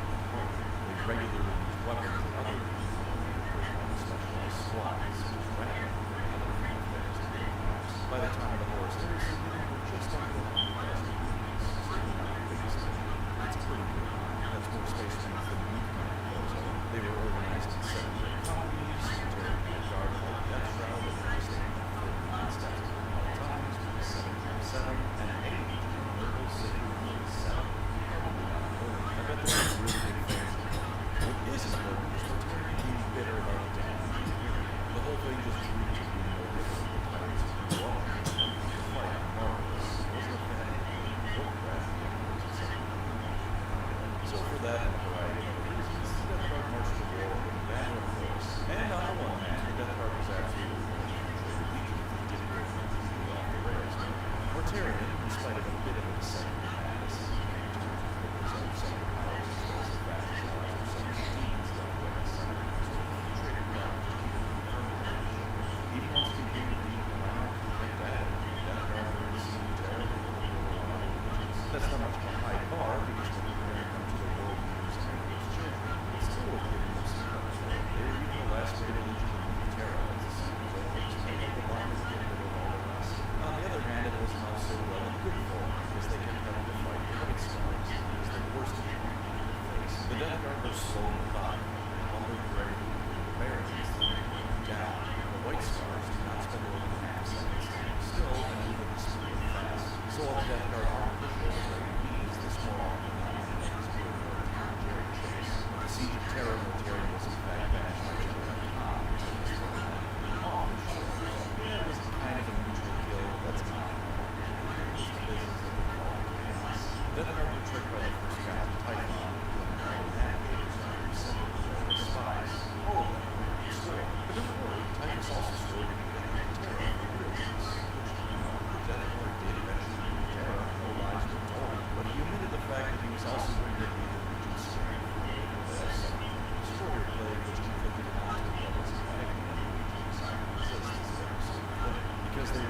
reportedly didn't kill her. Continue the most hardened warriors in the galaxy screamed down to the floor. Mortarian soldiers sold Nurgle to Ember Pain, Typhon killed Titus by turning into a bug hive, and yada yada yada, who dies, Doris dies harder, time leaves the outer terror. The Death Guard will ring the bell as legions fly. Mortarian for the most part didn't do much besides communicate with people. Marvelous, a few of the theories still messing with us, but it's for hero, up to the terror. Titus took a whole bunch of the highest kill count of all traders since it's a fight anyone who was scared of others like the Iron Warriors and Word Bearers certainly are more organized, but the Death Guard are a nice middle ground between extermination, working together, and no one caring together. Then, the ones in the Plague Free Volume follow Titus instead of Mortarian, and the Death Guard goes to war with these shirt boys and cheap humanity and all of the efficiency spread. Come the modern days of decay, the Death Guard have been moving this way for 10,000 years. The most active of them is found Titus and his Plague Free, who drew the other Legion programs as well as the Black Legion, and seeking Death Guard scattered around the galaxy.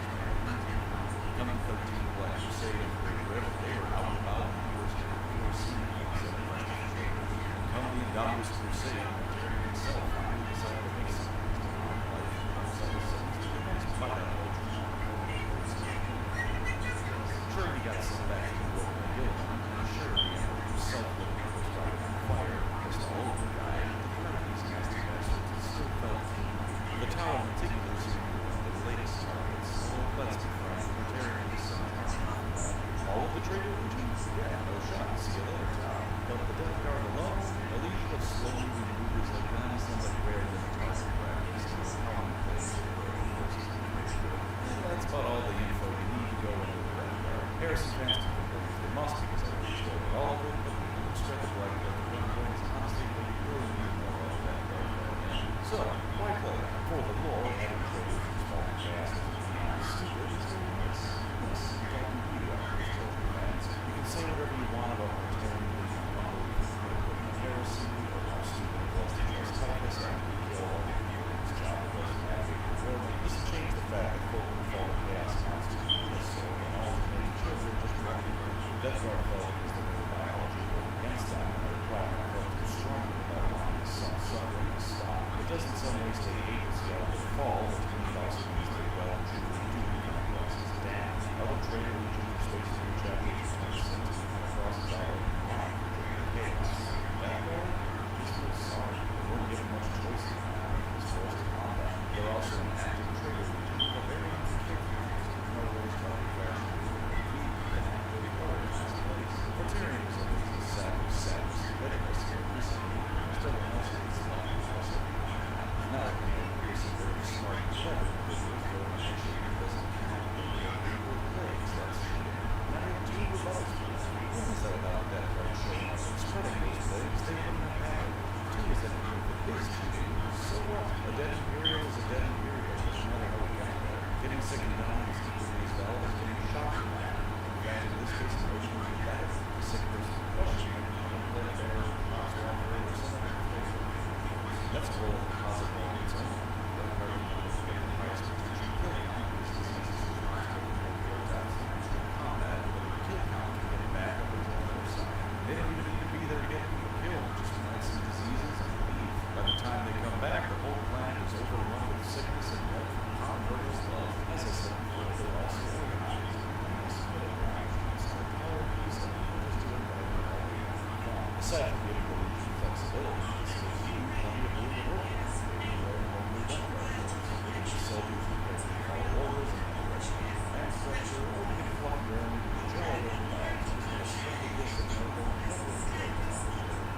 as long as your only smells like ass and you can almost anything you want. There's even a warband of chaos marines called the Lords. They follow Noble who want and have the most idyllic life possible. They can purge away the rotten chaos. This sounds great, except for the fact that they believe the godless life itself may be a whole reset to become their ashes. So there's plenty of room to work with. People, spiders, and disease, or whatever people like to work to master themselves. Not that I've got no level, but hey, for follow Noble and that's great. Just grab some Noble regions for the sake of your regions and and of course, there's Space Marines. Chaos Space Marines, so it is true they don't have quite the He was certainly the treated that part of the law with respect to the safety force of the LDAP, or anyone who visited somebody. He managed to take over part of Ultramar. Ultramar, Mortaria killed Gilliman. Can you imagine telling someone a decade ago that Ultramar would produce a territory chaos and crimes working seconds ago? They'd laugh in the face if they really are. While they don't have the most voice, folks, they are in a village of trade regions. I'm proud of the records for the trade. And records for the folks have them as the main protagonists. It's not exactly the same as Don't tell them how I say. yeah, you can always come to cinemas like the Ultramarines and go way out there. But consider it's not a big fashion KSI films. Maybe it's for top fans. How to do it? Is that secret OTW supposed to be there coming yet? Hope it does soon if it hasn't. There's no more doesn't completely suck. For the tabletop, it's basically that they are all fat, stinky bastards. 2 movies, 3 upstate, and companies 5 for standard living in hacks. 5 separate time. Your opponents advocate that it gets some decent competitive weapons or more than this forces them to go further to start with the characters. Attorneys is going down these Can I borrow your phone? You're still in punishment, so Archer can have it. We know what to mean. It is fair because you're still in trouble. Don't be foolish. You're still in trouble. I'm not dealing with this on Mother's Day. Okay, cool. Daddy said you're not allowed to have the tablet yet. So there's consequences to everybody's actions. Yours is you don't get to pick what's on TV. Yours is you don't get to play with your tablet. So funnily enough, the worst thing they could possibly do is that it would be her own channel, like it's to me, it's slightly far away from me. It's not too bad, but it can be possible. So your units are right in town. You can also become even training with that RD. Absolutely, with your ass. Jacob's not a standard feature. Because I don't do it. You can still kind of create it and try it. For that matter, there's a few different features you have with the Death Guard map. There's of course the hostile ability, but it makes it easy. You can only do this once per turn on a given character, so you can't take it from play surgeons like Typhus, but 2 or 3 of these guys are around and show that your characters can move forward if they're able to mark the. You can also resurrect a model per turn, because why not? There's also the Gifts of Decay strategy, which will all be Infinity D3 holiness here in effect objective. And we used to heal him, so just give it to Mortaria. Never let him die. Have the mortal demon primal walk up and down the battlefield, brutalizing whatever you throw at. Sweet, brutalizing for a variety of reasons. The Death Guard can be scary on the tabletop and the swimming things. The main thing helping them in this regard is that you get more. Well, I have some things to say about it later on. In this situation, strong. The main thing it does is that one of the models range ability is talking to it. Flat out reduction, no additional work required beyond getting something close to that. It starts out as 3 inches on turn 1, turn 2 6 inches, and from turn 3 onwards it's 9 inches away from the model ability, which is all of it. Now let's take a look at the standard play. Don't look at the full post file, of course. We're just going to talk about the standard Pokemon and House of Pokemon. If your opponent is running Space Marines, I'm sure you will already know this. If they're running most of the Eldar roster, you now have level 2s. This is an ability that automatically requires support on fly. If you don't roll around it, they're going to find out weird because they're dropping their flies. It also has one additional ability, which one you get. I personally probably prefer Radical Aura just to go really all in on the medium saves with the Skullscream going at that. The Scrapper Skull is probably helpful, but in my personal opinion, it just murdered the enemy as a fire. There's also in academic terms like a million different ways they have of causing hits. Their standard Pokemon, most combat weapons have them, their characters have them, your vehicles have them. Just assume you have evil hits on your units. Most of them do. The Bio with Future Fire can also help you guys to run the fire.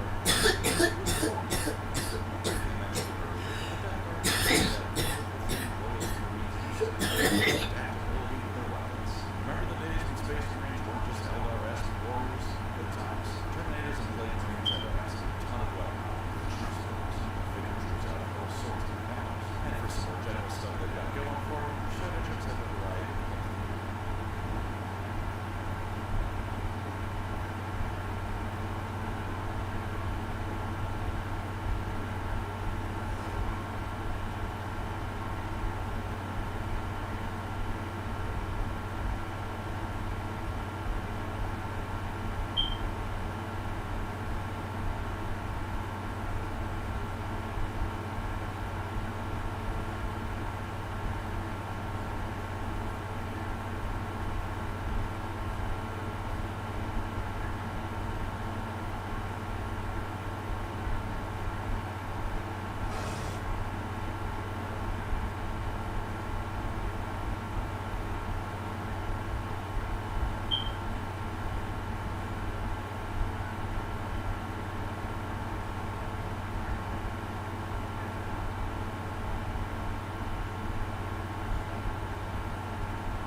sometimes referred to as a planet, LV-223 is actually one of the 3 moons of a gas giant called Calpurnia, which is located in the Zeta Reticuli system. One of its sister moons is LV-426, the same one where Ellen Ripley went in the first 2 Alien movies. Unlike LV-426, which seems like a super barren planet with an unforgiving atmosphere, LV-223 is rather lush, filled with mountains, valleys, and a few deserts. LV-223 is the planet where the crew of Prometheus arrived in search for the history of mankind, but the planet was not always lush and brimming with life once.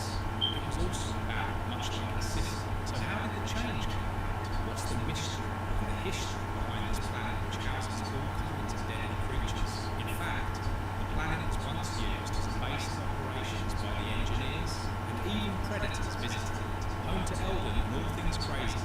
In this video, we are going to explore the entire history of LV-223, the essential purpose of the engineers for creation of biological weapons to rule the universe and annihilate entire civilizations.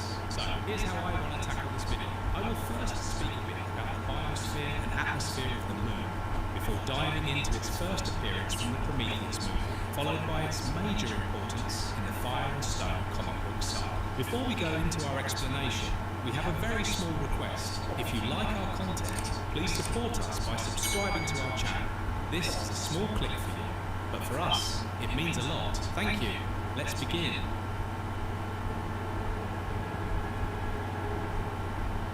Climate and biosphere of LV-223. The atmosphere of LV-223 was similar to Earth's with 71% nitrogen and 24% oxygen. On the other hand, Earth's atmosphere is primarily composed of 78% nitrogen, 21% oxygen, and 0.93% argon. The remaining 0.07% includes trace gases like methane, ozone, water vapor, other noble gases, and carbon dioxide.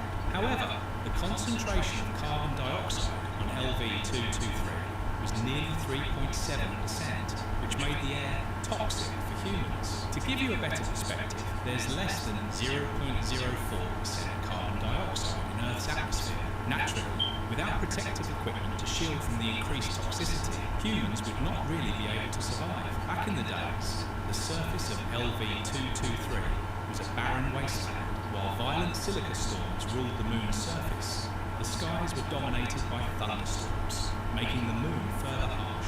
Eventually, the engineers did their thing. I will speak about this at length in a while, and developed various kinds of life forms on this barren land. By the time the events of the movies and the comics take place, we get to see a plethora of strange life forms, including, but not limited to, hammerpedes, the deacon shark, monkey-like creatures, mutated ants, and strange mutated pigs. In fact, the deacon that we know and remember was an indirect result of engineers messing with forces they could not control. It is not known if life existed before the engineers came to LV-223. I am of the opinion that it was completely barren, like LV-426, and now we can explore the history of LV-223, beginning with the events of the film Prometheus.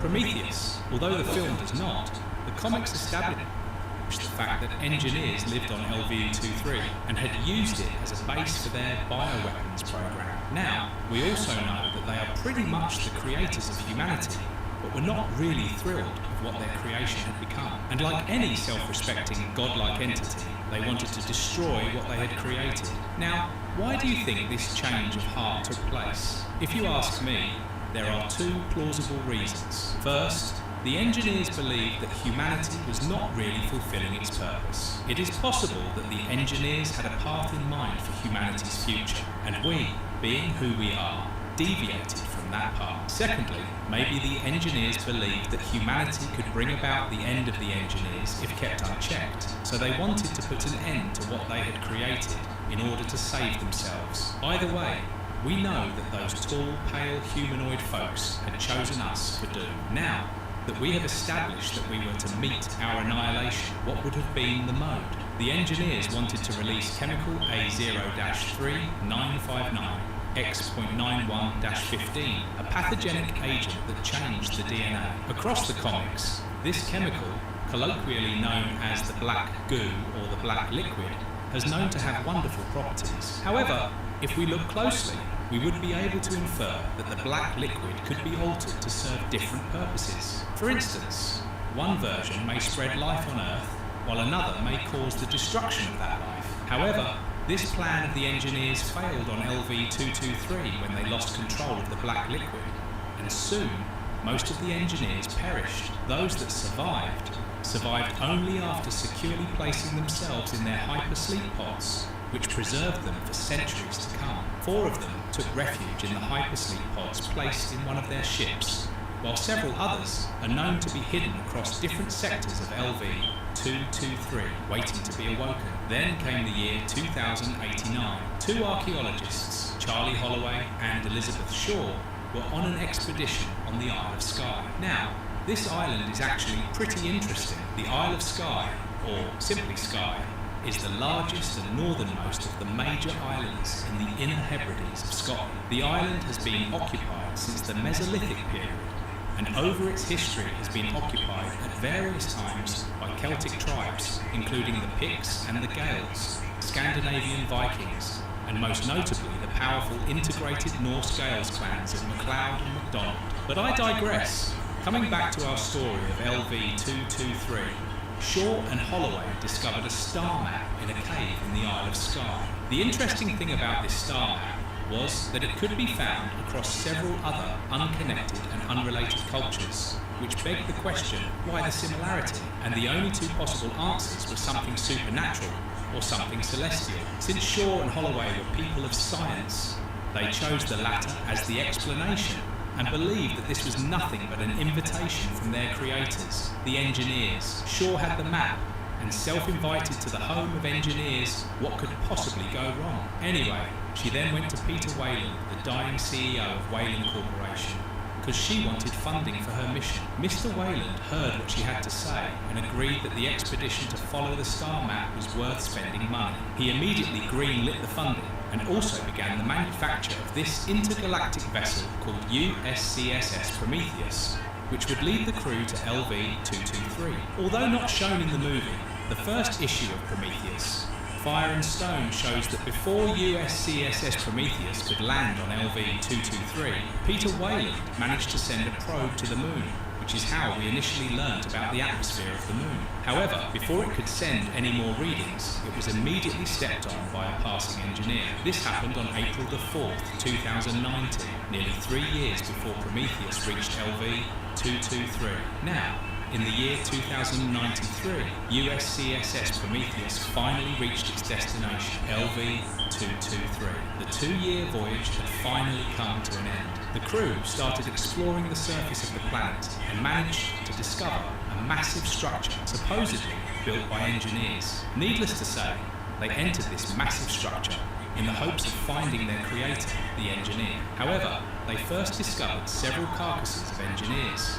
as well as steatite ampule urns which housed the black liquid. I was surprised to see that the crew, which was selected for one of the most important missions in the history of humanity, was rather careless with their discovery. You see, the chemical started changing its state, and a few of the crew members came in contact with it. Of course, what followed was their sorry deaths. Ultimately, David, the android working for Weyland, found the last living engineer inside the structure and immediately informed Peter Weyland, who was secretly travelling on USCSS Prometheus. You see, he desperately wanted to contact the engineers and believed that their advanced technology could help him find immortality. It was not just an obsession for Weyland.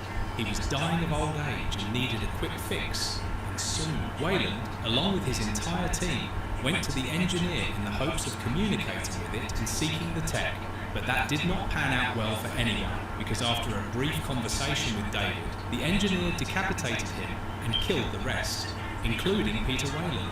I guess he really got a quick fix to his problems. However, Elizabeth Shaw managed to escape the engineer. Now that he was awake once again, the engineer decided to carry on with his mission to annihilate the human race once and for all. And I don't blame him. Think about it. You create something, say AI, and that AI comes to you thousands of years later, wakes you up, and starts demanding things like conscience, or the freedom to act on its own. You would get a typical Terminator scenario, and you would want to destroy it, right? That's exactly what the engineer was trying to do. But, of course, the remaining humans, who were still on USCSS Prometheus in orbit, did not want humanity gone. They sacrificed themselves as well as their ship to destroy the engineer's ship.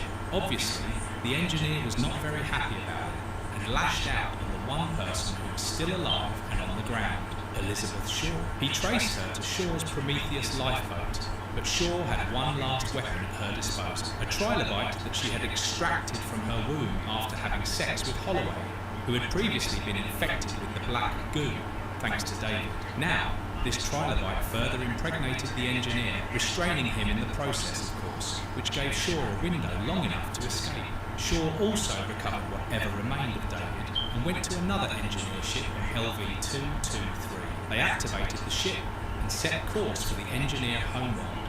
Meanwhile, the engineer gave birth to a deacon and died in the process. On the other hand, the thousands of steatite ampules that housed the black goo spread throughout the engineer ship because of the impact by USCSS Prometheus. As the urns leaked, chemical A0-3959X.91-15 spread across LV-223, changing the very nature of the surface, bringing about more and more robust species of creatures to life. Apart from this ubiquitous assortment of organic life, the spread of the chemical also brought about a breathable atmosphere. Now, this was more or less what happens on LV-223 in the comics.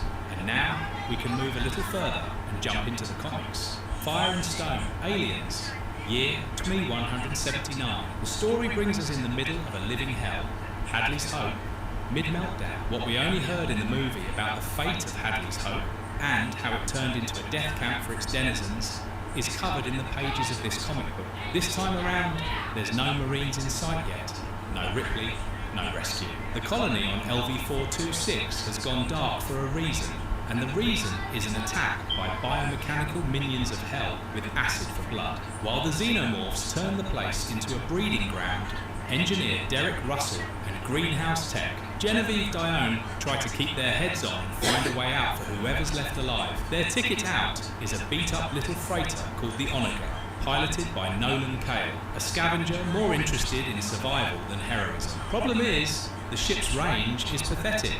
No long hauls, no reaching Earth. It's only good for a hop or two, but beggars can't be choosers, and the group boards the Onager anyway. You might think that it's all going to be better, if not good, for the survivors, right? But no, that's not what happens. Cale spots xenomorphs clinging to one of the cargo bulkheads. He knows what it means, but keeps quiet. He knew that alerting the likes of Gione and Russell would only mean that they stop the launch, and he does not want that. So he greenlights the launch. The Onager touches down on LV-223, a nearby moon in the same system, which already has its own sinister rep thanks to that Prometheus mission decades earlier. Now, in the movie Prometheus, we knew that the crew landed on LV-223, but what we did not know was that LV-223 and LV-426 were the moons of the same planet, the gas giant Calpanos. This was only confirmed in this comic, and I think I like this, although I must agree, the connection raises more questions than it answers. Anyway,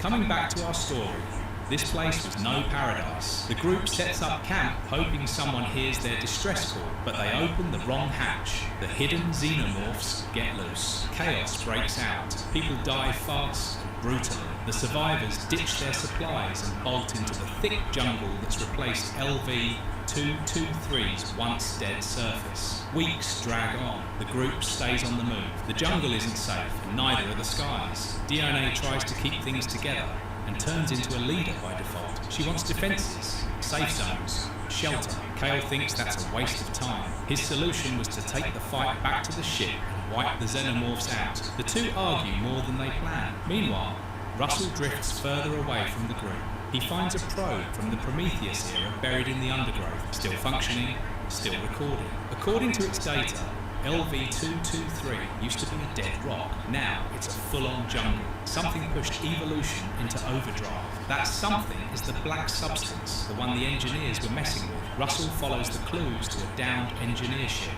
Inside, a sleeping giant.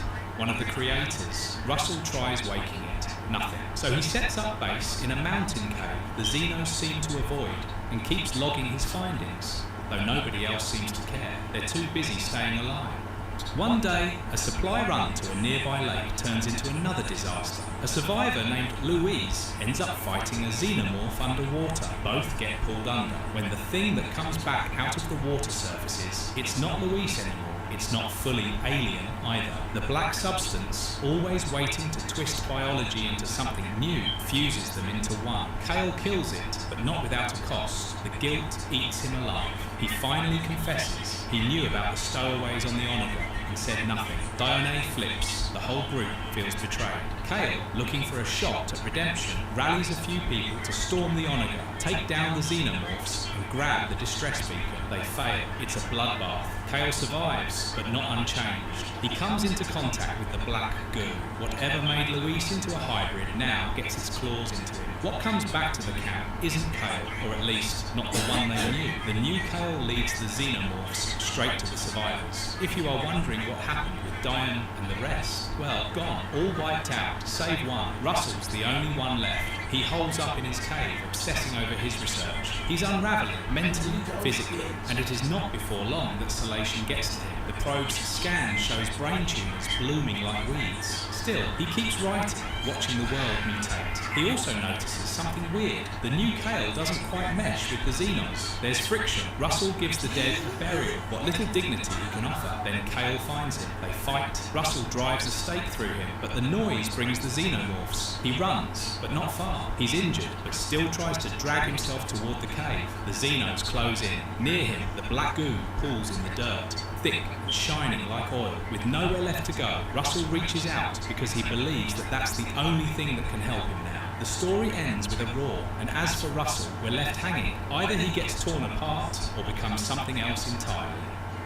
Fire and Stone, Prometheus. By the year 2219, LV-223 still isn't done messing with people. It's been 126 years since the Prometheus vanished, 40 since the Onaga landed, and now a ship called the Geryon is headed straight for it. The official reason, or excuse, is basically a salvage run, but we know better. 2 days before they hit the surface, one of the passengers, Clara Atkinson, starts logging a documentary with a floating pup-style cam. She introduces us to the rest of the group. Captain Angela Foster, ship medic James Weddell, and stargazer Francis Lane. The whole thing feels routine, but Angela has other plans. On arrival day, she records a private confession. Yes, they're salvaging, but that's not why she's here. She wants answers. What happened to Peter Wayland? What happened to the engineers? The team splits across 3 dropships, Helios, Perseus, and another that stays with the Geryon. When they hit the ground, they don't find the rocky dead place from the Prometheus logs. Instead, they land in a thick alien jungle pulsing with bizarre life. It's green, alive, and wrong. As they scout around, they come across a clearing filled with dead animals and a lake of black goo. Francis grabs a sample, but the big twist is that they also stumble on an old lander from Hadley's Hope, the LV-426 colony. Of course, we know which lander this is. Oh, and the entire moon is now packed with angry xenomorphs. The group unwittingly alerts them, and as you would or should expect, chaos in all its dirty glory kicks in. Crew members get shredded. Foster radios in backup from the Cadmus, and eventually they make a narrow escape. Angela pulls the crew into Helios, then finally reveals the real reason why they were all on LV-223. It wasn't some salvage mission, but rather a selfish and personal one. Needless to say, her team feels cheated and doesn't take it well. Meanwhile, Francis and his synthetic companion Eldon have wandered off. They bunker down in a cave, Derek Russell's old hideout from the Onaga crash. Francis digs into Russell's journals and learns what we already suspected. This jungle is no natural miracle. When a crashed alien ship spilled dozens of urns of the black goo, the planet mutated. The whole ecosystem got warped. Francis, terminal with cancer, thinks he's found his cure. The black liquid rewrites biology. He figures if he puts a small dose into Eldon, it might purify into something usable. Eldon, not keen on becoming a lab rat, hesitates, but Francis doesn't wait. Eldon is clearly scared, but Francis tells him that he would only inject a drop and nothing more. Clearly, he was a lying piece of shit because he emptied the entire syringe into Eldon, which leads to an immediate and violent mutation in Eldon. His veins turn black, and soon the black goo reaches Eldon's brain. Meanwhile, Angela gears up a search mission for both Francis and Eldon, and the group stumbles across the derelict alien ship. Inside, Chief of Security Galgo Helder finds a massive engineer weapon and decides to keep it. Wrong move, brother. Wrong move. It's like finding an article in a horror movie and keeping it. These things always have a way of hurting you. But I believe Galgo did not watch any of our movies. Makes me wonder, what would the future of movies be like 200 years from today? While you think about that, let's move on. So, the crew leaves the ship to keep looking for their missing crew. But things take another nosedive. Xenos attack Helios. Angela shifts strategy and decides that they'll fight back. Around this time, Francis pops up again and fesses up to the Eldon situation. The crew locks him up. Now things spiral. Helios is surrounded by Xenos. Angela wants Galgo, Piper, and Higgins to break off, head to Percy's, and use its guns to thin the Xeno horde. Galgo takes Francis with him, but then ditches both Piper and Higgins. On his own, Galgo runs into something no one planned for, an engineer. It's alive, and it's piling dead xenomorphs like firewood. Galgo ducks out before it notices him. Back at the ship, Eldon shows up. He's not exactly himself anymore. The xenomorphs don't go after him. In fact, they let him waltz in and open the doors. Then they storm the place. Angela gets a call. Galgo, Piper, and Higgins aren't coming back. They voted to bail. They're lifting off, and they leave her behind. The survivors from Helios jump on ATVs and link up with Angela's group near the derelict. She radios the Geryon for evac, but Galgo and the others get there first. They kill everyone aboard to keep their mutiny clean. No witnesses, no court-martial. Down on the surface, Angela and her remaining people retreat into the derelict. The Xenos, for whatever reason, don't follow. Inside, they find a working engineer lab still ready to create life. Clara wants to film everything. She lingers too long. The others leave without noticing. Weddle turns back, realizes she's missing and joins her. Then things go sideways. They're cornered by xenomorphs. They confess their love, and of course, they were ready for the end. Except they're not the ones who end it. The engineer from earlier shows up, torches the Xenos, then torches them too. It doesn't care who they are. It crushes Clara's recorder and walks off, trailing after more Xenos. Meanwhile, Eldon still has control of Helios. He takes off with a small Xeno crew on board. He's on a mission now. Hunt down Francis. Angela, Chris, and Jill survive another Xeno ambush inside the derelict. The last three survivors head back to Russell's cave and go through his research because now the game has changed. Fire and Stone, Alien vs Predator. Now, although this one is a pretty awesome story, most of it does not take place on LV-223, so I will try to keep it short. The story picks up right after the mess on LV-223. Galgo has fled the planet with Francis locked up and two other survivors in tow. They're in one of the smaller crafts, trying to put distance between themselves and everything they left behind. But there's a problem. Eldon is not done with them. The construct, now mutating into something far beyond synthetic or human, has seized the original capital ship, and he's brought along xenomorphs for company. Eldon isn't the same creature anymore. He's stronger, more refined, more aware. And oddly enough, the xenomorphs don't treat him like prey or threat. If anything, they follow him, or at least tolerate him. Using the capital ship's systems, Eldon remotely kills power on Galgo's shuttle mid-flight and demands a trade. He wants Francis. He's always wanted Francis. Cornered, Galgo takes one of the backup shuttles and docks with the capital ship, but he's not alone out there.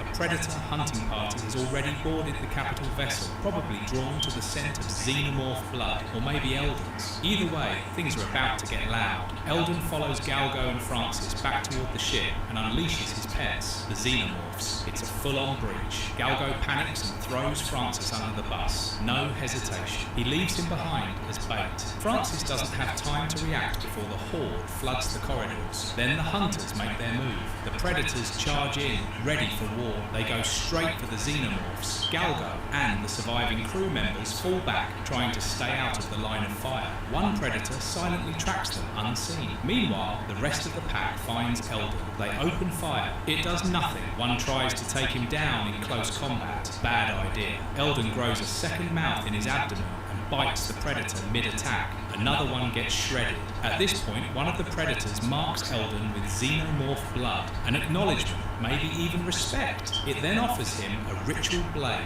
Eldon refuses. He doesn't care for trophies. He has his own target, Francis. That's when the unexpected happens. The xenomorphs, who had been oddly passive around Eldon, turn on him. They nearly bring him down. One predator jumps in, saving him, and tosses him a weapon. The rescue is short-lived. That same predator accidentally pierces the hull during the fight and gets pulled into space. Eldon floats through the void and re-enters the ship to continue his pursuit. Francis, meanwhile, crawls through the vents. He's fading. The cancer is eating him alive. Eldon finds him briefly, but Francis slips away again. Still convinced Eldon's blood holds the key to survival, he sets a trap, ambushes him, and manages to extract some of his blood. Eldon warns him it won't save him, it'll hurt, but Francis doesn't care. He injects it. What follows is agony. His body twists, mutates, and turns into something it was never meant to be. And he's not the only one. The predator, Eldon bit earlier, begins to mutate as well. It turns on its own kind and kills one of the other hunters. If you want to know more about this awesome mutated predator,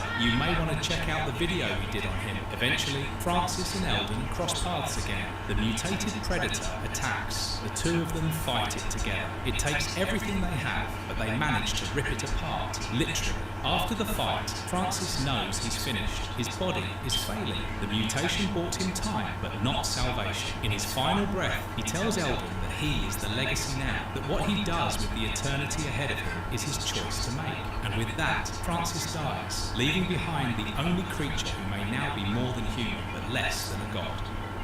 Fire and Stone, Predator. One day after Eldon's hunt began aboard the Helios, we're back with the deserters, Galgo, Helder, Piper, and Higgins, waking up from cryo-sleep on the Perseus. Galgo gives them the update. Eldon caught up with the Geryon looking for Francis Lane. To avoid dealing with that whole mess, Galgo detached the Perseus and slipped away. Clean break, or so he thought. There's a problem now. Someone, or something, hitched a ride. Galgo tells the others they need to track down the stowaway. No firearms. He insists on cattle prods, probably trying to avoid punching holes in the ship. Or maybe he knows exactly what's lurking and doesn't want to start a firefight they can't win. Piper, always the eager one, decides to split off and flank whatever it is while Galgo and Higgins circle around. Bad move. Piper finds the intruder, a cloaked predator. The fight ends quick. Piper doesn't walk away. The plasmacaster does its job, and what's left of him doesn't need a body bag. Higgins, now on edge, wants answers. He presses Galgo. Galgo pretends to open up while slowly backing away.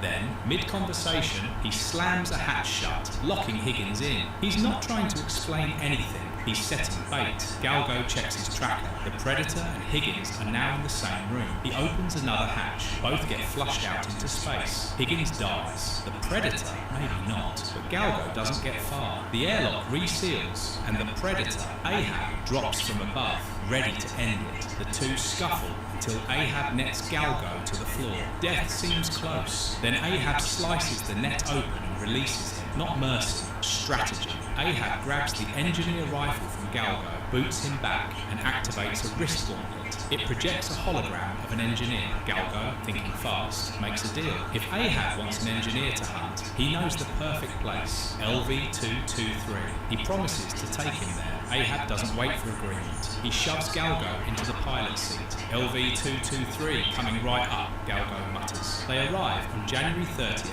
at 11:16 a.m. Earth Central Time. Galgo figures he's free to go. He delivered, done his part. Ahab doesn't agree. He wants Galgo to come along. Galgo objects. Ahab doesn't negotiate.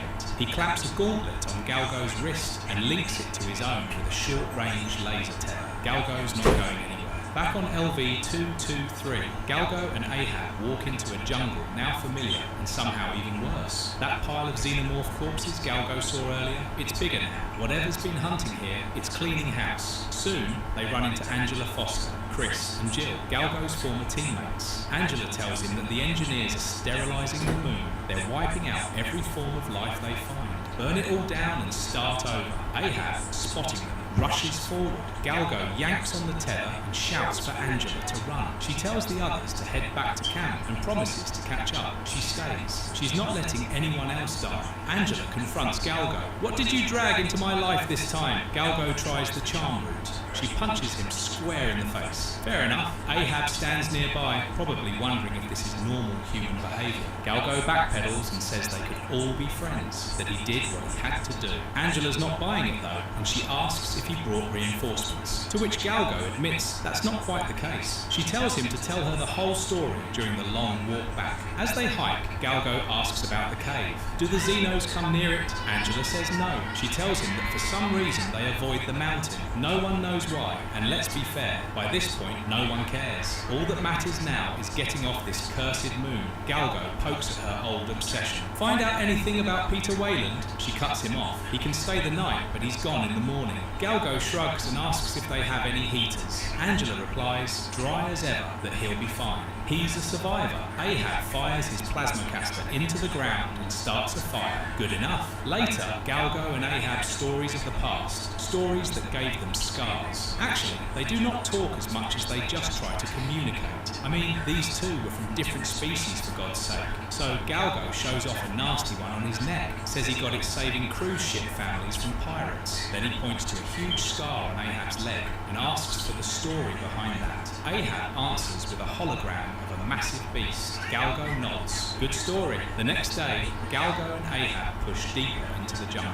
Then it happens. They find the engineer. It's not a meeting, it's a collision. Galgo bails, leaves Ahab to deal with it. The engineer breaks Ahab down fast. Shattered arm, wrecked knee. Ahab limps back to the Perseus, the engineer right behind him. Ahab, in a desperate move, harpoons the engineer through the chest. It's not enough. The creature rips it out and closes in. Right when Ahab looks finished, Galgo returns. He fires the engineer rifle and lands a direct hit in the same spot. Ahab wastes no time. He sets his self-destruct device, escapes the Perseus, and blows the whole ship. After the blast, Ahab picks through the wreckage.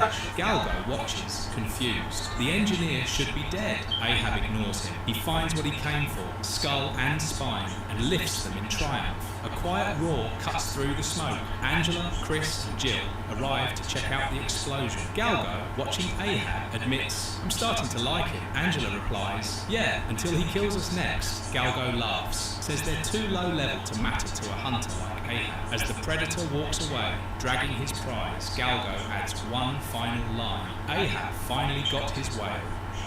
Prometheus, Fire and Stone, Omega. Months have passed since the chaos of Prometheus, Fire and Stone. Galgo is back on LV-223, somehow still alive and now reunited with Captain Angela Foster, Jill, and Chris. But this isn't the same group from before, of course. I am talking about the inclusion of Ahab, and he's not new to the scene either. Ahab has been on this moon for a while now. Let me tell you a little something about Ahab, can I? So, this guy was basically a Yautja elder, and before he became an elder, Ahab lived for the hunt. He travelled from world to world collecting trophies, stacking bodies, and etching a fair number of scars into his face. You know, the usual predatory stuff. But after all the victories, one obsession rose above the rest: the engineers. Ahab didn't want more skulls. He wanted meaning, purpose. The same way Captain Ahab and Moby Dick chased the white whale, this one hunted the creators. Then the Helios shows up. It shouldn't have, and it definitely shouldn't be dropping from orbit like a comet, but it does. It slams into the surface hard. Angela and the others rush to the wreck and put out the fire. From the debris,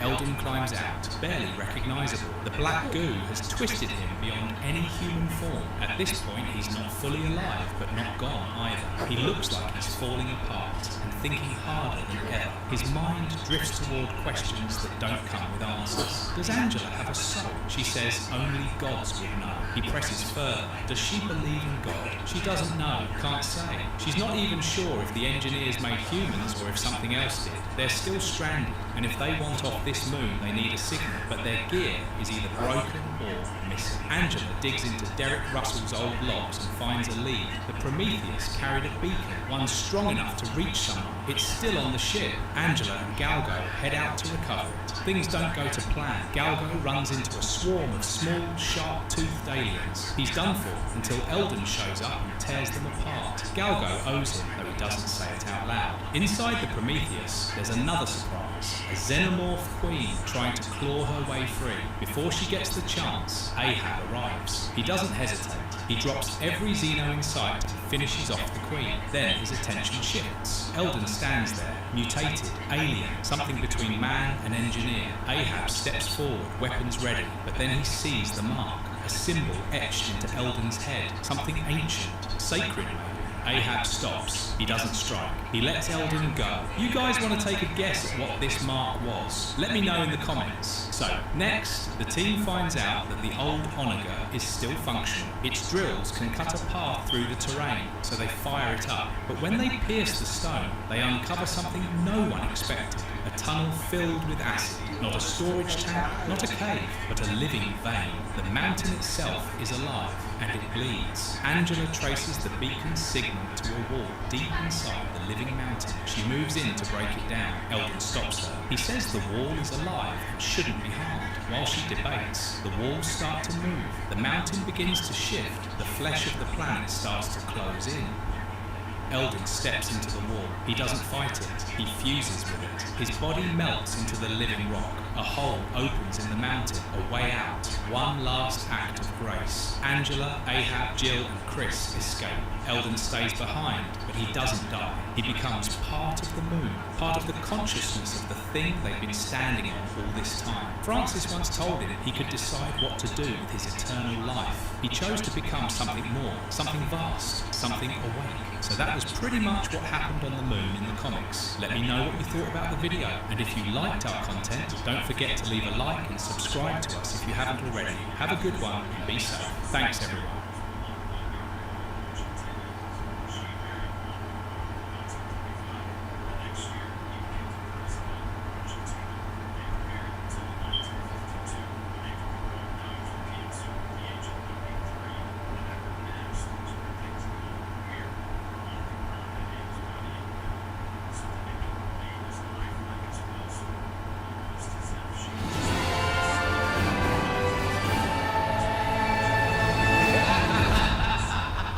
What's up, my comic comrades? The time has come. This week, DC has not only concluded the Absolute Power event with issue 4, but they also released a supersized all-in special, which both picks up where Absolute Power leaves off, and gives us the full introduction and wild origin for the Absolute Universe. It's almost 2 separate tracks that are set up to collide, and we're gonna give you both, so hold on to your buttholes. And yes, this is gonna be full of spoilers, so that's your warning. We also want to add that we got an early look at Absolute Batman #1 by the great Scott Snyder, which is probably the most anticipated book of the Absolute series coming out. And while we're not going to give away any details on that today, what we can say is that it's really freaking good. Let's just say this is unlike a Batman story you have ever read. Everything is completely different than what we've known of Batman, even in other Elseworld stories. All I'm gonna say is you guys are gonna be very, very surprised, especially that bat symbol that everyone was making fun of. Yeah, you're not gonna make fun of it once you see it in action in the book.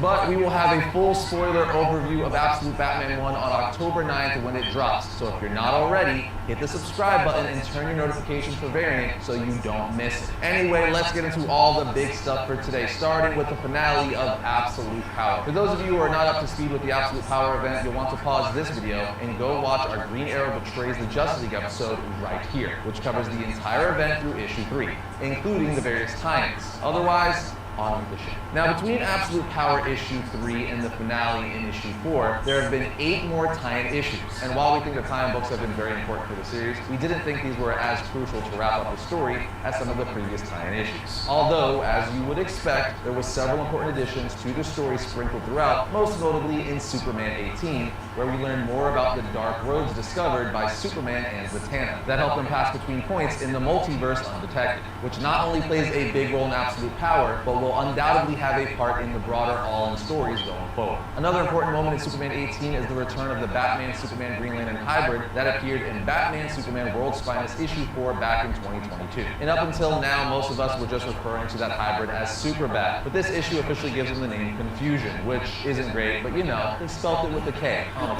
Anyway, the issue reveals through Dr. Light that Waller used her multiverse gate to find Confusion and then stationed him in the Bleed to monitor for activity while she explored various various worlds building her army. Then in Wonder Woman 13, we see how Wonder Woman and Damian Wayne break into Waller's prison on Gamora Island and free all the captured Power heroes. Damian then summons Zatanna and the Dark Roads to transport everyone to the final assault against Waller and her remaining task force of Amazos at her headquarters. There are a few other story beats and other tie-in issues that will likely come into play, but those that I just mentioned are the pieces that will lead us into Absolute Power 4. So let's crack that bad boy open and see what comes out. The issue opens at Waller's headquarters on Gamora Island, where Green Arrow is telling her that he ordered all remaining troops to return there to regroup after the massive losses they sustained during and after the battle of Themyscira, including the destruction of the Brainiac Queen and John Kent breaking free of her control. A furious Waller slaps Oliver across the mouth and tells him to watch his mouth. But Oliver collects himself and tells her, all I'm saying is, if I know my old pals, we're obviously their next and final stop. That's a problem with Brainiac Queen out of play. The multiversal gate holds our backup. Failsafe will radio its guards to fire it up and then call in the rest of Task Force 7. Our frontline soldiers have weapons from the Just League Army, right? They can easily hold off any attacks until then. To which Waller responds, the heroes want a showdown, they have no idea what they're walking into. However, Waller herself has no idea that the Flash is down in the sub-basement of her facility battling the villains from the other universes and trying to shut down the multiversal gate. But we'll get to that in a minute. We are then taken to the Dark Roads, where we see that the last of the heroes have been extracted from the Supermax prison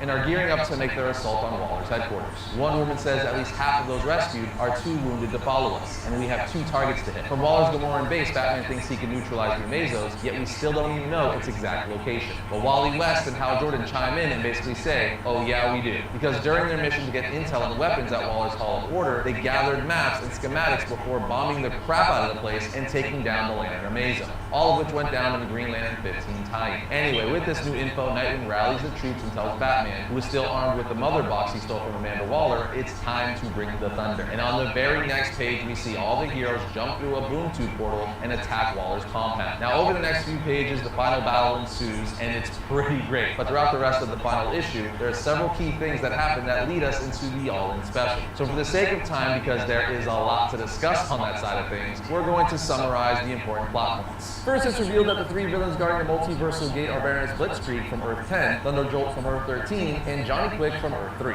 And while they give Wally and the other heroes hell while trying to stop them from shutting down the gate, Hal Jordan and the Flashers are able to hold them off long enough for Wally to shut it down for good. But when he does, it completely cuts him and the rest of the heroes off from accessing the multiverse. Second, we learned that Batman's plan was not only to defeat the Amazos, but to also restore the heroes' powers. So when they boom tube in, Aquaman yells, make way for Batman, buy him time, nothing else matters right now. And while all the other heroes attack on the main front and draw most of Waller's forces, including the remaining Amazos, Nightwing and John Kent break into Waller's control room to distract Waller and Failsafe. This leaves Failsafe's electronics lab completely open for Batman, Blue Beetle, and John Starr to get in and build a device to override Starr's hourglasses, which he had originally installed into each of the Amazos in order to make them virtually indestructible. You see, as Batman explains to Blue Beetle, the hourglasses revert objects in time. So whenever they sustained any damage in battle, the hourglasses would rewind that part of the Amazos to the moment before they were attacked. So Batman brought Starr with him to create an override device for his power-linked hourglasses, which only had to hit one Amazo to, in theory, cause a chain reaction that would rewind all of the Amazos to before they stole all the superpowers and return all the powers to where they came from. Again, in theory. But just as they finished the override device and were escaping the lab to fire at an Amazo, one of the Amazos sees them and fires an energy blast at them, with the resulting explosion sending them flying. And this is where Green Arrow's arc finally gets resolved, because with Batman and Blue Beetle down, Oliver shows up and uses one of his arrows to fire the override device at one of the unsuspecting Amazos,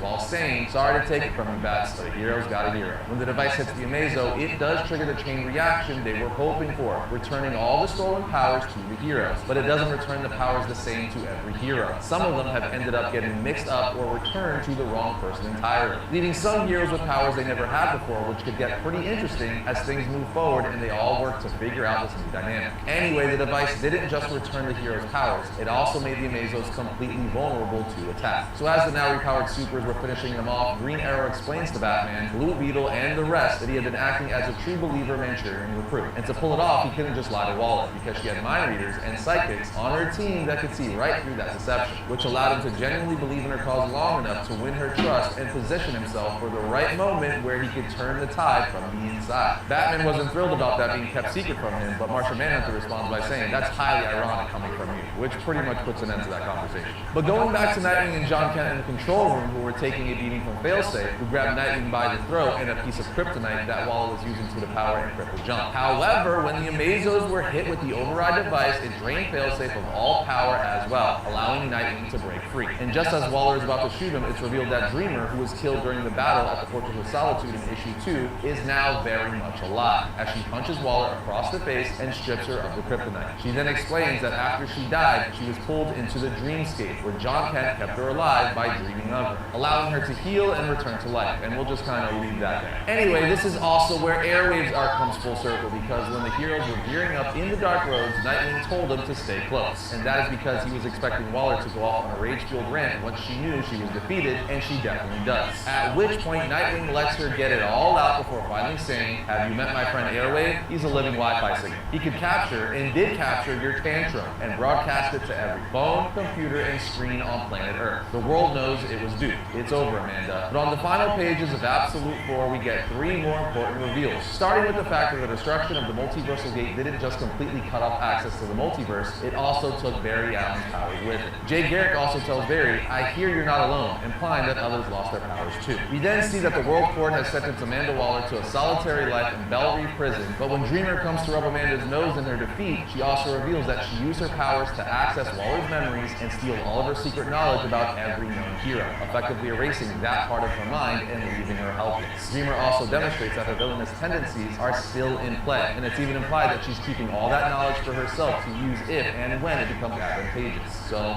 we'll see where that goes. Then finally, on the last 2 pages, Green Arrow summons Superman, Batman, and Wonder Woman to the original Justice League headquarters, and when they arrive, they have a very important conversation for the overall direction of the DC Universe going forward. Ollie starts by saying, "Thank you for coming, so I figured there's a lot to be said, and I'm feeling lectured, unless someone else wants to start." Superman then speaks up sternly and tells them, 1. Several heroes were badly injured but are recovering, including Animal Man. Batman then adds, 2. When the superpowers were released, not all of them returned to the original host. Some have swapped, others went God knows where, and their new owners need to be found fast. Which by itself is a crazy reveal, but a furious Wonder Woman then says, 3. It is all we can do to resist the urge to break your arms. Sabotage or not, you blindsided us with your little undercover stunts. But after listening to all that, Green Arrow responds by saying, "Plenty fair, it was me who was fiddling with Star's Gizmo as an anti-Amazo plan." Which I did close, by the way, but I definitely got over my skis a little bit, and I'm sorry. Errors were made, not just by me, but by all of us. I had to go in solo because we're not a team anymore. Consequently, we got caught flat-footed. Had we been in constant communication like the old days,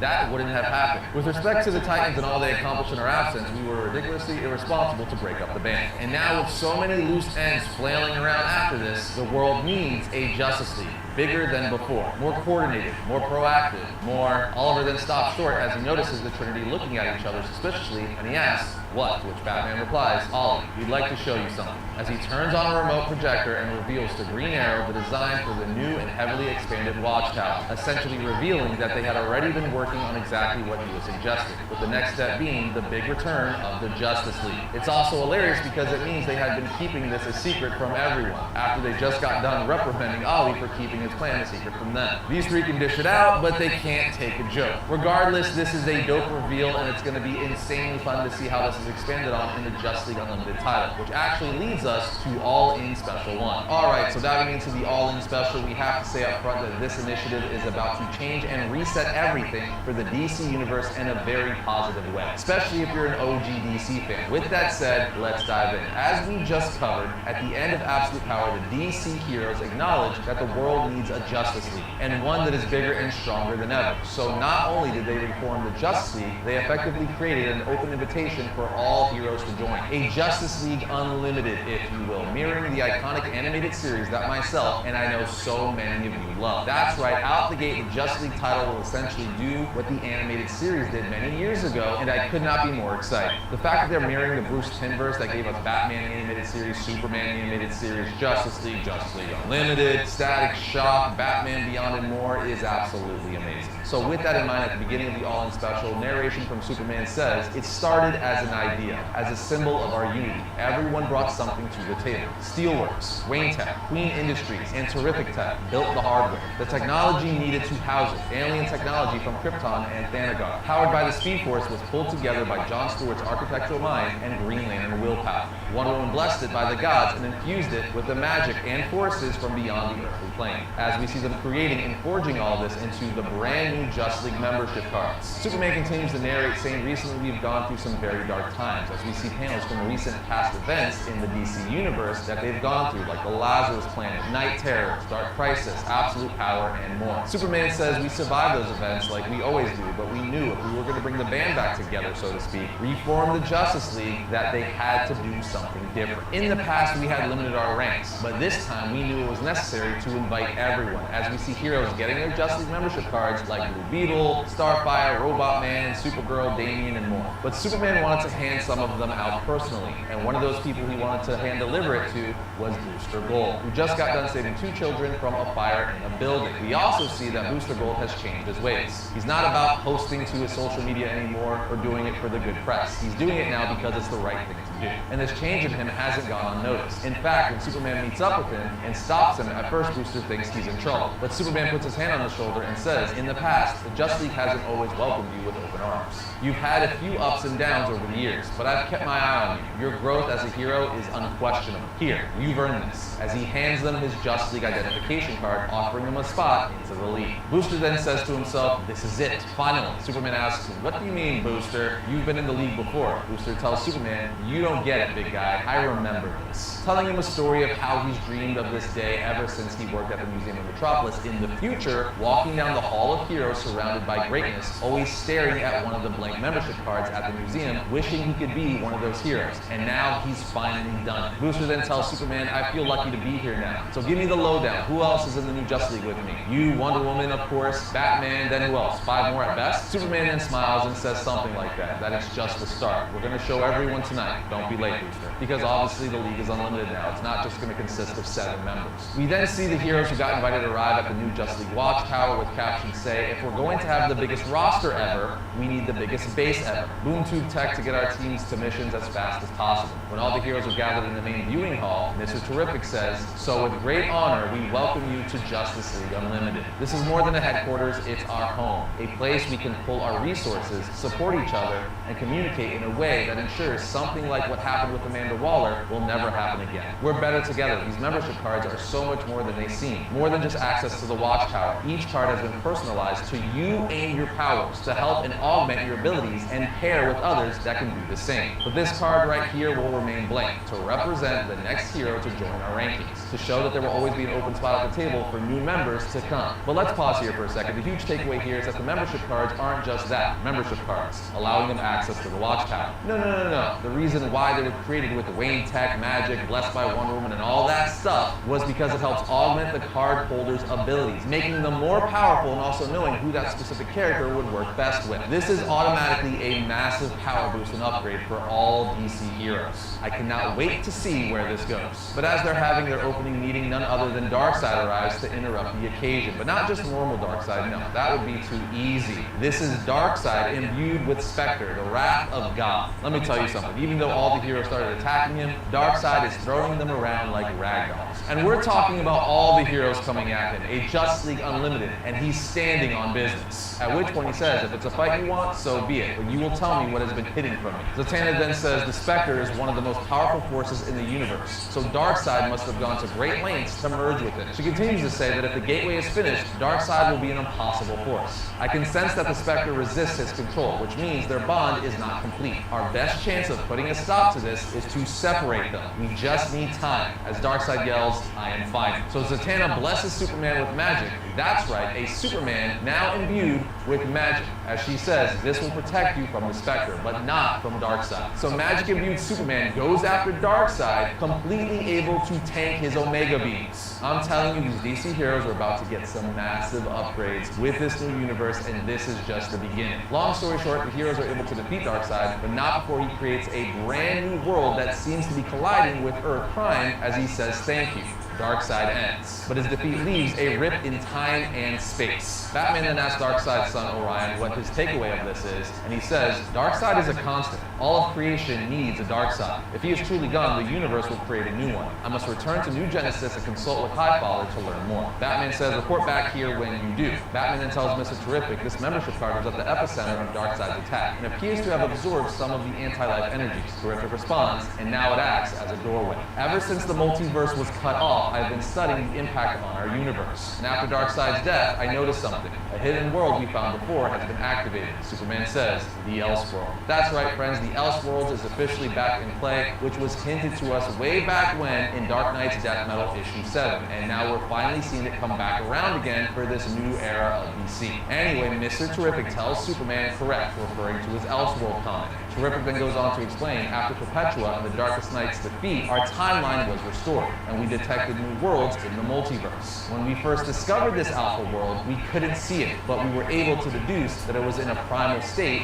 and unfinished. Close to our vibrational pattern, but new, and now it's changed. It is now a finished world that radiates the same kind of energy as Darkseid. The short of it is, after this, they need someone to go see what the hell this new world is all about, but the only people who can go safely and set foot there are those who have an abundance of tachyon particles, aka time travelers, which means it's Booster Gold's time to shine. However, when Booster Gold gets there, he ends up becoming trapped as Skeet is nowhere to be found, and he sees that the Daily Planet is now owned by Darkseid. Booster tries to bring himself back, but it doesn't work. And as he looks up on the last page, he says, oh no. As we see, he's staring at Darkseid's army, Darkseid's Legion, as they're ready to attack Booster. Yeah, this setup was crazy, but we're not even done yet because the second half of this special sets up how Darkseid merged with the Spectre and what's going on with him in this new world that radiates his energy. This half of the issue starts 52 days earlier, just like the first half, essentially giving us a story of how Darkseid merged with the Spectre. We learned that he forced the greatest inventor on New Genesis, Hyman, to make him a miracle machine. But in order to make the miracle machine operational, it needed Darkseid's blood. So he chops off his hand with an axe and pours his blood into said machine. The machine says bonding in progress, more needed. At this very moment, Kalibak interrupts his father, telling him, we have made you the greatest army Apocalypse has ever seen. Our parademons are your foot soldiers, these will be your knights. Kalibak then tells his father, we need to use this army because at this very moment the heroes are weak, as we see they're currently under attack by Amanda Waller because of the absolute power event. But Darkseid says, no, go, leave me alone. So whatever he's doing, he clearly deems more important than destroying Earth's heroes, which means it must be really important. Kalibak then says, no, we are your blood. We will not leave you. Whatever you are seeking, we will help. Darkseid says, all right, you can help, as he grabs his son and punches him through the chest while staring into his eyes saying, you're right, child, you are my blood, and I am grateful, as he throws it into the machine with it saying, bonding complete. Captions then say with the machine operational, there was only one thing left to do. Find the one being who would help him understand. We then see Darkseid travel to Hell, where he's a real problem. He takes everyone out saying, where is he? I will not stop until you give him to me. Trigon tells him, he's not here. Why are you doing this? But Darkseid doesn't answer after he levels Hell. He just travels to Heaven, where he levels all of Heaven and its angels. With him asking, where is he? And they tell Darkseid he's not here. Darkseid then says, tell me where to find him. This ultimately leads Darkseid to the dark side of the moon, where he finds Eclipso. But Eclipso isn't going to be trifled with. His power is great, especially on the dark side of the moon. He even tells Darkseid there are few beings as powerful as the great Darkseid. But here, where the light doesn't shine, Eclipso is stronger. So he starts whooping on Darkseid, but Darkseid thought ahead and put a timer on a boom tube to explode a dog star, showering Eclipso in sunlight, which is his weakness. From here, he finds who he's looking for, and that is Jim Corrigan, host of The Spectre. Darkseid says, finally, I will know the truth, because you will tell me, Jim Corrigan. At this point, the damn Quintessence shows up and is like, Darkseid, the Spectre is the wrath of God. There is no way to force it to bond with a being with whom it doesn't wish to bond. So all this was for nothing, this whole journey. But Darkseid reveals his machine to them, saying, that's true, but I've taken steps to change the rules. I've built a miracle machine, and now all I have to do is make a wish. He then wishes to bond with the Spectre, as the Quintessence looks on in horror, saying, don't do this. And just like that, the Spectre is ripped from Jim Corrigan and bonds with Darkseid, making him insanely more powerful, literally wielding the wrath of God. Now from here, we get the other end of the Justice League fighting the Spectre-infused Darkseid, as this is all from Darkseid's perspective. But we see that the Spectre is resisting becoming fully bonded to Darkseid. It's at this point the Spectre explains to Darkseid Darkseid why he's been feeling so odd lately. He basically tells him, look, a while ago when life was consolidated, so were you. But as life expands, aspects of you, your energy, were channeled to every world, to hold life back, to challenge it. When the multiverse expanded into an omniverse, those aspects were scattered further, making you, your physical being, less. That is the diminishment you have felt, but it is natural. Darkseid asks, and when the multiverse was sealed, Spectre tells him, right now there is only you. All your power gathered into you untapped. You vibrate with it. You can sense it, if not access it. Basically telling us, yes, this is true form Darkseid right now, as we've been calling it. All his energy right there with him, not scratched across the multiverse or omniverse. Spectre then goes on to say, but what you need to do is be patient, because the multiverse will come back, the omniverse. And as it does, your power will funnel into those worlds again. You will not feel this restless, this explosive. So basically Darkseid feels this way because all of his power is just in him right now. Again, this is his true form, so to speak. Fully amped Darkseid, but it's making him restless, and it's not natural. But the Spectre is telling him, don't worry, things will be set back as they were eventually, and you won't feel this way anymore. This is your role, Darkseid. It is an honor, divine, essential. Darkseid asks, and what if I want more? As Darkseid tells himself, but he doesn't have to answer because I suddenly know. I see my role. I am there, fighting them all. The Amazon's lasso is on me, and I am taunting them. But I am also not there because I am seeing my story, seeing it in its entirety. I see every fight I've had, every fight I would have, and I see that he is right, the Spectre. The role of mine is to ebb and flow, be more at times, less at times, a god, a pawn, all of it, the way of things. It would always be, but I am finished with always, as he lets himself die saying, and then it happens, I end, giving us his point of view as Superman defeats him in the first half of the issue, where Darkseid says, thank you.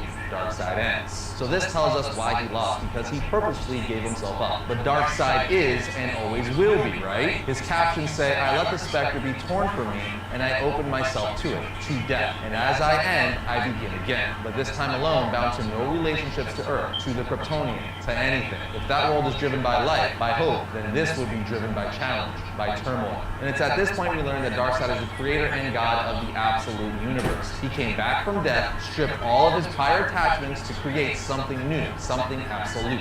It's here we get a glimpse of what the absolute universe will look like, as he says while we look at Absolute Wonder Woman, a world where heroes are born facing greater gods. Instead of being raised in paradise, they are raised in hell, telling us Absolute Wonder Woman will be raised in hell. I am so ready for that. We then move to Batman, as he says, where all their advantages are gone, where they are the small chaos rather than the system itself. I gotta tell you, I already read Absolute Batman, and this is a very good tease for it. It's a Batman we've never seen before, and he's so badass. He then moves to Absolute Superman, saying, a world where hope is the underdog, where it is the villain, the opposing force, and where it will have to burn brighter than ever before to survive it all. Alluding that Absolute Superman is one of the only good beings of his world, and because of that, he has to be stronger.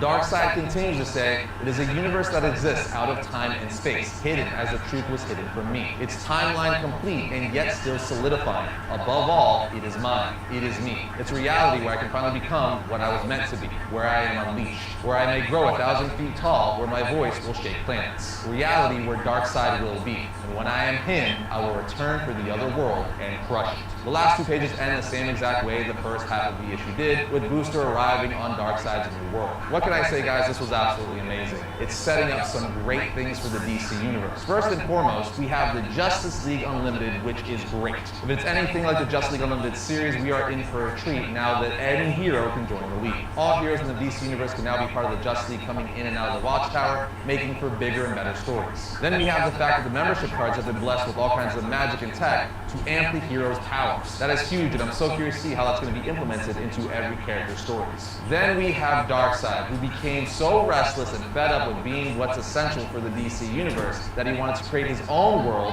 his own universe, untethered from anything from his past. Something that is him, that is absolute. A world outside of time and space, literally becoming a god, holding his own world. This is crazy, and now he says he's going to return for Earth Prime to crush it.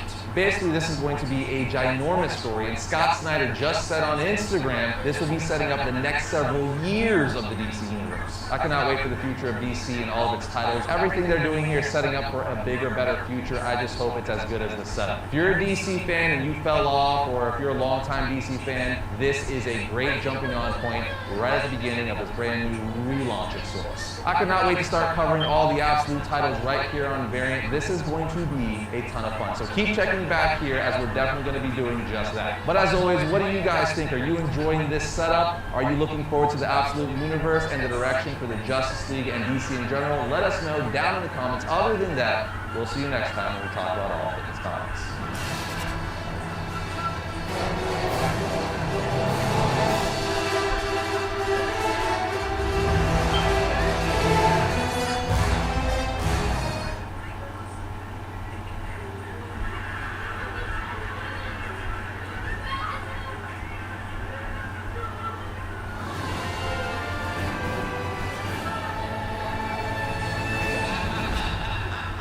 What's up, everybody, and happy Halloween. Today we are going to break down all 5 issues of Marvel's Blood Hunt miniseries. This was one of Marvel's biggest crossover event books this year, where vampires cover all of Earth 616 in complete darkness as they try to take over the world. And the impact of the story leads directly into the upcoming One World Under Doom event that launches in February of next year. So we're here to show you exactly what happened in the main Blood Hunt title, where it left off, and what it sets up for the immediate future of the Marvel Universe. But notice I said the main title, because like all Marvel crossover events, Blood Hunt came with approximately 643,000 tie-in issues, and it's just too much. Okay, I might be exaggerating a little, but you know, give or take. Regardless, let's jump into issue 1 of Blood Hunt. The book starts off in the middle of a gruesome battle, along with a countdown and a reference to sun death, followed by a darkness breaking out all over the world and completely blotting out the sun on Earth 616. We then see captions that tell us, "This is how the world ends. This is my work. This has always been my work. And after so very long, I will complete it." From here, we are taken to New York City 15 minutes after the mysterious darkness began to create sundeath. Scarlet Witch is just arriving as Iron Man radios in over comms asking, "I'm in the air and it's looking bad. What are you seeing on the ground?" Scarlet Witch tells him Marcus Daniels, better known as Blackout, or at least he was. He was robbing a bank and then he exploded. To which Iron Man responds, "I'm getting similar reports around the world. Superhumans. Dark Star, Dust, Silhouette, Cloak." Then Scarlet jumps in and says what Iron Man is thinking. All Dark Force users. They've become portals to the Dark Force dimension. So Iron Man asks, "Can you close them with your magic?" But she just sarcastically replies, "Yeah, for sure. Then when I'm done, maybe I'll just go punch out Galactus." Stark picks up her tone and responds, "Okay, okay." An annoyed Scarlet Witch then explains, "This is an entire dimension's energy forcing its way into our own from multiple breaches." But Iron Man replies, "I said I got it." But Scarlet Witch just finishes her sarcastic response saying, "But perhaps you can close them with your robot clothing." At this point though, Iron Man's sense of humor pretty much vanishes as he says, "Sorry, I was just hoping we could magic this away, because with all the Dark Force in the atmosphere, we've lost the sun." We are then taken elsewhere to Tigra and Hunter's Moon, who are dealing with a similar situation. Tigra is looking at her phone and tells Hunter's Moon this isn't an isolated incident, to which Hunter's Moon replies, "I don't understand. What happened to Shroud has affected others too?" Tigra just continues to scan reports on her phone and tells him, "All across the city, all across the world? It can't be across the whole world." Then he adds, "Darkening the skies, hiding the sun, hiding the moon. This isn't a mishap. This is not an accident. It's an attack." Tigra then suddenly yells, "Vampires," as a horde of them descend from rooftops. From here, the comic shows us hordes of vampires attacking humans and taking over the entire planet. And as the sky turns black, we see this happening in Italy, Nigeria, Canada, China, Colombia, and South Korea. Within an hour, the vampires had even made their way to Doomstadt, Latveria, the kingdom of Dr. Doom. But we quickly learn that Doom has a failsafe in place when 2 people who are trying to escape attacking vampires manage to flee into Latveria and are saved when the vampires burst into flame the moment they try to follow them across the border. We then see Dr. Doom looking down saying, "Excellent, Latveria's borders are secure." On the next page, we find Miles Morales in Brooklyn fighting a vampire on a rooftop, and once he defeats it, Blade emerges saying, "Things are looking bad, Spider-Man, but I've got a plan, and it's not just down to what I do, I've got something I need you to do." Now obviously, if vampires are taking over the world, the one man who's going to know how to to stop them is Blade, and apparently he needs Spider-Man's help. We are then brought to the Avengers as we see Thor, Captain Marvel, Black Panther, Vision, Sam Wilson, Captain America, and the Scarlet Witch continuing to fight off the darkness and hordes of vampires trying to take over the Earth. We see Thor saying, "Where did all these vampires come from? Did I miss something?" Captain Marvel then asks, "Who's doing this? Who are we fighting?" We then see Black Panther taking down a vampire and replying, "I don't know." Vision then speculates it's Dracula, as he's currently unaccounted for, and obviously Dracula would make the most sense. But Sam just responds, "This doesn't feel like Dracula. After all the work he put into founding his vampire nation, would he pull something like this? It's outside of his trajectory." So Scarlet Witch just wonders, then who? Captain America? Blade then radios in saying, "I'm on the run and I have information. We need to meet. Lock onto my coordinates and teleport this rig to the Impossible City. Meet me there." Blade out. So they follow Blade's instructions, but once they meet there, we see the Blood Coven emerge, ready to battle and take down the Avengers. For those of you who might be unfamiliar with them, the Blood Coven are basically a team of superpowered vampires, and they consist of Bloodstorm 1, Smoke Eater, Cruel and Unusual, Damascene, and Megra. Anyway, they prove so powerful that they completely overwhelm the Avengers, and I'm talking about an Avengers consisting of Scarlet Witch, Thor, Captain America, Black Panther, Vision, and Iron Man, a very powerful group. And based on this scene, they overwhelm them pretty easily. But as Bloodstorm 1 is facing off with Captain America, he sneers and says, "You'll be a fine prize for the Master when I turn you. You will be our symbol then, and your species will weep." And as the fight continues, the Blood Coven is actually able to turn and capture Black Panther, Thor, and the Scarlet Witch. We then see them take them back to their Master with Captain America shouting, "T'Challa!" And before they're taken, Black Panther tells Cap, "Can't let them have the symbol, because the world will need a symbol." As Cap and the rest of the Avengers are then forced to watch helplessly as T'Challa and the rest of their friends are taken. And I gotta say, that's a pretty crazy moment that honestly reminds me of a good 90s comic cliffhanger. I was actually just waiting for somebody to yell. Yeah, man, the 90s gave us some good stuff, including the animated series Biker Mice from Mars. You remember that one? That show was so good, and it was great to see these Biker Mice from Mars action figures hit Walmart shelves with the Nacelleverse line. But Biker Mice from Mars are just one part of the Nacelleverse, which is an interconnected universe of animated retro shows that include Biker Mice from Mars, RoboForce, Sectars, Wild West Cowboys of Moo Mesa, Great Garloo, and Power Lords. It's basically a dropkick of nostalgia. And with Nacelle sponsoring this episode, we were lucky enough to have them send us several of their high-quality and highly articulated figures, including all 3 Biker Mice from Mars figures, Moto, Throttle, and Vinny, plus the Fireproof Max 89 from Nacelle's RoboForce toy line, which is actually a Walmart exclusive variant inspired by a classic moment in the RoboForce issue 3 comic from Oni Press. They also sent their night-fighting Dargon from their Sectars line. This is yet another Walmart exclusive variant that's a tip of the hat to the night-fighting Dargon variant from the original Sectars toy line. And all these classic and variant editions are available right now, so head over to your local Walmart and add these to your collection. They're pretty great. Now, getting back to Blood Hunt issue 1, we are then taken to the Sanctum Sanctorum, where Doctor Strange and his wife Clea are looking for a way to stop these vampires and the darkness covering the world. Strange tells Clea, "If we assemble the Montesi formula, then all this ends immediately." But Blade walks in remarking, "A spell to kill every vampire on Earth? Good trick, Doc. But you need the Darkhold for that, don't you?" And last I heard, Wanda Maximoff, the Scarlet Witch, had eaten the Darkhold. But Strange just greets him saying, "Good to see you, Blade, especially on a day like today. What's happened?" Blade tells him, "A vampire uprising." But you knew that. We've all tangled with vampires before, but this time it's different. They're organized. One big push to break humanity, put the blood drinkers on top. They call themselves the Structure, a vampire cult that was spreading across the world before Moon Knight killed their leader. But they found a new leader, one with a plan. One using antediluvian rituals to detonate Dark Force users and then turn them into portals to block out the sun. 2, a global uprising, mobilizing legions of mass-turned maniacs across the globe, striking at population centers, critical infrastructure, and the like. And 3, taking out the Avengers.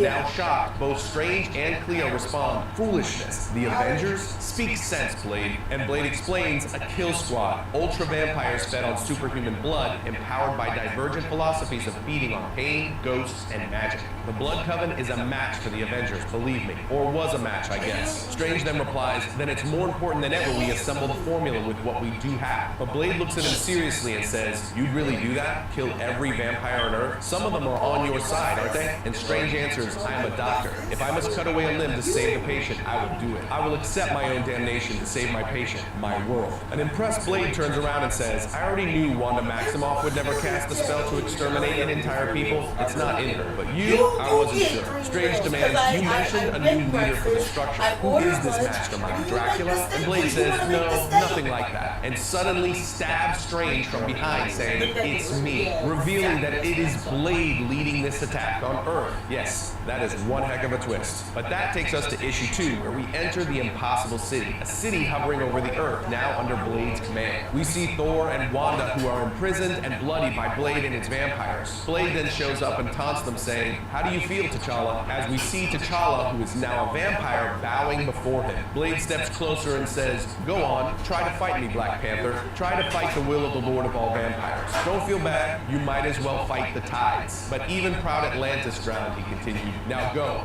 all of you. My new palace is secure. The Earth is darkened.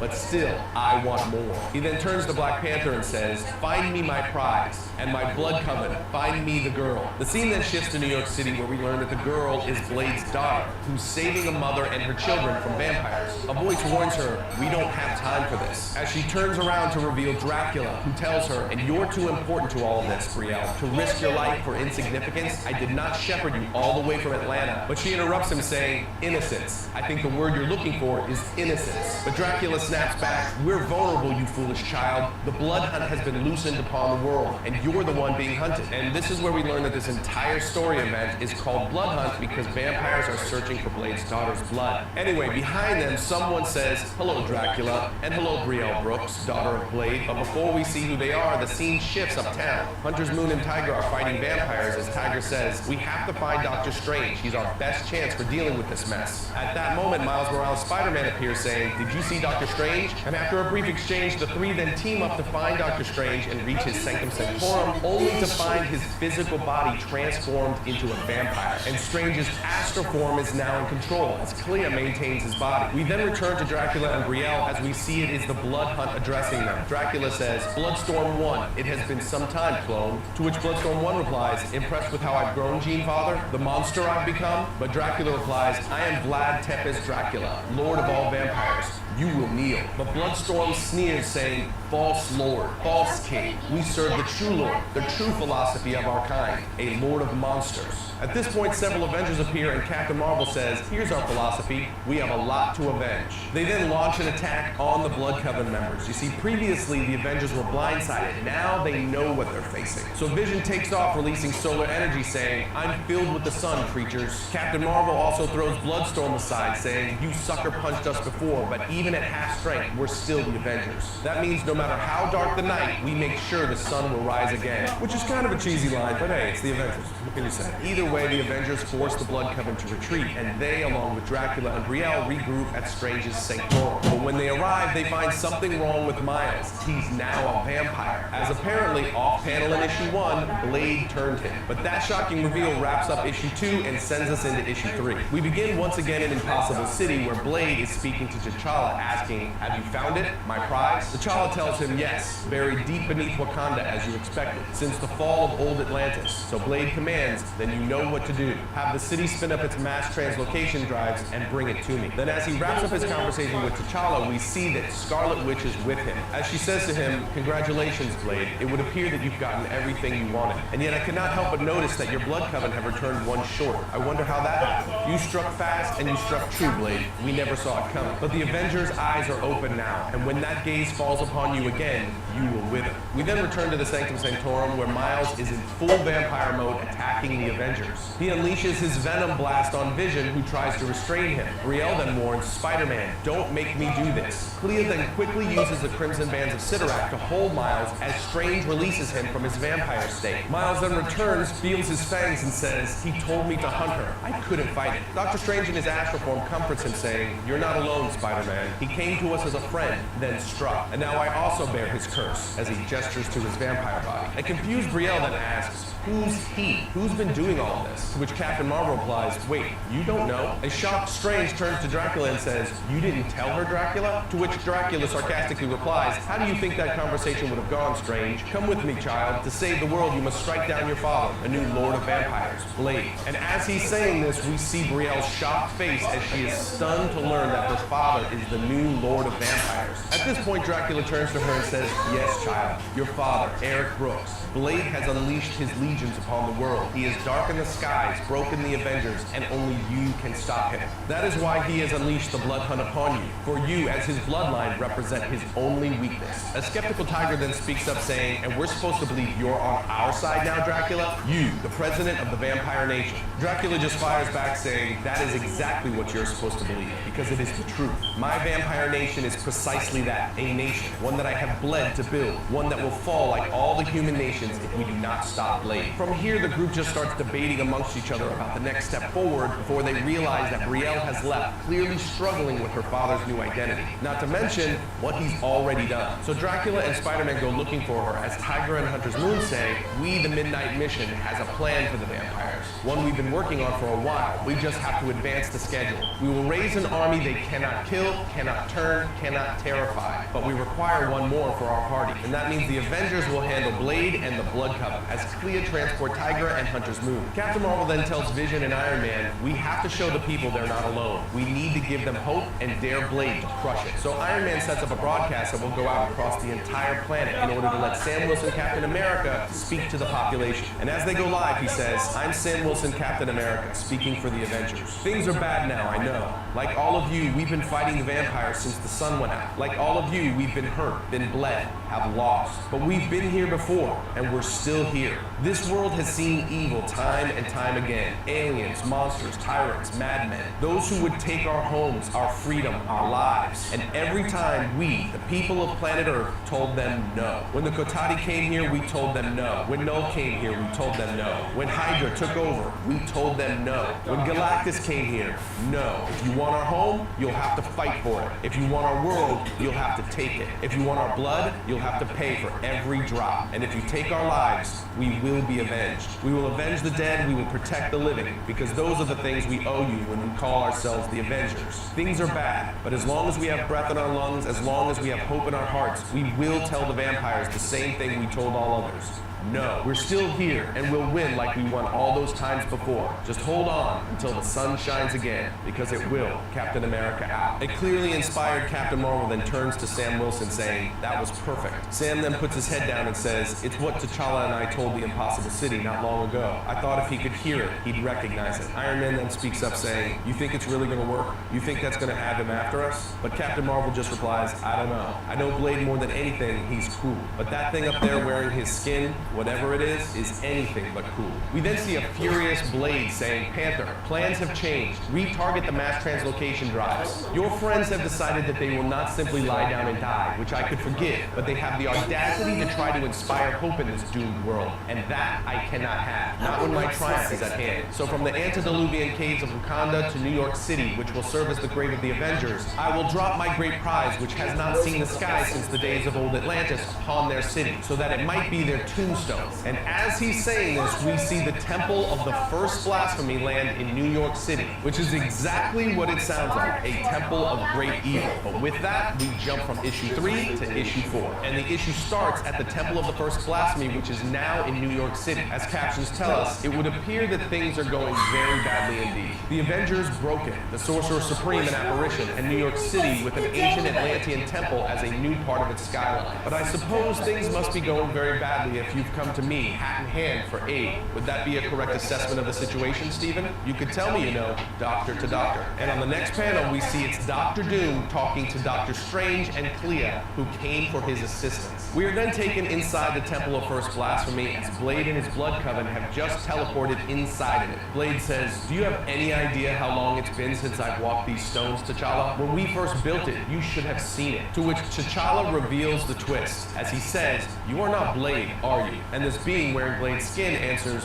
no, I am something much greater, and I will become greater still, Black Panther. This has always been the work. Thousands upon thousands of years ago, what was begun with a crime against the universe will see completion here and now. When I was born for the second time in a stone sarcophagus, drowned in blood. As T'Challa yells, "What are you?" the Blade Imposter reveals he is the first vampire. He says, "My nomad spirit clothed in my fatted vessel, the Daywalker's skin. I am Varney." So as I'm sure many of you assumed, like I did when I first read this comic, this of course was not actually Blade. I knew it had to either be someone mind controlling him or possibly a look-alike, and it was in fact the former. But the actual reveal turned out to be pretty crazy, as is Varney the very first vampire. He is the progenitor of their entire race, therefore the true vampire lord. You see, Varney was an ancient sorcerer from Atlantis that conducted a ritual with the Darkhold that ultimately turned him into the first vampire. And as the first vampire and the lord of the vampires, he's come back for blood, taking over the Daywalker's body. Anyway, at this point we are taken back to Doom, who tells Strange and Clea that Varney has taken over Blade's body. Doom says it's obvious if you merely think about it. Some years ago, his minion Maria Laveau prepared Blade as the host for the spirit of Varney. Apparently, the Daywalker's unique constitution made him the ideal vessel. That attempt failed, but it would appear that a second did not. Strange then comments, "And yet your borders are free of vampires, Doom." To which Doom replies, "Of course, I have taken precautions to protect my people. Now what can I help you with, Stephen?" Strange says, "The skies, Victor. We must have the sun again if we hope for victory. I am asking for your aid with the Dark Force." Doom then responds, "Ah, the Dark Force. I have precautions for that as well, of course. It was only a matter of time after all." People have trifled with the Dark Force dimension far too long and far too lightly for something like this to be even remotely a surprise. Doom then basically agrees to help them, and he starts by saying, "We need a great assemblage of mages to begin with, a grand array of magical creatures brought together as one. I have already taken the liberty of recruiting the student body of your strange academy. Now, Stephen,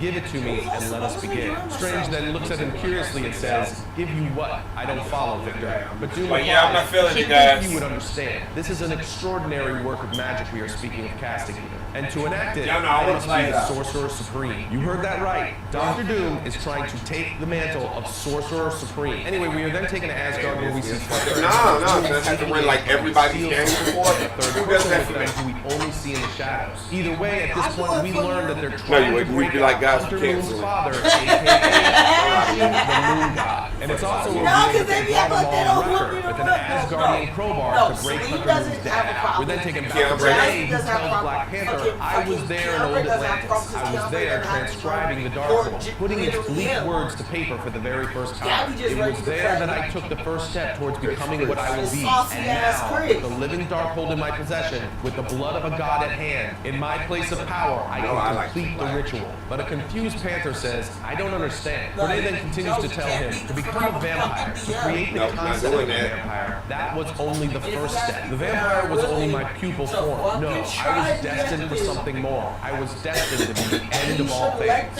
And when he finishes speaking, he drinks the blood and finishes his ritual. The sky then turns black and red as the temple of the first blasphemy lights up and he screams, "Come to me, Dark Force," at which point he begins to transform into something else. As he says, "I am become a vampire that consumes entire planets, entire stars. I have become the unliving Dark Force." Essentially, he just became the ultimate Dark Lord to ever walk the planet. But in the middle of his glorious moment, Black Panther says, "Then what is that?" As he points to the moon, and we see Varney in shock saying, "It can't be." But as we know, Hunter's Moon and his team freed Khonshu, so the moon is shining light in the darkness as we see an army of undead Moon Knights from the past charged to fight the vampires. But from here, things only ramp up because they're led by Khonshu's resurrected son, Mark Spectre Moon Knight. That's right, ladies and gentlemen, Moon Knight is back and he's ready to take out some vampires. Varney then says, "The Moon God, no matter, it's too late to do any good." But Black Panther then attempts to stab Varney with a wooden stake. Varney looks down saying, "Impossible. Your blood is my own. Tell me how." To which Black Panther responds, "Do you think Wakanda has never fought vampires, that our gods abandoned us? The heart-shaped herb, it has been fighting my infection, healing me bit by bit." Varney then says, "It's too late anyway. And did you really think you could kill me with that little blade?" And Black Panther responds, "No, not really. I was just removing it so that Thor might join us." As we see that Thor is also now back in play and ready to fight. We then get a splash page revealing that the Avengers have also assembled for their last stand against Varney, as the Dark Lord defiantly says, "Come then, come and face the unliving Dark Force." And with that, we head into the epic finale in issue 5. The final issue starts off in Latveria with Clea pretty ticked off at Doom's actions, but Doom tells her, "I alone possess the knowledge of the ritual to turn turn back the darkness, but I cannot enact it without the mantle of Sorcerer Supreme. I am going to save the world, Clea, the purpose of the Sorcerer Supreme. Dr. Strange then speaks up saying, he's right. Well done, Doom. You've outmaneuvered me at last. Tell me, did you engineer this entire crisis just for this moment? Has this all been your design? But before he can answer, the issue then takes us back to Central Park, where the Avengers have assembled against the Blood Covenant. And now the Scarlet Witch is also free, and the Avengers make their assault. And he says to him, it's been over 1,000 years since you and I last met. It will be my pleasure to introduce you to Mjolnir after so long. But Varney tells Thor, Mjolnir remains in orbit, Thor. Far away. Can I kill you before it arrives? Let us find out, God to God, as the two charge each other and we see light versus dark. We then turn to Iron Man, who's telling Wanda to cast the Montesi formula, but she says the formula is indiscriminate. It cannot detect evil in a heart. I will not wipe out an entire people. I will not do that again. Which of course is referring to House of M, when she got rid of almost every mutant on the entire planet. Anyway, we are then taken back to Doom, who's telling Strange the Avengers have engaged Varney and his creatures. The Moon God Khonshu is dispatching his dead acolytes around the globe to battle vampires. It will not be enough. Strange then basically tells Doom, you say that your aims are noble. Prove it. Prove that I can trust you with this power, that I've been wrong about you. I want your oath, Victor. I want your word. Once the world is saved, you will return to me what is mine. To which Doom replies, you have my word. The word of Doom. A very reluctant Doctor Strange then says, very well, and he completes a spell that transfers the mantle of Sorcerer Supreme to Doctor Doom. And when it's complete, Doctor Strange says, all hail the Sorcerer Supreme. But Victor Von Doom replies, no, all hail Doom. Which I gotta be honest, that probably didn't instill the most confidence. Then back in Manhattan, we see Brielle, Dracula, and Spider-Man as Miles asks, are you gonna do it? You're gonna go after your dad. And she says, I'm the only one with the power, so it's my responsibility. Elsewhere, we see that things aren't going so well for Thor as Varney has the upper hand. That is until Mjolnir arrives, which blasts Varney back. We then see Vision, who got his arm ripped off by Bloodstorm 1 earlier, saying, I have a little solar energy left. The darkness and the expenditures I have made already have drained my power cells. But at this point, Moon Knight walks up saying, you don't have to do it alone. I'm back, and I brought friends. Then, as this is going on, we see Doom, now the Sorcerer Supreme, enacting the spell to stop Varney that apparently only he could do. But he's not alone, because as he mentioned earlier, he brought in the students from the Strange Academy.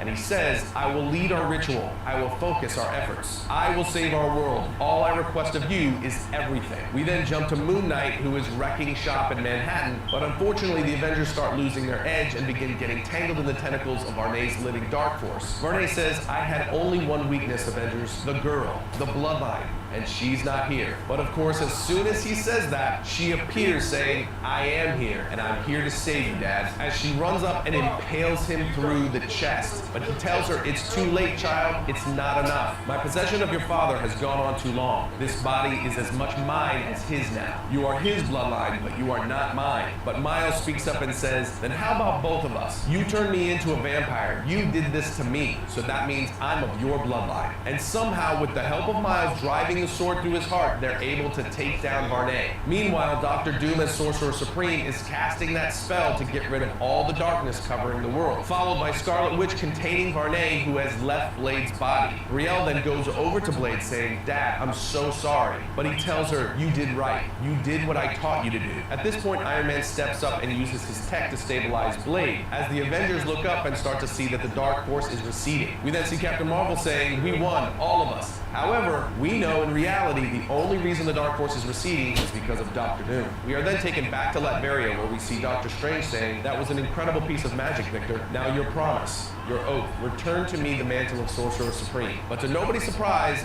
Doom just pauses, and Strange says, your oath, Victor, to which Doom finally speaks up and responds saying, yes, my oath, to surrender the office of Sorcerer Supreme back to you once I save the world. And I have only just begun, Stephen. Doom does nothing halfway, as he casts Strange's astral form away, saying, now let me show you what it means to save the world. So as the Blood Hunt story begins to wrap up, we are left with a couple crazy realities. One being that Miles Morales is still a vampire. He's actually a daywalker like Blade now. As Dracula tells him, the sun has lost its sting. It would appear that our people have a new dawn ahead of them. Miles says, oh God, our people? To which Dracula replies, like it or not, Miles Morales, Varney's blood runs in both of our veins. But now, for the first time, the children of the night need not fear the day. And Miles asks, but how? Dracula then tells him, let us just say, when you save the world then owes you a debt. On the next page, the Avengers see there's a priority broadcast, and this broadcast is from Dr. Doom, saying that the vampire threat is over, and this world, our world, is safe once more. He then takes full credit as he tells them, you have got one man to thank, Earth's new Sorcerer Supreme, Victor Von Doom, as the Avengers look on with horror. And that, my friends, brings us to the end of the Blood Hunt story, but as I mentioned at the beginning of this episode, it's going to springboard us into the One World Under Doom storyline, which is set to drop sometime in February 2025, which coincidentally is right around the time of Captain America: Brave New World. Honestly, I think all of this is about bringing Dr. Doom to peak relevance just in time for his entry into the MCU. Anyway, the Blood Hunt story was a ton of fun, and we really enjoyed it, and it left us with two big takeaways. First being that Miles Morales is still a vampire, and the second being that all vampires are now daywalkers like Blade. But the question is, how long will they keep this Spider-Man a vampire, and how will these two things impact the Marvel Universe going forward, particularly within the One World Under Doom story? I'll also add that if you dig the Miles Morales Spider-Man as a vampire angle, you'll want to check out Spider-Man issue 25, where we see him go after Black Panther in full vampire mode. All in all, you definitely want to check out the entirety of the Blood Hunt event with all of its great tie-ins, because as I mentioned, it's going to lead us into that next big event with Dr. Doom and likely set us up for the rise of Emperor Doom. Dr. Doom is one of the most iconic villains in all of comic book history, so we're pretty excited to see where all of this goes. But now it's you guys' turn. What do you think of Blood Hunt and where it's leading the Marvel Universe? Are you a fan of Miles Morales being a vampire or Dr. Doom becoming the new Sorcerer Supreme? Let us know down in the comments. Otherwise, we'll see you next time when we talk about all things comics.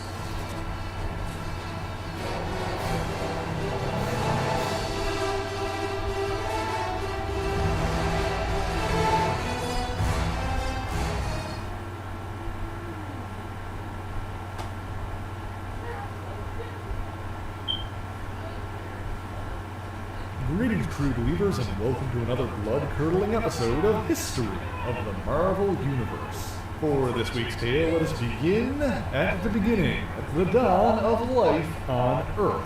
In those early days, billions of years ago, the energy produced from the planet's burgeoning biosphere grappled with raw potential. So much so that from this energy itself, a consciousness emerged, the being known as the Demiurge.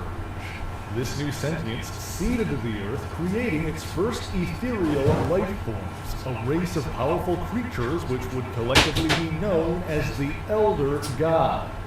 Reigning unchecked for millions of years, many of these ancient gods were corrupted by their own power and grew dark and demonic. One such being was the great shadow Chthon, who would one day be known as the god of chaos. During the reign of the Elder Gods, Chthon devoted himself to learning to control the mystic forces, and thus became the world's first master of black magic. However, his sister Gaia took on a different role, appointing herself the guardian of the tiny nascent organisms developing in the Earth's oceans. Seeking to protect organic life from her demonic siblings, Gaia conspired with the Demiurge to birth a protector. Thus was born Atom, the first of a new breed of god with the power of the sun. With his blazing strength, Atom slaughtered the demonic hordes, ridding the earth of the evil Elder Gods. As he did, he absorbed their dark energies, transforming Atom into Demogorge, the God Eater. However, Chthon was clever and had etched a record of his mystic knowledge onto sheets of indestructible parchment. Before he could be destroyed, Chthon escaped to another dimension, leaving his scrolls behind, forever providing him with a link to the Earth. With his work seemingly done, Atom cast aside the demonic energy he'd absorbed from the Elder Gods and took to the sky, becoming one with the sun itself. It was that evil energy that eventually spawned Mephisto and other devils who would become Hell Lords, each often using the name and visage of Satan. After that, the eons passed by and Gaia watched as new life naturally evolved over millions of years, albeit with some interference from celestial beings, eventually resulting in the emergence of modern humans. Evidently, at some unspecified point in the ancient past, Chthon's scrolls were used to empower the siblings Morofla and Uathat. While they became beings that survived by feeding on human blood, they were not true vampires as we know them today. Eventually, mankind founded the most powerful civilization in the prehistoric world, the nation of Atlantis. It's been written that this was accomplished with the help of Agamotto, the very first Sorcerer Supreme. He was the son of another surviving elder god, Ashtur, who left the earth tens of thousands of years before the God Eater destroyed her demonic siblings. It's also been written that around the year 19,000 BC, new conflicts arose among the four remaining elder gods, Chthon, Ashtur, Set, and Gaia. Agamotto summoned representatives of the elder gods to Atlantis to attempt to broker a solution in a summit that was attended by the most powerful sorcerers of the era, the assemblage of avatars. Among the followers of Chthon present was an Atlantean necromancer named Verne. While some sources claim that Verne was human, others imply that he was actually a Gigantopithecus, a species of ape that was nearly extinct. He and the other avatars of Chthon were led by a skull-faced member of an elder race which preceded humanity, Thulsa Doom.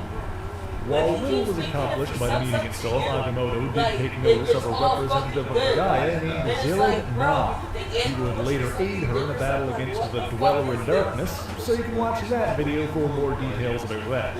500 years after the assemblage of avatars, Thulsa Doom and his followers made enemies of the Atlantean-born king of Valusia, Kull the Conqueror. In his war against wizardry, Kull eventually succeeded in doing what time could not by killing Thulsa Doom. Desiring revenge, Doom's followers succeeded in locating Chthon's scrolls and plotted to transform members of their order into supernatural creatures with the Chaos God's magic. Verne, having been mortally wounded by King Kull, volunteered to be the first, but died as the incantations were being performed. He was buried in a stone coffin filled with blood, but 3 days later, Verne arose anew, having been transformed into a new kind of undead horror, the first vampire. You out there about to fuck on something. Several others to create even more, including Verdale, Lamia, Miracin, Saracen, Boy, and Nosferatu.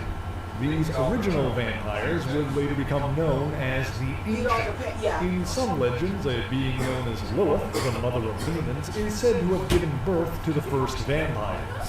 While her involvement in these events is unconfirmed, she did live in Atlantis at the time and thus may have aided in the creation of Verne, and could even conceivably be the literal author in some of the ancients. However, when the wizards attempted to command Verne as if he were a mindless beast, the undead monster attacked them. Those slain by vampires rose again as vampires themselves.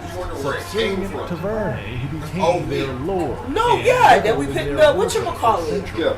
Okay, no, that's fine. I'm not knocking that. Years later, in I thought that 18,000 BC, the earth was shaken by the event known as the Great Cataclysm. That's all I thought. I already talked about what caused the Great Cataclysm. Oh, that was shit. Yeah, okay, no problem. Namor, the Submariner, and the one that's what we said. of the Eternals. So you can watch either one of those for more information. Understandable. I mean, we The go important good thing today. for today's story is that the catastrophic I'm not going to damage work, was so gang. widespread that the entire continent The of food is Atlantis being safe. sank to the bottom of the ocean. During this upheaval, Verne hid and preserved himself by slumbering within his sarcophagus after filling My it daddy with a said he bloody was soup some, of human viscera. While he slumbered, he had visions of the outside world and occasionally awakened, at one point establishing an island headquarters in the Greek Isles. After the sinking of Atlantis, some surviving humanoids adapted to their undersea environment, becoming the race of water breathers we now know as Atlanteans. According to legend, alien beings also created another form of unholy life from something called Shiggoth tissue. This new kind of monster, known as the Aquia, soon spawned their own vampire sect by infecting Atlanteans and other underwater races. For example, some members of an eyeless race called the Faceless Ones were also transformed into Aquios vampires. Meanwhile, Morofla and Uathak, the siblings who were previously empowered by the Cathan Scrolls, magically created a race of humanoid bats called the Afterlings. In the Ivorian Age, around 10,000 BC, Verne awakened again and seized control of the Afterlings. He also sensed that a group of mercenaries had obtained one of the Cathan Scrolls, which potentially contained a spell capable of annihilating their time. He plotted to steal back the scroll and use the mercenaries in a massive blood sacrifice to transform the Afterlings into true vampires. But this scheme was foiled by an adventurer named Zula and his companions, Conan the Barbarian and Red Sonja. However, Verne escaped and vampires spread across the world, developing into various subspecies over the millennia. For example, the Nosferatu are long-fanged vampires that resemble the Legion of the same name. The Trix, otherwise known as the Bithra, are a matriarchal race who live underground and feed on other vampires. The Kiona are vampires who typically reside in Asia and can transform their bodies into clouds of razor-sharp ice. Charnaputra are large winged vampires native to the Himalayas. The Adzi are a hardy clan who could survive being staked in the heart for up to 10 minutes. And Huskies, while not true vampires, are partially transformed humans who have devolved into feral creatures and haunt people or places with significance to their former life. However, some creatures which have been described as vampiric, such as Jungshi, Chupacabra, and Rakshasa, have no known connection to Vernian vampires. I was looking for that, and then I was gonna make me a drink real quick, not an alcoholic drink, but a soda. Composed of the more common humanoid vampires. Of course, the unifying quality that defines all vampire types is their need to subsist on fresh blood. They exist in a near constant state of bloodlust, typically requiring at least 1 quart of human blood every other night. Most will feed on living humans with their choice of victim often reflecting their sexual preference. The most common method of obtaining blood is through the jugular vein located in the neck, which the vampire will pierce with their elongated fangs. Typically, this also causes an enzyme from the vampire's saliva to be deposited in the victim's bloodstream, which then produces a green liquid called ichor within a deceased person's artery. If this happens, the victim will themselves rise as an undead vampire, usually within 3 days of being bitten. However, other unknown factors can affect this process, as some victims will transform almost immediately, even from a non-fatal bite, while others may not change at all. The effects of vampirism, if any, on victims who are already supernatural or superhuman in some way can also be unpredictable. Often victims who do not die exhibit partial symptoms of vampirism. In these cases, the victims are normally subject to hypnotic commands from the vampire who bit them. However, they will usually revert to normal if said vampire is killed. The supernatural nature of the vampire affords them many abilities, such as superhuman strength and enhanced healing, although most cannot regrow severed limbs. However, injuries sustained from silver weapons take much longer to heal, and puncturing a vampire's heart with either silver or wood is typically fatal. Furthermore, most vampires cannot survive being beheaded. Vampires usually remain ageless, retaining their physical appearance from when they were first bitten, as long as they regularly ingest fresh blood.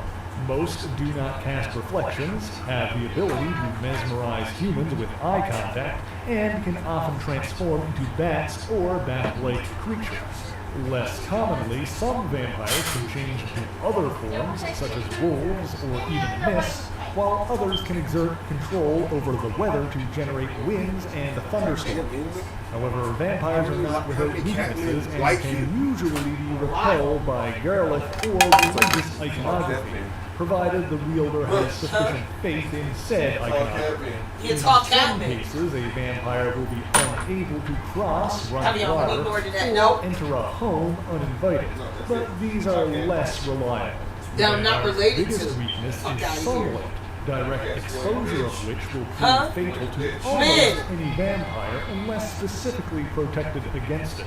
Vampires are often weakened during daylight hours and will hibernate in their coffins until nightfall.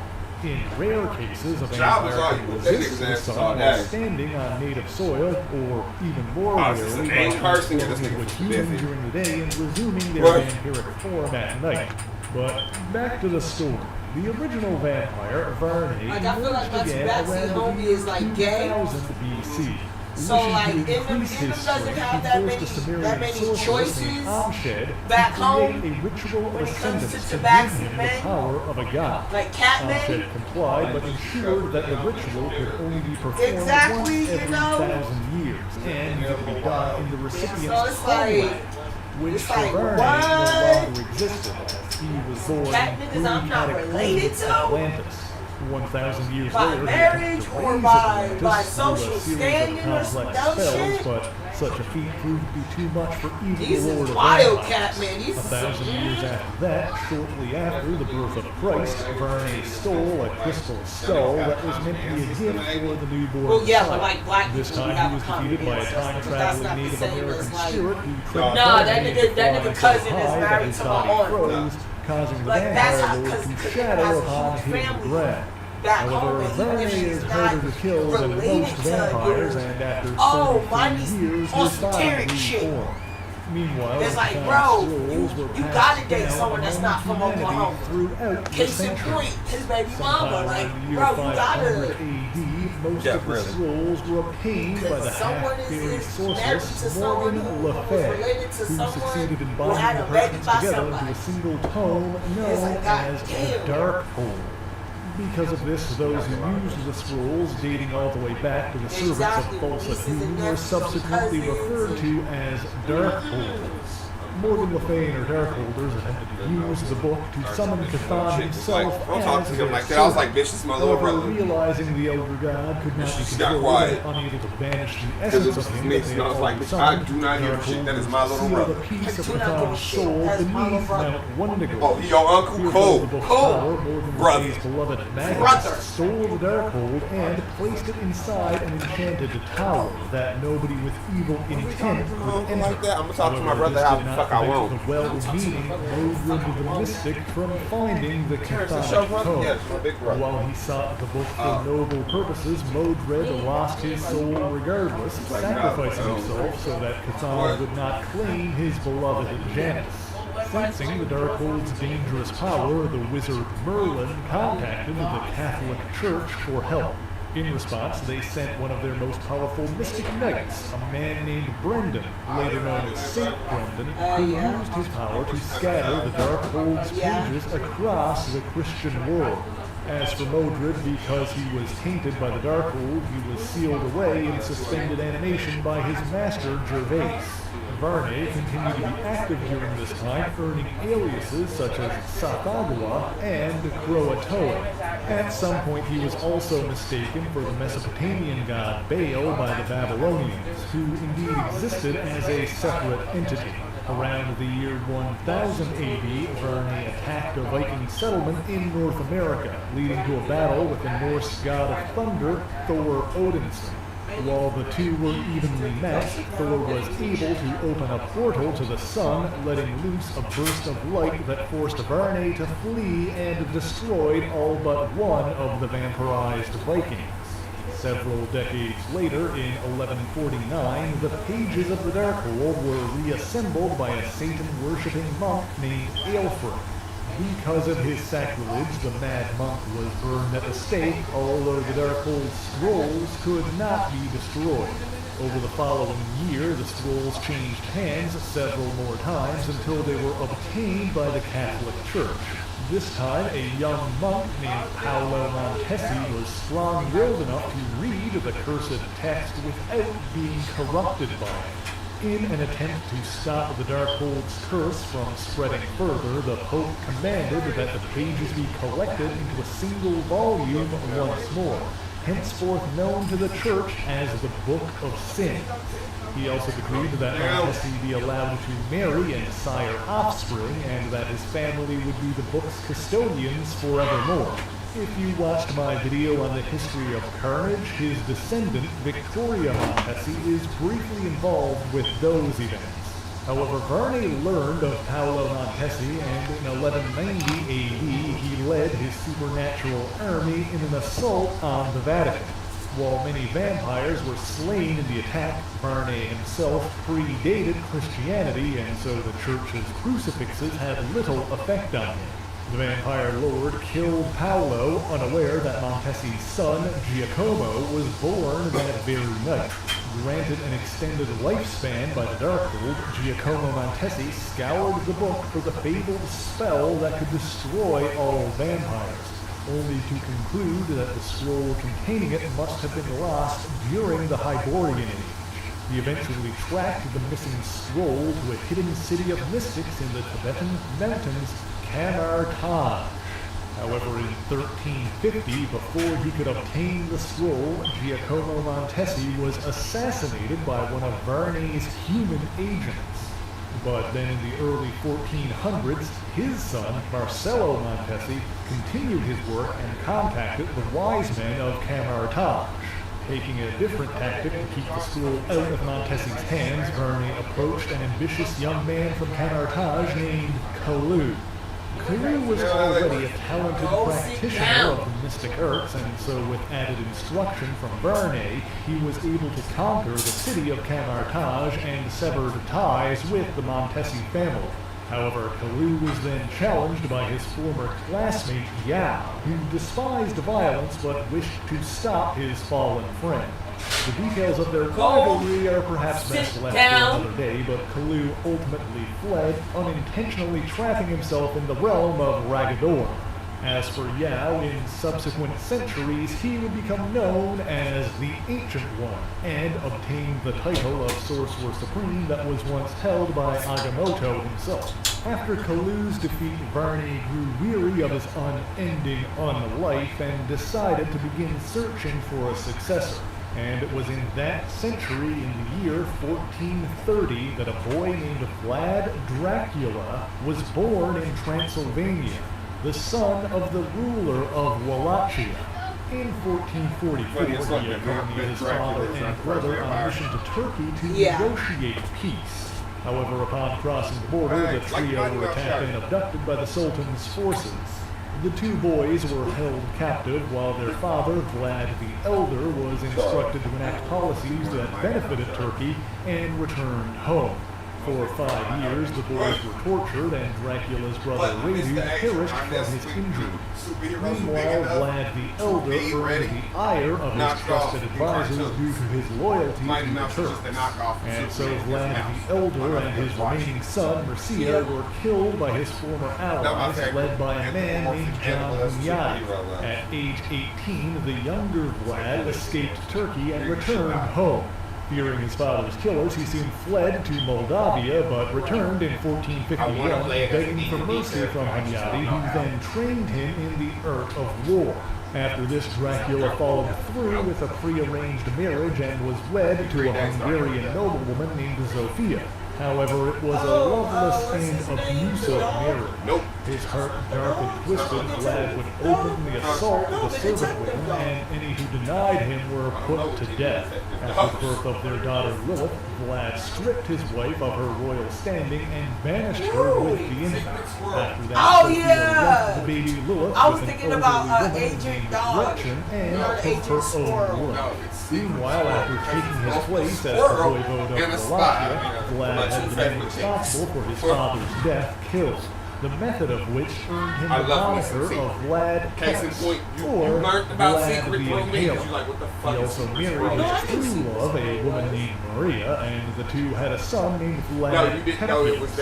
His infamy only grew after that as he slew the Teutonic knight Frank von Frankenstein and ordered a mass assault on Turkey. Meanwhile, Kamar-Taj had reopened communication with the Catholic Church and turned over the missing Darkhold pages, which were then added to the Book of Sins with the vampire destruction spell, becoming known as the Montesi Formula. Then, in the year 1459, Verne took notice of Vlad Tepes. The vampire lord sent the Impaler deceptive visions, guiding him towards defeat against the Turks. Despite this, in the ensuing battle, Vlad actually succeeded in driving back the first wave of Turkish forces.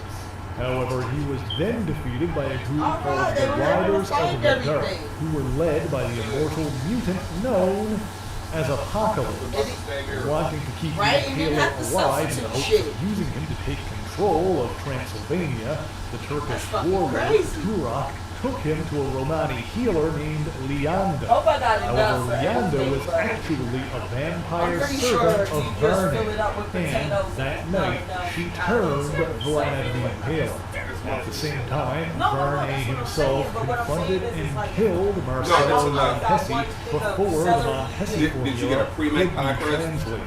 After returning to reclaim his prisoner, Turok seemingly killed the vampire woman. However, Leander survived and transformed into a wolf to report back to her master. While Vlad was held captive by the Turks, his wife Maria was assaulted and killed by Turok and his men. After seeing his wife's death, the Impaler broke free with his new vampiric strength and took swift vengeance. After killing the man who held him prisoner, Vlad accepted his new nature and gave up his only son. Not only that, but he discarded his previous names, forevermore being known only as Dracula. Seeking to give Dracula a final test, Verne had another of his servants, Nimrod, consume some of his blood, turning him into a vampire lord as well. Dracula was then brought before Nimrod, who claimed to be the true king of the vampires. The Transylvanian challenged Nimrod for that title and won. That same night, Verne confronted Dracula himself, turning his title over to him. For the rest of the night, Verne forced his successor to drink his blood, more than his fill, so that all the powers of the Lord of the Vampires would be bestowed upon him. The following morning, after 20,000 years of existence, Verne walked out into the morning sun and died. After this, Dracula sought revenge on any who had wronged him, including the Romani woman who had turned him into a vampire. Striking out against other Roma, one of Dracula's victims was a boy named Ernie, the son of Gretchen, who was the Lord that Dracula's first wife, Sophia, had entrusted their daughter Lilith to. Wishing to avenge her son, Gretchen then used a magic spell to transform Lilith into a creature resembling a vampire, but without many of the weaknesses, making her immune to sunlight. In subsequent years, Lilith, the daughter of Dracula, would fight against her father and foil his schemes. The vampire lord then established his rule over Transylvania and Wallachia, operating out of Castle Dracula. From there, his influence spread across Europe and he claimed several vampire brides. He also took his revenge on the Sultan who had imprisoned him as a boy. It was around this time that Dracula was challenged by a rival vampire, a corrupted Catholic priest named Borgia. Dracula killed Borgia and, from his possessions, learned of the Darkhold and the Montesi formula. Unable to set foot in the Vatican himself, Dracula blackmailed a human thief into stealing the Book of Sins. However, the thief was intercepted by a sorcerer named Cagliostro, who took the Darkhold for himself. While Dracula's enemies and exploits are too numerous to explore all of them in detail, it was in 1465 that he killed the beloved of Rach Van Helsing, thus beginning a centuries-long feud between the Lord of the Vampires and the Van Helsing family. And indeed, it was the Van Helsings who helped local villagers safeguard their homes and improve their resistance against the vampire threat. At some point, his own son, Vlad Tepulus, battled him and thus was killed by his own father. In the 1500s, Dracula and vampires in general also made enemies of the Puritan adventurer Solomon Kane. As Europeans colonized America, the last remaining Viking settler who had been vandalized by Verne 500 years prior was still alive. People keep name dropping this nigga. The vampire Vikings and followers converted over feel like y'all 100 just doing this because that colonists name's on the hot in them island streets. He of might have been a real Roanoke. The person. only clue left behind as to their fate was the word That's all Croatoa, I'm a asking. Native Like, American name for Bernie inscribed onto a tree. In the 1600s, as vampires spread across colonial America, they were combated by hunters like Jonas Craig. In the late 1700s, Dracula battled Cagliostro, the mage who had stolen the Darkhold, but by then the book had changed hands again and its whereabouts were unknown, even to the Montesi family. In the 1800s, a woman named Elizabeth Van Helsing was killed by Dracula's vampire coven. While she rose as a vampire, 3 days later she was then destroyed by her husband, Abraham Van Helsing, who was himself the descendant of Rach Van Helsing. This experience, of course, spurred on Abraham's obsession with destroying Dracula and his undead ilk. Again, the details of Dracula's exploits are perhaps best left for another day, but notably in 1890 the Lord of Vampires battled Abraham Van Helsing and another man, Jonathan Harker, while attempting to secure a foothold in London. While Dracula was thought to have been destroyed at the end of that struggle, he actually escaped by turning into mist. However, he left behind a diary which detailed these events. Nigga, why This you got a journal diary? came into the You possession old- of the you Irish old author today, they Bram looked at Stoker, the ass nigga. inspiring his 1897 novel Dracula. Through subsequent encounters with Van Helsing, Apocalypse, Shake that, okay. and even the infamous Frankenstein monster, it became clear that Dracula was far harder to kill than Right, and we any need to get normal power, vampire. because the longer we He's can't certainly find the not body, invulnerable, more power as we're the gonna typical need methods to such resurrect as these staking and beheading will indeed stop him. But in Dracula's case, as soon as the stake is removed, or his head and body are reunited, he will rise again.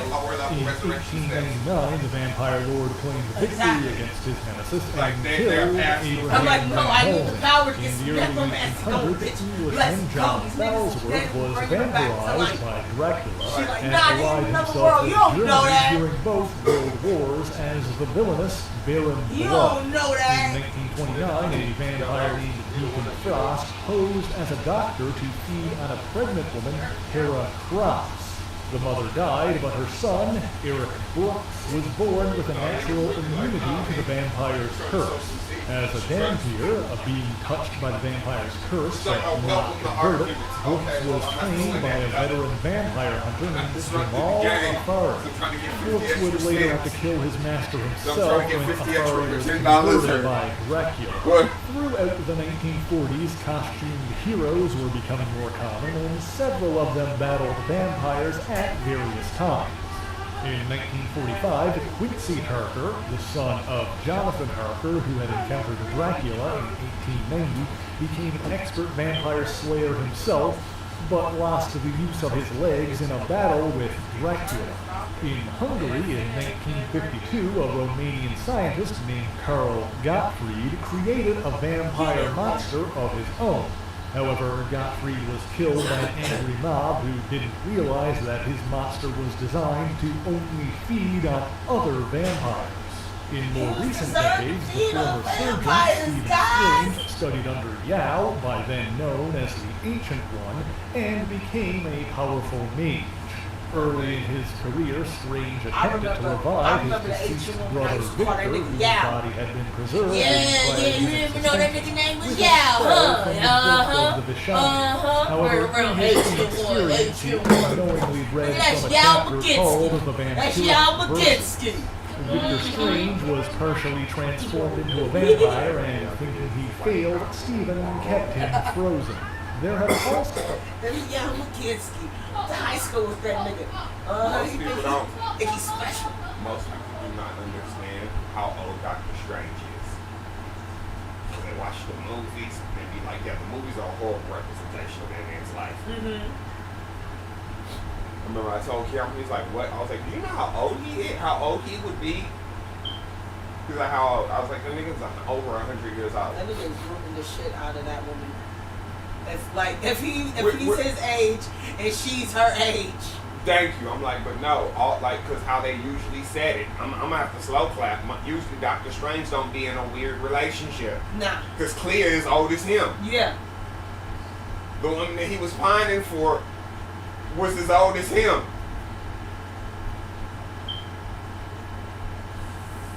Check losses. Wow. I believe it.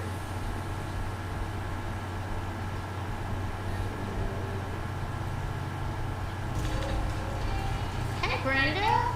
Oh, hey, Connie. Hadn't seen you in a while. Yeah. Sounds like you and George had a crazy night, huh? What? No, we didn't. He has a heart attack and you get him to the hospital. That wasn't crazy? No.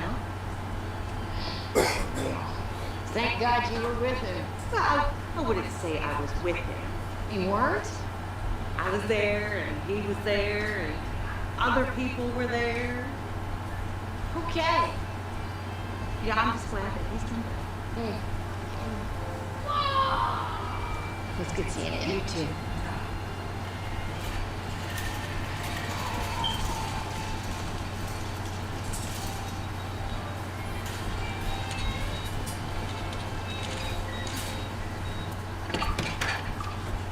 What's up? My smoke detector's beeping again. Have you got one of those little batteries? I think so. Come on in. Thank you. See, I'm 3 beeps away from bringing out the shotgun. I don't even put batteries in ours anymore. Do not tell Shell. I saw Brenda at the grocery today. Oh, yeah? Not tell How's she doing? I don't know. Because you should Someone know off if they her? not beeping. But What I do you mean? guess, I was just talking about what happened to y'all at the bar I and guess he just disabled them completely. Weird hat. What'd she say? well, it's not so much what she said. Kind of about what happened. Maybe you made her uncomfortable. You do have that effect on people. I didn't do anything. I was just being neighborly. Here we go. Hey, anything else? Because people that have smoke detectors die, and then they don't go See off, ya. and then people die. See ya. They literally have smoke detectors in the kitchen. Connie? False You go. coughs. Yeah. If the smoke gets all the way to here, then it's a problem. I spent a lot of money here, right? We sure do. So if my son-in-law was in here doing something stupid, I should know. Right? I guess. Stop playing in that damn water. Was he in here doing something stupid? She's saying that? Why? No reason.